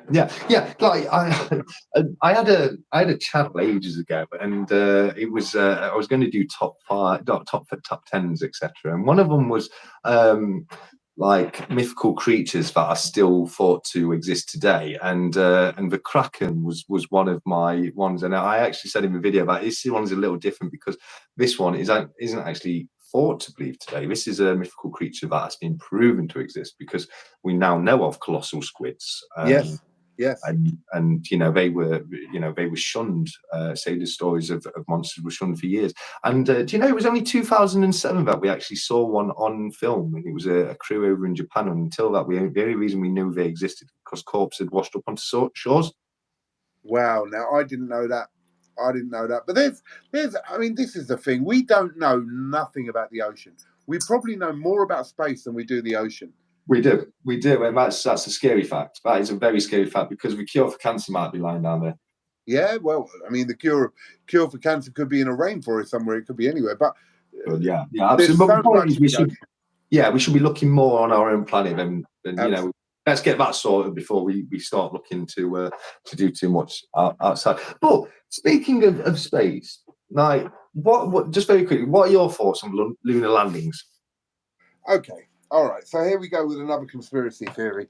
Look, there's several sides to this. Okay, now. One, they say there's a barrier between us leaving Earth, as in we can send spaceships up there or satellites up there, but we can't send humans up there because we wouldn't survive because there is a barrier. Yeah. Now, that is one thing which has been looked into quite a bit, and I've had a look at that. We have put a flag on the moon, I believe. Absolutely. And we can see the flag, yeah, or from where we are, and we have left stuff up there. So we have been to the moon. Now, the reason all these conspiracy theories, I believe, came up, we were in a space race, and it was all about who could get there first. And Russia was developing stuff at a very fast rate, and so was America. And so then the theory came out that because we wanted to beat Russia, we started making these films and putting stuff out there that we had been to the moon before we actually had. And then the end of the Cold War happened. Russia didn't have any money, and so their program was dropped anyway. Yeah. Look, I believe we've been to the moon. I believe we've gone further than the moon. And I just, that's what I think. I don't know. Where do you come from with that one? I in the past, I've been against it. The barrier you're talking about is the Van Allen belt. It's a radiation belt. Yeah. Anyway, it's lethal to humans. NASA's explanation for that one is, we just went really fast through it, which is a bit wishy-washy to me. Something else that's very wishy-washy to me is the fact that NASA lost the technology to get to the moon. We lost it. Now we're trying to rediscover it, which is why the Orion project feels like it's the first time we've ever been to the moon. It really, because we're going to the moon now in the Orion. And not right now, but they're building up to it. But the more you look into it, it feels like the first time. It feels like we are doing this for the first time. Even astronauts say that we're now coming close to be able to go further than lower Earth orbit. That's all we can get to at the moment. Right. This is what I've heard about before. Yeah, in 2013, we were only able to go as far as the lower Earth orbit. But in 1965, we got to the moon, but we've lost that technology. They knew something in 1965 that we don't know now. That's very wishy-washy. Now, there's obviously things on the moon, which is, would suggest that we have been to the moon. I'm on the fence. I can understand why it would be a lie. America was behind Russia in every step on on the space race. Yeah. First living animal in space, Laika, a Russian dog. First human being in space, Yuri Gagarin, a Russian cosmonaut. Yeah. And then and America was so far behind, and then all of a sudden they beat Russia. So that's very wishy-washy. All right. So if we can't get through, let's start with if we can't get through that. What did you say it was? Van Elten Belt. Van Ellen Belt, yeah. Van Ellen Belt. If we can't get past that, how are we going to get past it now? Well, we have different materials that can shield us from that radiation. Just like there's better radiation suits that when scientists have to go in and discover things, they're able to do so because we've got protective equipment. We know more about it now, and we're able to. We've got better technology and better materials, compounds, that kind of thing that we can use to protect the not only the astronauts but also the spacecraft itself from the radiation. Okay, and when Russia sent up the dog and the first human, were they in low Earth orbit? Yeah, we're talking literal, just stratosphere kind of thing, just literally getting into space. Yeah, it's a really hard one, isn't it? It's a really hard one, bro, because I've looked at both sides of this. And you look at some photos, and yes, some of what they say makes sense, that those photos are not right. But on the other hand, you talk to some big side, and it's like you said about one other subject, and we said, well, the conspiracy, flat Earth or whatever, the conspiracy that would have had to go into this, and the amount of people that would have had to go along with that conspiracy would be phenomenal. There would need to be a lot. Go to the moon. Yeah, there would need to be a lot. These days I'm starting to lean towards the fact that we've been to the moon, we discovered something, we continued to go to the moon because we discovered something, but we stopped telling people we went to the moon. Yeah. Yeah. Was it Apollo 13 that was the one that went really badly wrong and they had to? That's the one Tom Hanks was on. Yeah. Yeah. No, but that was a real story. It was, yeah. He played. It was a real life story. Not even just based on that's what happened. Yeah. Now, if that happened, then obviously we got past that barrier. Yeah, no, to have gone to the moon, we have to have gone past that barrier. And that's one of the big questions and that's what I mean. NASA say, well, yes, it is lethal, but we just went really fast. But it's like Everest is lethal. Being at the top of Everest is lethal. But if rock climbers get up and down quick enough, they can survive. And yes, technically that's true. If you went through it quick enough, it may not kill you, but you may get cancer. I think we've gone through that barrier. I don't think that has been an issue as such. I don't know. I do believe we've landed on the moon. Yeah, I'll be honest with you. I'm starting to believe that way nowadays. I think one of the problems with the internet these days is a lot of things that are given to you have a definite narrative to them. They have a bias to it. So you've definitely got to watch the opposing side's explanation, then come up with some, probably the truth lies in between the two. Yeah, I agree. There's loads of comments coming in on these subjects. Libel says, I love this stream. I know a lot about a lot of things, but I'm still learning here. Libel has been with us all the way through this, and thank you for that. I would love to, and this is what I'm saying about the London Coin Show. I don't know where Libel is, though. If we get a few of us like this together, man, that could be a mad night. Russia has never had any money. Russia had ruble. Okay, yeah, fair enough. They went past it in something that looked like a flat pack from IKEA. Yeah, the technology that they spent, that they sent the first rocket up in was less than our computers and iPhones now. It was terrible, but yeah. That's your phone. Yeah, you've got your phone. It's got a much higher powered CPU in it than the lunar lander had. Yeah, so that caused another question about it. Like the technology was so basic. Yeah. It says, and the question I asked because I was allowed to watch the historical landing as a very young girl was. Hang on.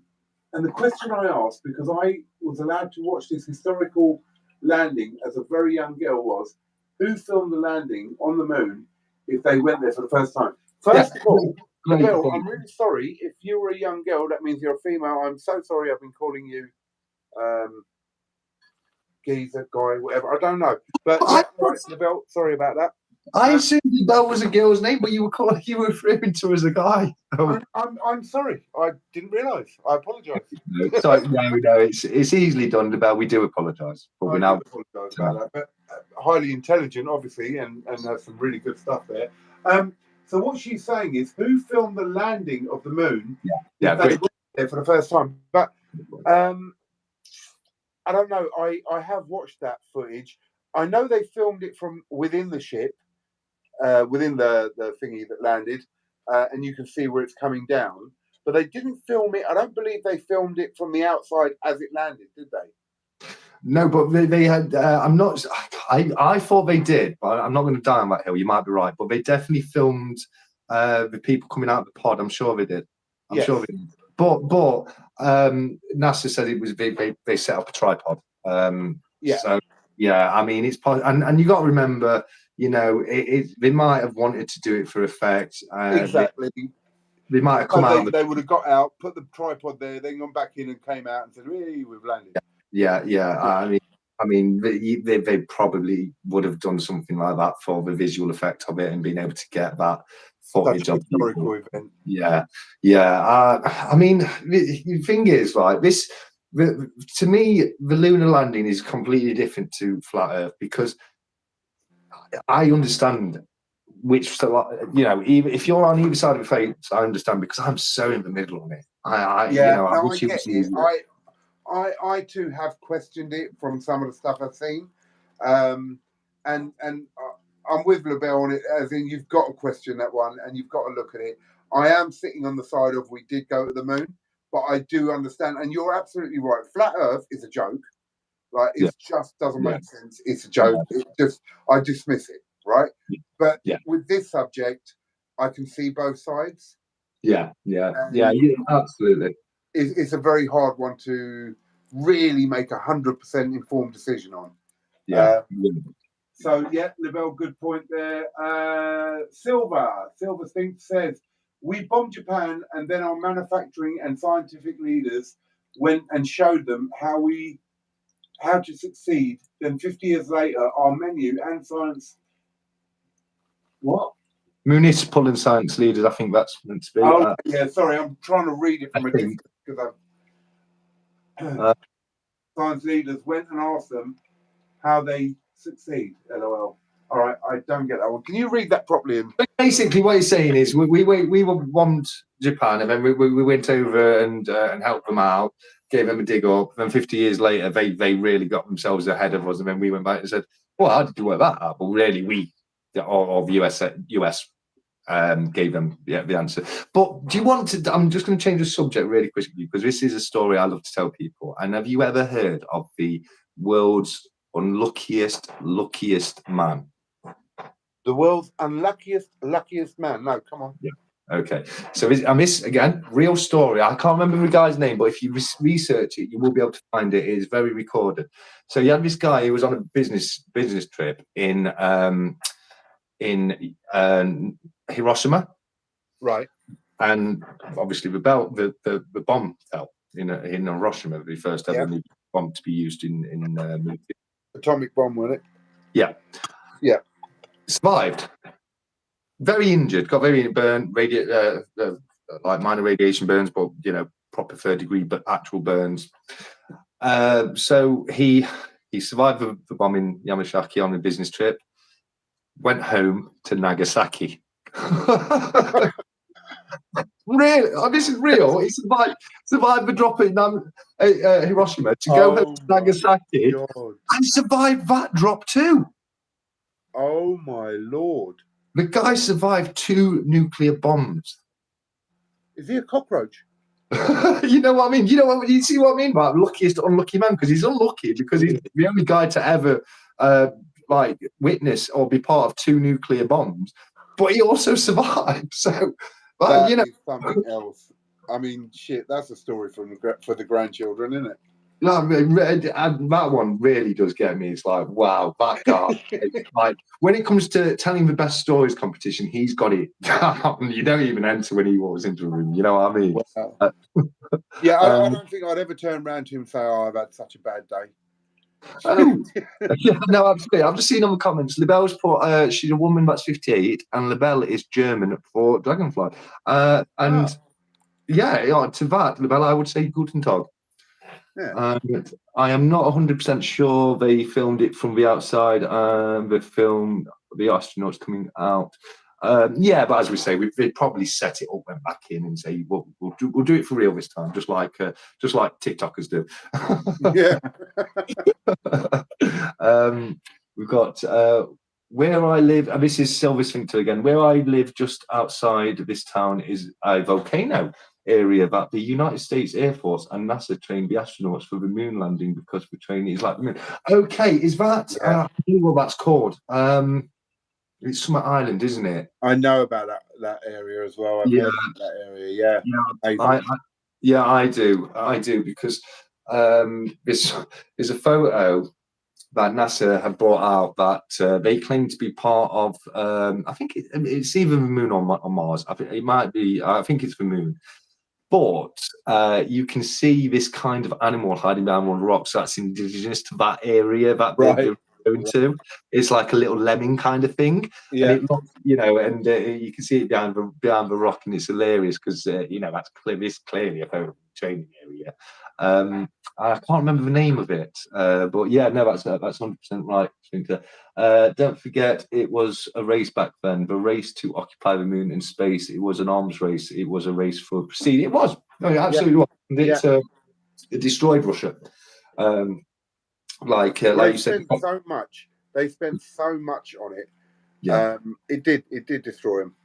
Yeah, it did, and they never recovered. It led to the collapse of the USSR. Yeah, and now you've got Putin doing what he's doing. But that's certainly something that is way above my pay grade. So yeah. I don't see how old he'd still. I don't see how he'd still alive. Who's that? I can't remember who's that referring to. Serpent Silver. He doesn't see how who's still alive. Oh, the geezer from the nuclear thingies. Oh yes, I know. How is he still alive? Boy, that's, as I say, that's genuinely real. I can't remember his face. His name myself. But if you do Google it, it will be widely available on the internet. I think that's amazing. Honestly, I think that is amazing. Yeah, there was an incident, Valkyr, the entire rocket went up. Now, I know the Saturn rocket very tragically blew up, didn't it? Can you remember that? Yeah. And that actually, teachers on it or something, didn't they? Yeah, there was a female teacher, wasn't there? That's right. Yeah. Yeah. And we've talked a lot about conspiracies today. One thing I would like to talk about is there is a very gross, in my opinion, very gross conspiracy that never really happened, which I think is quite sick because it did happen, and the families of the people who died in that rocket are real. They're real people who lost loved ones, and the Saturn spacecraft was a very, very tragic loss. So I can remember hearing about that conspiracy, and it's completely unfounded as well. I know an even more sinister one stood in the newspaper shortly we married. A guy from Scotland went to a meeting to London to meet up with survivors of survivors of a concentration camp. He was incarcerated in Germany, and on the way to the meeting, he got run over by a German tourist. Oh dear! Oh, you're joking! Yeah, wow. Dear. There's a very bad part of me that wants to chuckle to that, just because of the irony of it. Yeah. I mean, it's like I said, it's a more sinister version of my story. It definitely, I mean, tragic loss, but. Yeah, what a twisted coincidence that is. I'm in Bend, Oregon. That's cool. Oregon's a good country. A lot of my chainsaw gear is produced by a company called Oregon, which was, I believe, founded in Oregon. You're a tree surgeon, aren't you? Or I am, yes, tree surgeon, and I'm not just a tree surgeon. I believe in multiple forms of income. So, as well as tree surgery, I do landscape gardening. I'm also, because I've got the big trailer, I went out and became a licensed waste handler. So I can do clearances, tip runs, landscaping jobs, fencing, paving, tree surgery. It's basically anything outdoor related. Wow. And where do you live? Area? Like the area? It's not based in the Nottinghamshire area. Okay, cool. Yeah. That's good to know. Yeah, so if anyone ever needs any tree or outside work doing, send me an email to stackcollectorcmb@gmail.com so we can work something out. You get some calls from America. Yeah. yeah. Out in Oregon, I've got a tree in my back garden. It's really needs cutting down a bit. Yeah. I was thinking of going out to Canada, to be honest with you, because it's one of their main industries in Canada, logging. And there's a lot of opportunity for people who have got a chainsaw license over there. But I decided against that and decided to stay over here and start my own company up.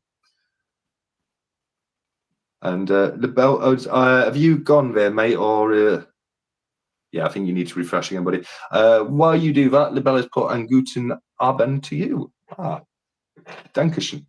The Balkan or something instant you can watch as documentary real life footage on YouTube, but it's tough. Yeah, I laughed about that. I shouldn't have done, really. It is a sad tragic incident, but it is interesting, and I may look into that further. What do you think, Cobra? It's one of those things where, I'm not glad it's happened, but it's something that. Sorry. The German concentration camp survivor who was run over by a German toll wash. I don't know much about that, to be honest. No, it's the one that Libelle put in the comments a little bit ago, where the coincidence where the concentration camp survivor was going to meet somebody. Yes. Yeah, it's called the Balkaner or something like that. Right. Okay. Gotcha. Canada trees are becoming extinct with all the fires going on over here right now. Get over there and save those trees, doctor. Yeah, he's a tree surgeon, not a firefighter. Yeah. I was talking about this with my mate recently, and this is just going way off subject, because he was telling me, and he owns a fairly successful window cleaning business, right? And he was telling me how he's struggling to meet people, because when he meets a woman, he talks to her, she asks what he does, he says, "I'm a window cleaner." They just disappear on him, and I was saying to him, "Well, mate, stop saying you're window cleaning. Start telling people you're a business owner, and see how the responses change." But as a joke, after that, I turned down to him and said, "You know what? I think I'm just going to start. When people ask me what I do, I'm just going to say I'm a surgeon." Yeah. I'm not going to say tree. I'm just going to say I'm a surgeon. Brilliant! Wow, you're a surgeon. Oh my God, that's amazing. Yeah. People's perceptions of jobs. I mean, when I told you I left home quite early, and my first jobs were dustbinman and road sweeper, and I started as that, and people looked down at you because of it. Yeah. And it's really quite sad that it does get to that. Do you know what I mean? Like, people judge you for your job, because we all have to do these jobs, and we have to do what we have to do to survive. But it doesn't make you any less of a person. No, not at all. I've got respect for people who get mucked in. I mean, I've always been the same. I don't care what job I do. If it needs doing, I'm doing it. Absolutely. I've never claimed benefits in my life. I have worked. No matter whether I've lost businesses or whatever, I've gone back to work. And I always will. I will never claim, unless, I had some really serious illness and I couldn't work anymore, then that's a different matter. But if I'm physically capable of working, I will work, and I have no thing, and I'll never forget where I came from. I've lived on the street. I've had it a bit rough, and I'll never forget where I came from. Never. Yeah. No, I mean, I'm with you there, Cobra. I mean, I've come across the hard times in my life. I remember years ago, there was a time I was so skinned that I went 5 days without food, and tell a lie. On the third day, I had you know those the smallest tins of sweet corn you can get, like the hot, Yeah, and sachets of mayonnaise, and that was all I had for 5 days, and you know I think sometimes you hit bottom so low, like you just think, you know what, this is changing. I'm not yeah, doing this now, you know, yeah, and you start to really, and I'll be honest with you, for me, because I started off with really good jobs, really successful career. I went through a heartbreak, and it broke me, yeah, and it, you know, it left me questioning myself. And when you have those self-esteem issues and you lose that confidence in yourself, you won't do anything, you won't put yourself out there, and your yeah, life won't get better and yeah. better, and you start to sink into a hole of depression. And Absolutely. you know, it can be very difficult, but you know, if you you know, if people keep moving and like you have yourself, I mean, look at you now, you're Yeah. so successful, and it's because you put the hard work and determination in. I think, you know, that's one thing that you definitely do have to. You know, you have to keep going. One thing I like to say is the only difference between a winner and a loser is how much effort you're prepared to put in. I absolutely agree, and this is where, I mean, with my son as well. You know, I've pushed him into the work ethic. I could easily sort of make sure he was well, all right, and all that, and I don't. I don't do it. When I pass, he will get everything anyway. He'll be set. He'll be well, all right. But at the moment, I do not give him anything. If he wants money, he will borrow that money off me and pay it back. Yes. And the reason is I must teach him that how hard it is to earn money and how hard it is to keep hold of it, and teach him the right things, because otherwise I'll pass and he won't appreciate anything. Yeah. Yeah.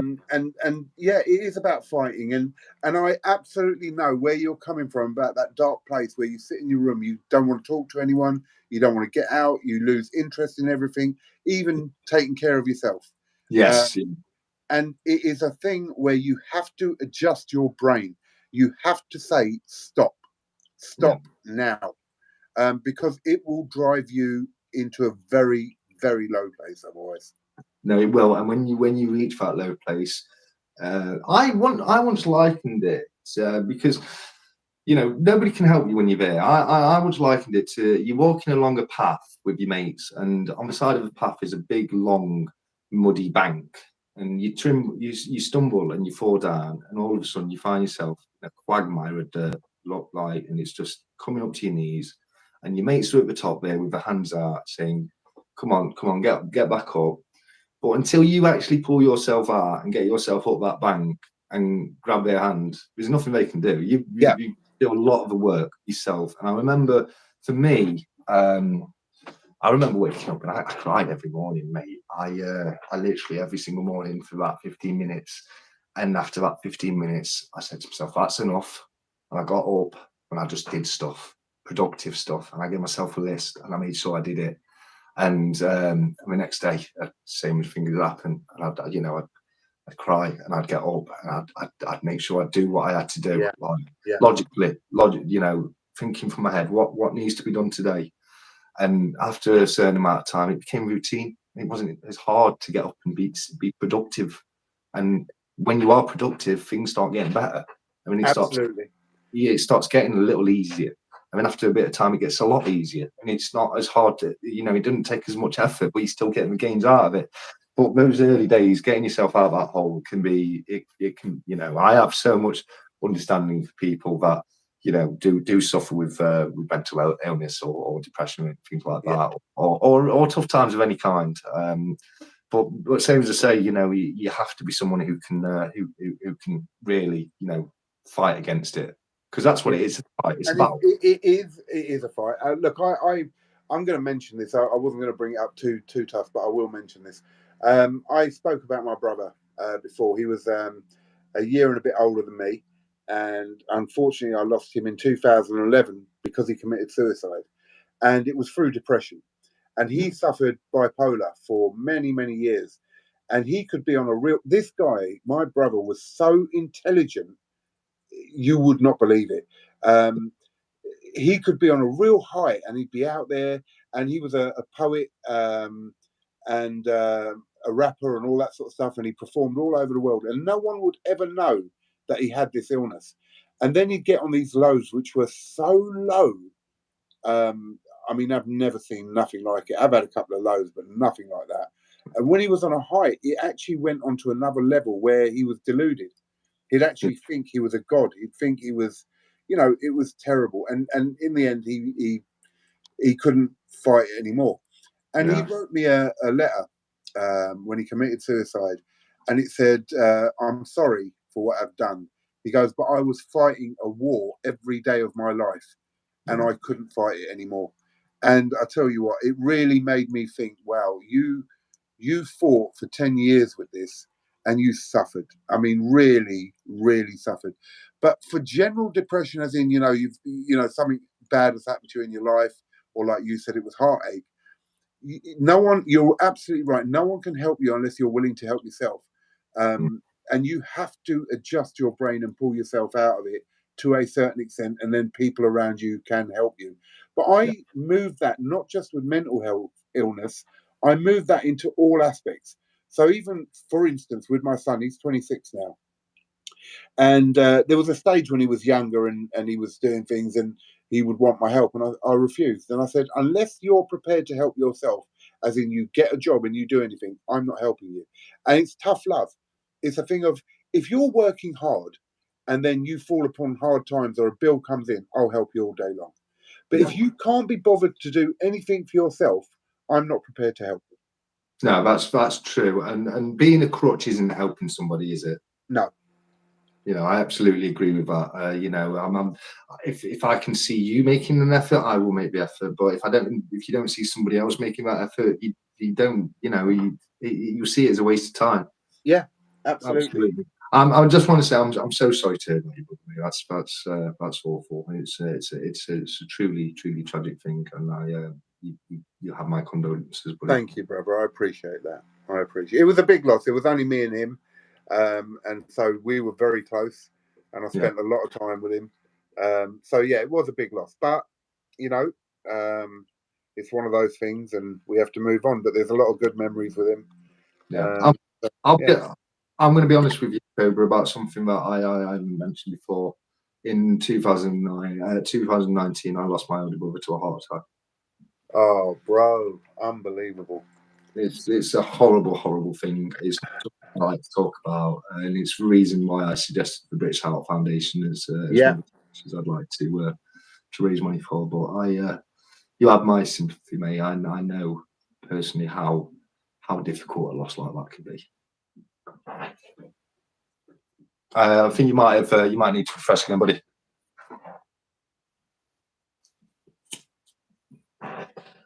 Just having a quick look at the comments here while Cobra refreshes.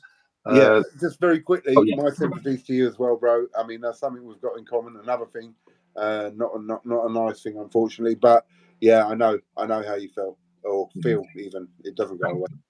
Thank you, mate. No, and again, ditto back to you. But I think we should let's change the conversation. Yeah, absolutely. Same here, but unlike this is from Libel again. Same here, but unlike a mainstream bank, parent bank doesn't charge interest. That's true, and yeah, and it's like Kobe said. I'm sure if he came to you with a reasonable request saying, look, I don't have the money for this right now, can you put it up front and I'll pay you this back, blah blah. I'm sure you'd be there to help your son too, wouldn't you, Cobra? But absolutely. Yeah, it's more the point of you don't, and hypothetically, if you watch your son drinking his money up the wall every Saturday night out with his mates, and then he's coming to you asking for money because he ain't got none, it's, well, stop going out. That's not going to happen. Yeah, stop going out drinking it off the wall, and then you'll have the money for yourself. So it's different. It's not being cruel, and it's like you say.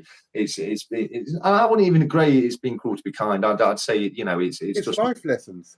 Yeah, it's not being a crutch, because if you're a crutch to somebody, they rely upon that crutch, and they never improve. Yeah, they'll not be able to sustain themselves once that crutch has been removed, which it will always be at some point. Absolutely. Libel has also put, and my silver collecting and stacking is teaching them to become their own banks. Yeah, well, that's one thing. you know, teach your kid, if you teach kids about stacking and silver, you know, they will. I once heard a statistic, and this is on the same line, but if you start saving at the age of 18 to become a millionaire at retirement, all you have to do is put 25 quid a month away. No way. Yeah, it's insane, isn't it? It's all you have to do. 25. If you can start at 25 and invest, all you have to do is put 25 quid a month away. Have you ever heard about the magic investing penny? This is something I'll have love to share. I think I have. Yeah. Now, remind me, but I think I have. So if I was to put £1 million on the table and say you can walk away with this right now, or you can take this 1 penny, but this And penny it will double every day or whatever for 30 days. Yeah. I And take most it. people, yeah, absolutely. Most people would take the million, and when you say no, that's daft. So what? Well, you should take the penny. Why? Because the penny, I think, works out at 5 million. It's either 5 million or 10 million, depends on a 30 or 31 day month. And we don't believe you. We say no. There's no way. There's no way. I mean, you do it. You double it. 30 times. And I it's actually put that same scenario to a friend of mine recently. Yeah. It's and they said, they said, yeah. And then being refuted, it's like, no, it's can't. I mean, you get your calculator, right? You say, okay, times 1, times 2, times 2, and it's because it's exponential. Like, it'll take like 20 of those days, and it'll be like within a few hundred quid. And then those last 10 days, it just skyrockets. double, and it is massive. Yeah. And it does. It works out to more than $1 million. So yeah, it just if you can get them young and get them start investing at a young age, which I wish I'd done. You know. Same here. But I've said it many a time. The amount of money I wasted, and when I got to 24, I got to the point where I bought my first pub. Oh yeah. Right, I'll cut a very, very long story short. So I basically was working in a chip shop, and it was a time with the skinheads and all that sort of stuff. And a skinhead came in, started some trouble. I got in a fight. I beat the guy up, and the pub landlord asked me if I wanted a job because he used to have a lot of trouble with a lot of stuff going on. It was in East London, and I jumped in there and I started working behind the bar. And it was all sorts, Packy, get me a drink, this, that, and the other. And I stood up to him. Anyway, I was recognised in it very, very quickly, and Bass Breweries made me a troubleshooter in East London. So I was given the roughest pubs in East London, and I had to clean them up, and then they would be passed to another manager, and I'd go to the next rough house and clean it up, and so on and so forth. About 6 pubs in, so I'd been doing it for a couple of years, 6 pubs in, I turned around, I said, right, the next pub you give me the roughest one you've got, but then leave me there. I said, I'm sick of moving. I don't want to do it anymore. Yeah. So they gave me an ICF pub in the city firm. Yeah. Football hooligans. And I went in there and I cleaned up that pub, and I took it from taking 4,000 a week to 18,000 a week. And my first year's bonus was £90,000. Wow. So 24, I bought my first pub. Yeah. Where was I going with this story? I'm not sure, but I'm enjoying the story. Oh, okay. Oh, yeah, that's it. So I bought my first pub. Now, I started earning some really good money because back in those days, pubs were a gold mine. They were brilliant. Yes. But I wasted it. I had the best cars. I was young. Yeah. Best cars, motorbikes, this, that, and the other. And, if I had put that money away, and here's the other thing, I was running pubs in for about 20 years. I was working doors, security, running pubs, all that sort of stuff. And because I always had accommodation above the pub, I didn't even buy a house. I thought, yeah, I've got businesses. I've got my own pub and all that. And I've got my own accommodation above it. Yeah. Never thinking that, one, invest your money into a property and you can rent it out, carry on doing the pubs. And then whenever you leave the pub game, which I never thought I would, you've got a house.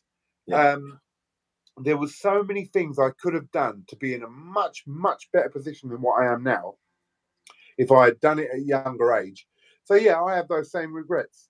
Yeah. But luckily, I've still done all right, but it could have been a lot quicker and a lot better. Yeah. Yeah, no, absolutely. Absolutely. I mean, when I was that age, I was jet setting to Hawaii, going out. I spending like 1,200 quid on a night out, just on a night out. Yeah.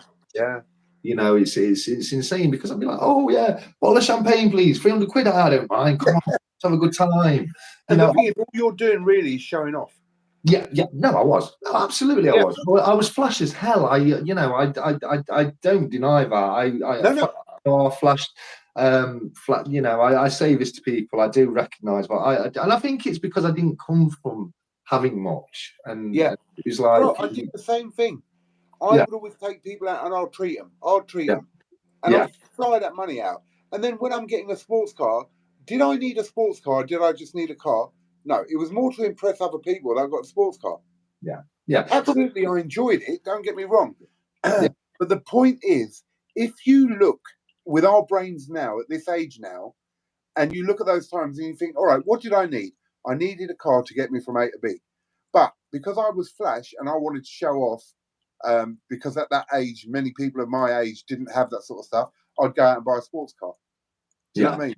yeah. And really, what was I doing? Wasting my money and showing off to other people. And if I can teach my son that all of that stuff don't matter and don't worry about other people and how they look at you, because in the end, you'll be flying. Yeah.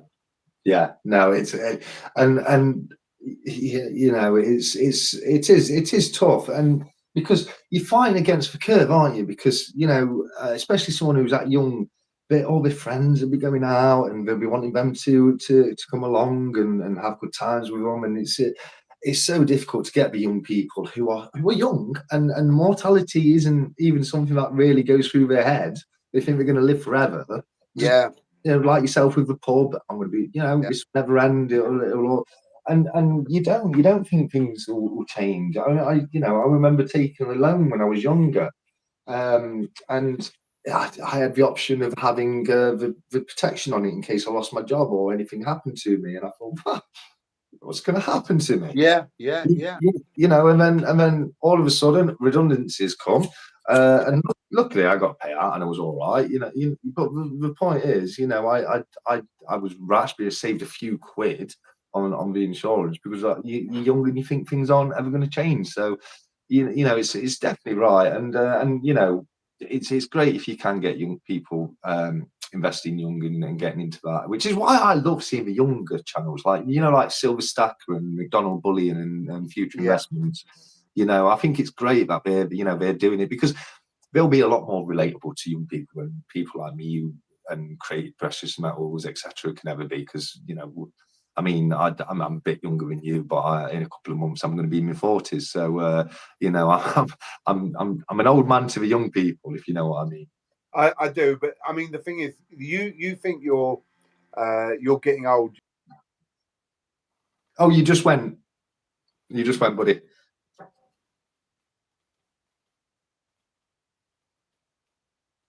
We've got. I've just noticed that Jim Wem's come back. Oh no, you refresh. Here you go. You're back. There we go. Sorry, bro. Yeah. I've forgotten what I was saying now. Yeah. No. Damn! There was something really. Oh yeah, that's what I was going to say. You think you're sort of getting older now, and the young, and you're right. Yes, the 20-year-olds, 25-year-olds will look at you differently from what they'd look at me from as well. I'm 52 now.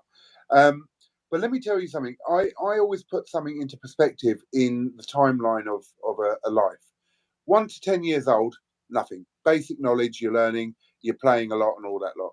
10 to 20, you do most of your education and studies, and you're still mucking about. 20 to 30, you're going into a job, not necessarily your career, but you're going into a job and you're still mucking about and having fun and all that sort of stuff and spending. And this is the crucial point at that age, 20 or 30, where if you can learn to save and invest, that's where it happens. 30 to 40, you're getting into a career. So you're establishing what sort of fields you want to be in properly and you start developing it. 40 to 50, you're actually making some proper money, doing really well, everything's settling down because you've probably had kids and they're growing up and all that sort of stuff. And so you're getting more stable in ways and you can start investing and doing things 40 or 50 properly. And then 50 to 60, you know, coming to the end of your career, doing your stuff, investing proper money and so on and so forth. So that's how I break it down. But the 20 to 30 bit is the crucial bit. Yeah. You're going to go two ways. You're either going to muck about and spunk all your money or someone is going to give you a wise word and you're going to listen to it and start investing then. And those habits from 20 to 30 of investing, they continue through life. Yeah. So whenever you start, that's when your habits change totally into what you do with your money. And if we can get the guys from 20 to 30 to adjust, and again, this is something me and CPM have talked about a lot, is that we want to teach the young'uns. We really want to make them understand. And some are not going to listen. They're just not going to care. And I get that, you know. But if I can hit one or two here and there and they listen, then that's great. Yeah, I was literally just going to say, but if you can just reach one person, you made a change. Yeah. You know, and then it's worth it. You know, if my channel can get just one person to make a positive change in their life, that's an amazing event. That really is an amazing event, achievement even. Yeah. And you know, it's one of the reasons why I try and have a bit of fun in my channel, like with the commemorative 50p's and the coin hunts and stuff like that. I want it to be the kind of thing that's relatable to people of all ages. You know, I don't want it to be childish, so adults can't relate to it, and I don't want it to be boring, so children can't relate to it. I want it to be somewhere in between, where you know, there's a bit of fun going off with a serious message. Yeah, well, I think you hit the mark. I mean, as I say, I watched your one on the 50p's and all that lot today, and I enjoyed it because it was a new thing to me. I mean, I've never looked at 50p's in any way to think about getting them and all that lot. But even just thinking about, look for your change, and if you find, and those albums were great, and I wouldn't mind getting an empty album and slowly filling it up. You know, so I think, I think you're hitting the nail on the head with your channel with what you're doing. Yeah, no, and same as I say, you know, if I can just help one person, that's you know, that's a great thing to do. And for me, it's like you said yourself, it's all about the interaction and just getting out there and having fun with like-minded people. You know, it's that's one reason the internet is an amazing achievement of mankind. And it's changed the world. I think, to be honest with you, I think going back to CPM's question earlier, the internet is changed, because everything, I think everything else that we mentioned, like smartphones, is an off branch because of the internet. You know, they with the internet in some form. So you know, the globalization and the fact that we can share, and knowledge isn't this locked like thing that's kept by this elite class anymore. Knowledge is something that the whole world can get access to, and it is something that, you know, has been used in throughout history to separate classes. So I love the fact that, you know, you can communicate with people all over the world. You can see what's happening all over the world. I think that's brilliant. Yeah. No, it's got a lot of benefits. It's got a few things that are negative, but it's how people use it that makes it negative. But the internet in itself is an amazing thing, no doubt. Yeah, absolutely, and yeah, it's going back to people, but we will manipulate anything for bad, really. I mean, TNT was created for good. TNT was created for mining and clearing paths through mountains to enable people to put like railway tracks through and stuff like that.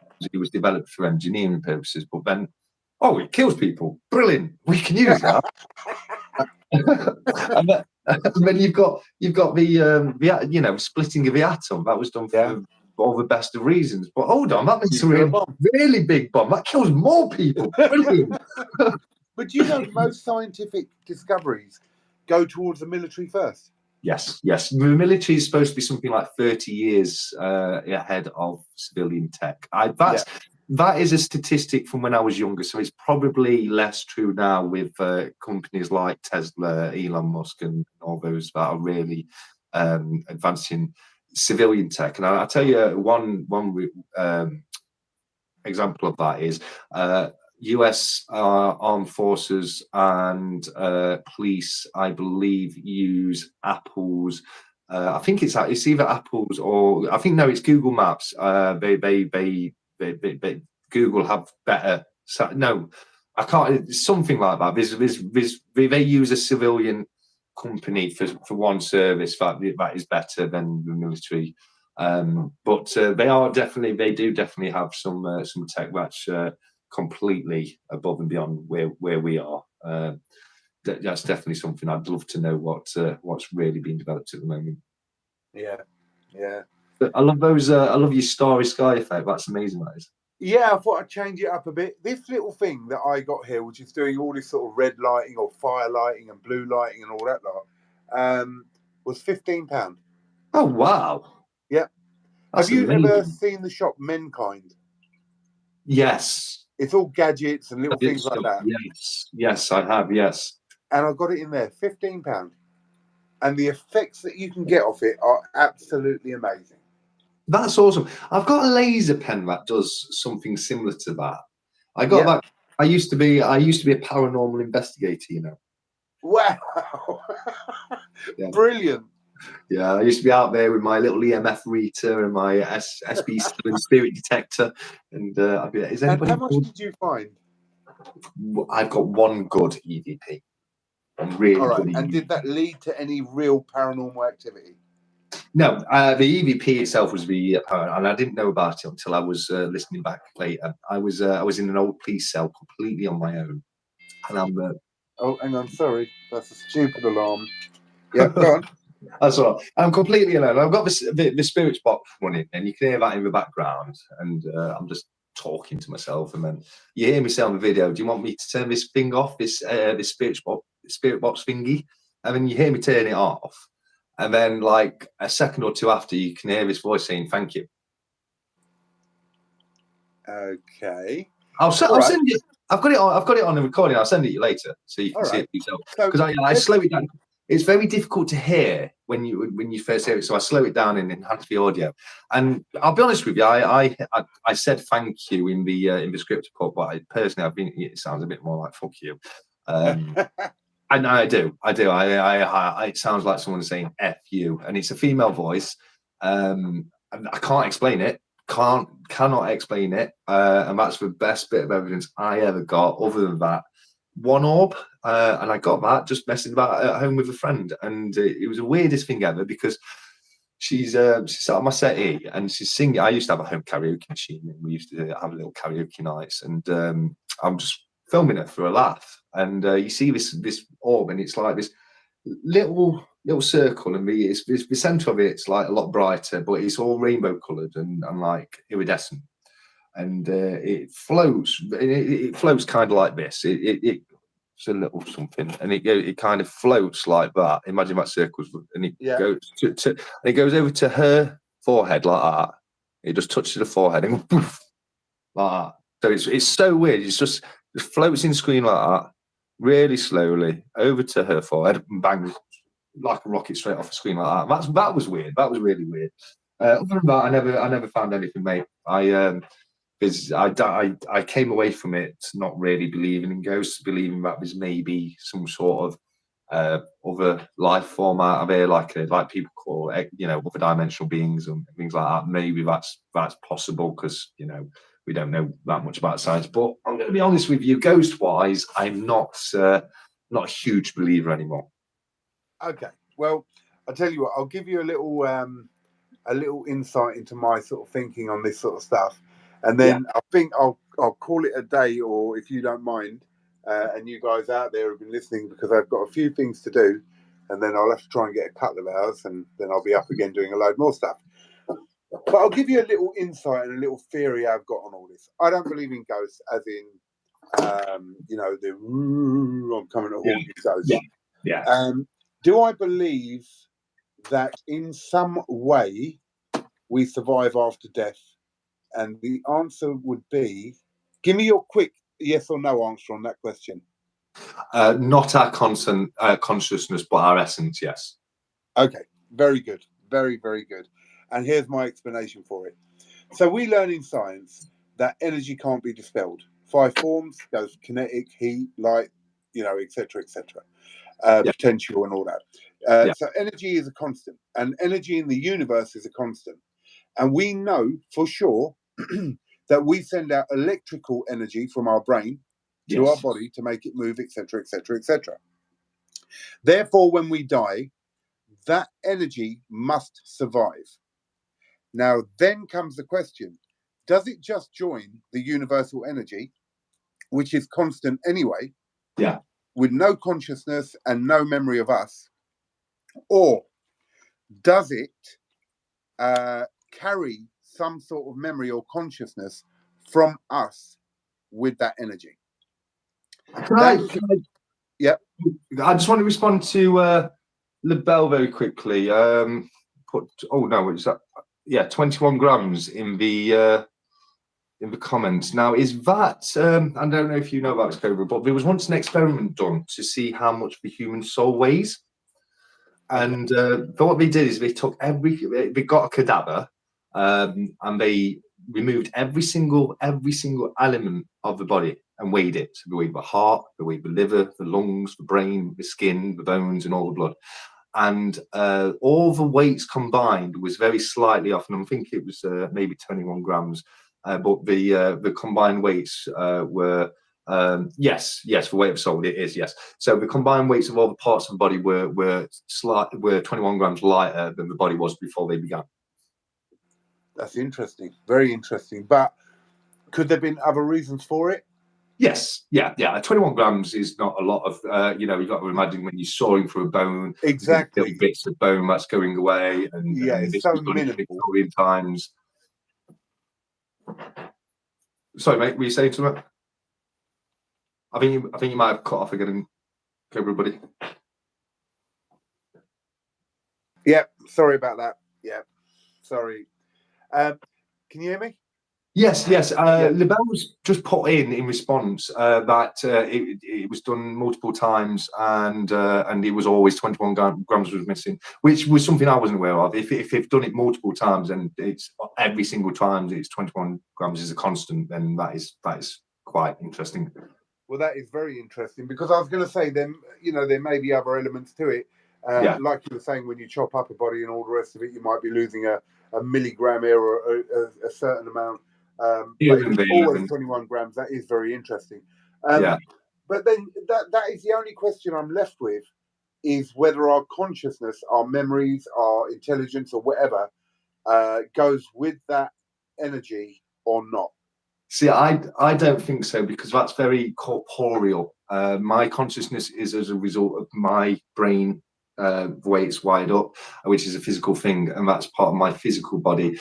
And I don't think that's anything to do with what exists after you've gone, part of which is your energy and your source. And I also, I have this belief that, there's in the universe, there's good energy and bad energy, and in a way, that good energy collective, that the collective of a good energy could be referred to, that could be considered as God, and the collective negative energies could actually be considered as the devil. And they're forces in the universe, but they're not like it's not an old guy with a white beard, and it's not a red guy with horns. You know what I mean? It's just, there's energies out there, and there's things in the universe that, like you say, energy cannot be destroyed. So it's just something I thought about a few years ago, which just I get what you're saying. I see, when we talk about God and the devil and all that, like, we're associating to our way of thinking or our way of forming suggestions for ourselves on why we should behave a certain way. That, I mean, it's a lot deeper than that. A lot deeper than that. Energy, 100% has to exist. Good and bad energy. Not too sure about that one. Well, good and bad are very subjective terms, aren't they? Yeah, exactly. Yeah. So what I mean is positive and negative energy. Okay. Well, we know we have that. Yeah. Even in magnetism. Yeah. Poles and all that. So, yeah, I mean, we have that. I think I tell you what we'll do on the next live. If we remember, we'll pick up on this. Because I've got a little story which might interest you. But I'm not going to do it now. Keep us waiting. We've got a lot of cliffhanger, haven't you? You've got to do it, because when you end the live, you want everyone to jump back on and go, what was he talking about? But this is a very, very interesting thing to whether we survive with our intelligence intact, or our soul, or whatever you want to call it, Yeah. Can I just say, in response to LaBelle, how much of your brain do you use? We don't even have access to most of it. We only use 10%. We actually only use 10% of our brain at any one time. But we use all of it. Yes, and you've got to think our brain is a computer, and imagine your CPU on your computer, and if it was running at 100% all the time, your computer would blow up. It uses what it needs to at any one time, but we do use pretty much all the areas of our brain. That whole theory, or that whole saying that we only use 10% of our brain, was an old thing of exactly what you're saying. That it's not that we only use 10% of it in total, it's that we may only use 10% of it, as you say, at any one time. So you hear many people say, yeah, you know, we can develop this and we can do this, that, and the other because we only use 10% of our brain. Incorrect. We actually do use it all. I agree. Now, we may be capable of telekinesis and other things for other reasons, absolutely. But you know, maybe our brain can be used more optimally than we are using it. But we do use, like you just said, 100%. Cobra, I can't believe we've smashed my record of 4 hours, because this has been over 5 hour live. Are you joking? No, we started at 7 and it's gone midnight. I am in absolute shock. It's good practice for the 24-hour. Yeah, absolutely. Well, I'll tell you one thing then, what I have to say to LaBelle and anyone else who has stayed. I mean, LaBelle, you've been an absolute gem. You've been with us all the way through pretty much. And the others who joined us before, and I understand people have lives. Obviously, me and you don't. Really, so much respect for being with us, commenting, joining in the conversations. And I appreciate the fact that we are all meeting as precious metal collectors or stackers, and yet you've stuck around with the various topics that we have covered. And I will slowly watch this back or listen to it in the car like a podcast, because we've covered so much. It's been incredible, absolutely incredible.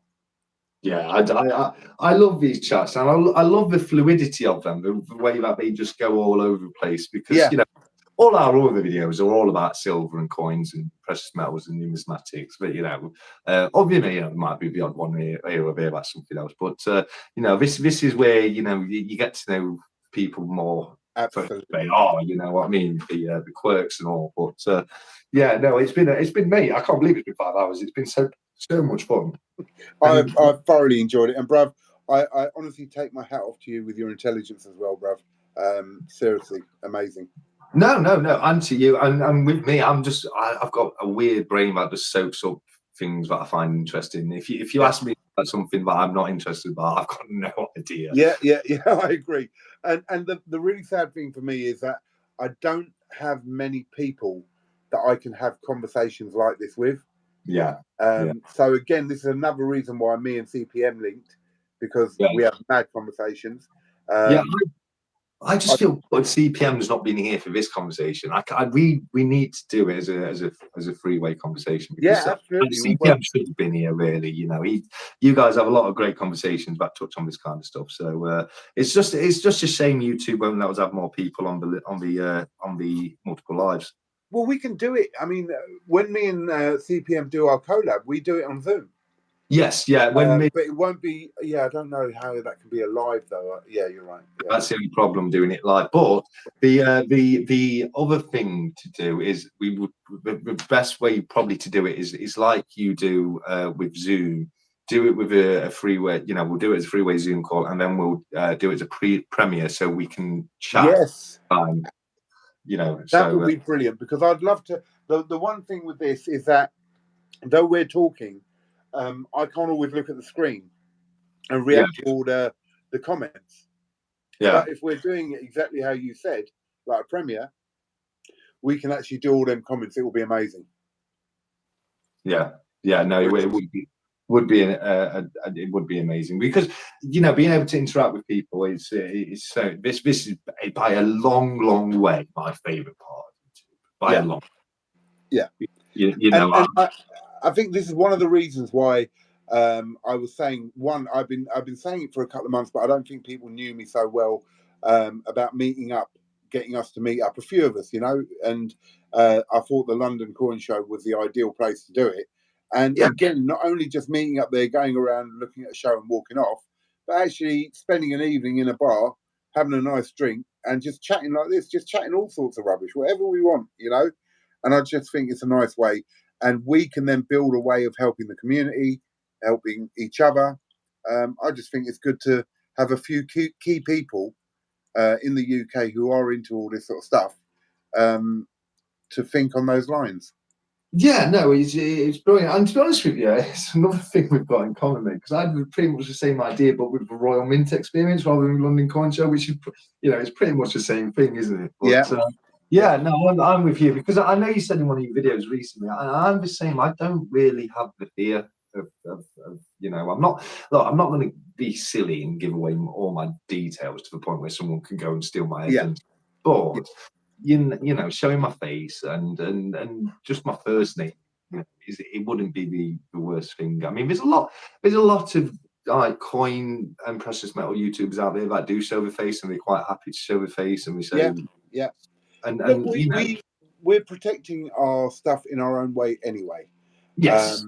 And by showing my face is not going to make it any easier for you unless you've got facial recognition computers set up and, you know, it recognizes me and gives you all my details. Then, well, hey, you know what? Look, if you, I think you've just gone again. But while you're refreshing, I'll say, look, if you've got all that level of tech and you want to come and target this guy here, then you pick the wrong target. You know what I mean? So yeah, I'm with you 100% there, Cobra. But hey, come back. Here we are. Sorry about that. It's all right, mate. Yeah. Well, look, let's call it. And again, Libelle and Jim, thank you for rejoining us, and anyone else who's still with us. How many viewers have we got at the moment? We're unbelievably still at 9 viewers right now. Wow, that's crazy, and it's been a great view count the whole way through. But I've got to say, I mean, thank you to everybody who's come and joined us in the chat. Every single one of you is really truly appreciated. But I do think we have to give Libelle the MVP. Absolutely. Libelle, you have been amazing. Your conversations and your insight has been amazing. And that's what I love. I love a debate. No one ever has to agree. We can discuss different things and there's no offense taken if we don't agree. But that's what these discussions are about, learning and getting ideas from each other. So thank you very, very, very much indeed. And I'm sorry I thought you were a bloke. No, I mean it's one of those things, isn't it? When you're talking to a name on the screen, it could be either way. And with stackers, you would assume, because like 99% of the stackers are guys. But I would like to say, Lee, you've been hiding, Mr. Parola. He's just popped. Oh. Yes, yeah. I didn't realise we still had you there, Lee. How have you been, mate? How have you enjoyed the chat? I can imagine you've enjoyed this one because I know you're into a lot of different interesting things too.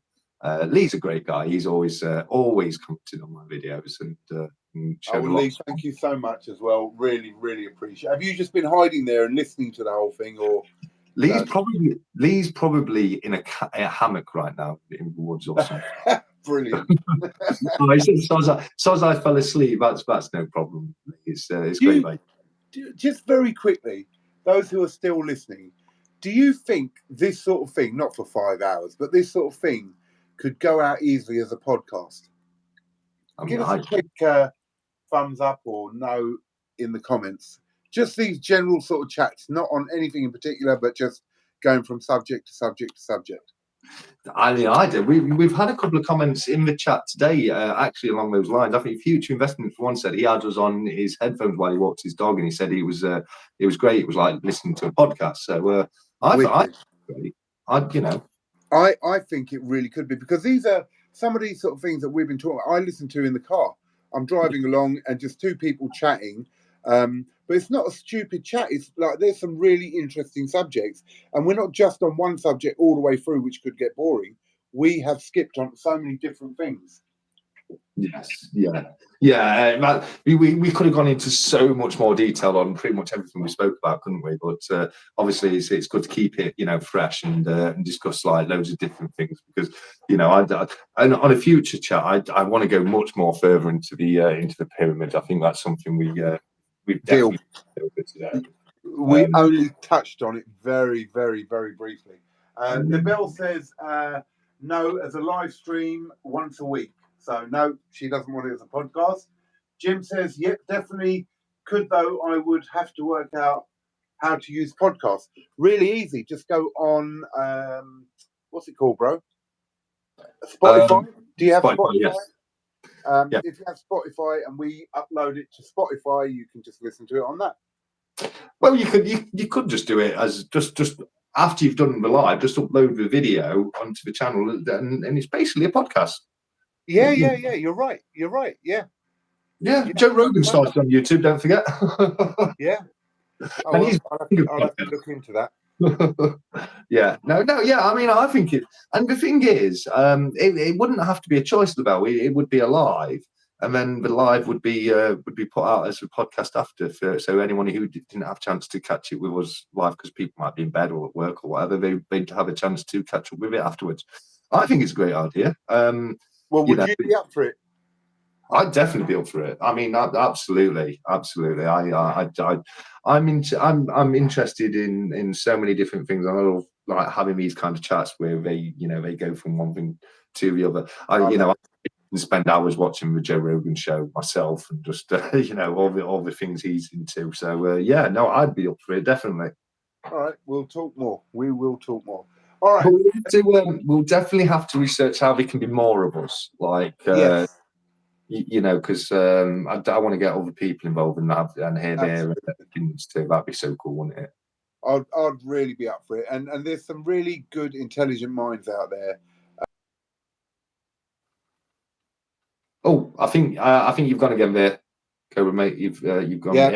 Yeah. Sorry. I was just saying there are some really good, intelligent minds out there, like Labelle, like CPM, and I'd like to tap into that a bit. I really would. Yeah, me too. And I think we can, definitely have some very, very fun and interesting conversations. Brilliant. Okay, well, that's that, guys. Thank you very much, Brad. To you especially, the Stack Collector. If you haven't been to his site, there's only 9 people here. I'm sure you know us both. But then please go over, like, share, and subscribe his stuff. Really good stuff. And bro, I have got to say thank you so much to you. Absolutely amazing conversations, bro. No, it has been amazing, and also Jim, the coins would still be here. We would. I don't think we could have a podcast without having the coins involved in some way or form, could we? We'll try and bring a bit more silver and gold into the next one. We'll make it our mission to try and be able to talk about conspiracies, but also somehow have precious metals involved as well. Yeah, agreed. Agreed. Yeah, absolutely, mate. It's been brilliant. Cobra, I'm so glad we've done this and we've this happen, and I can't wait to the next one, mate. Brilliant stuff, guys. Good night and good morning and good afternoon, wherever you are in the world. And Stack Collector, you're a brother. Thank you, my friend. You too, my friend. You too, bro. Take care, mate. Take care. Bye-bye. Bye.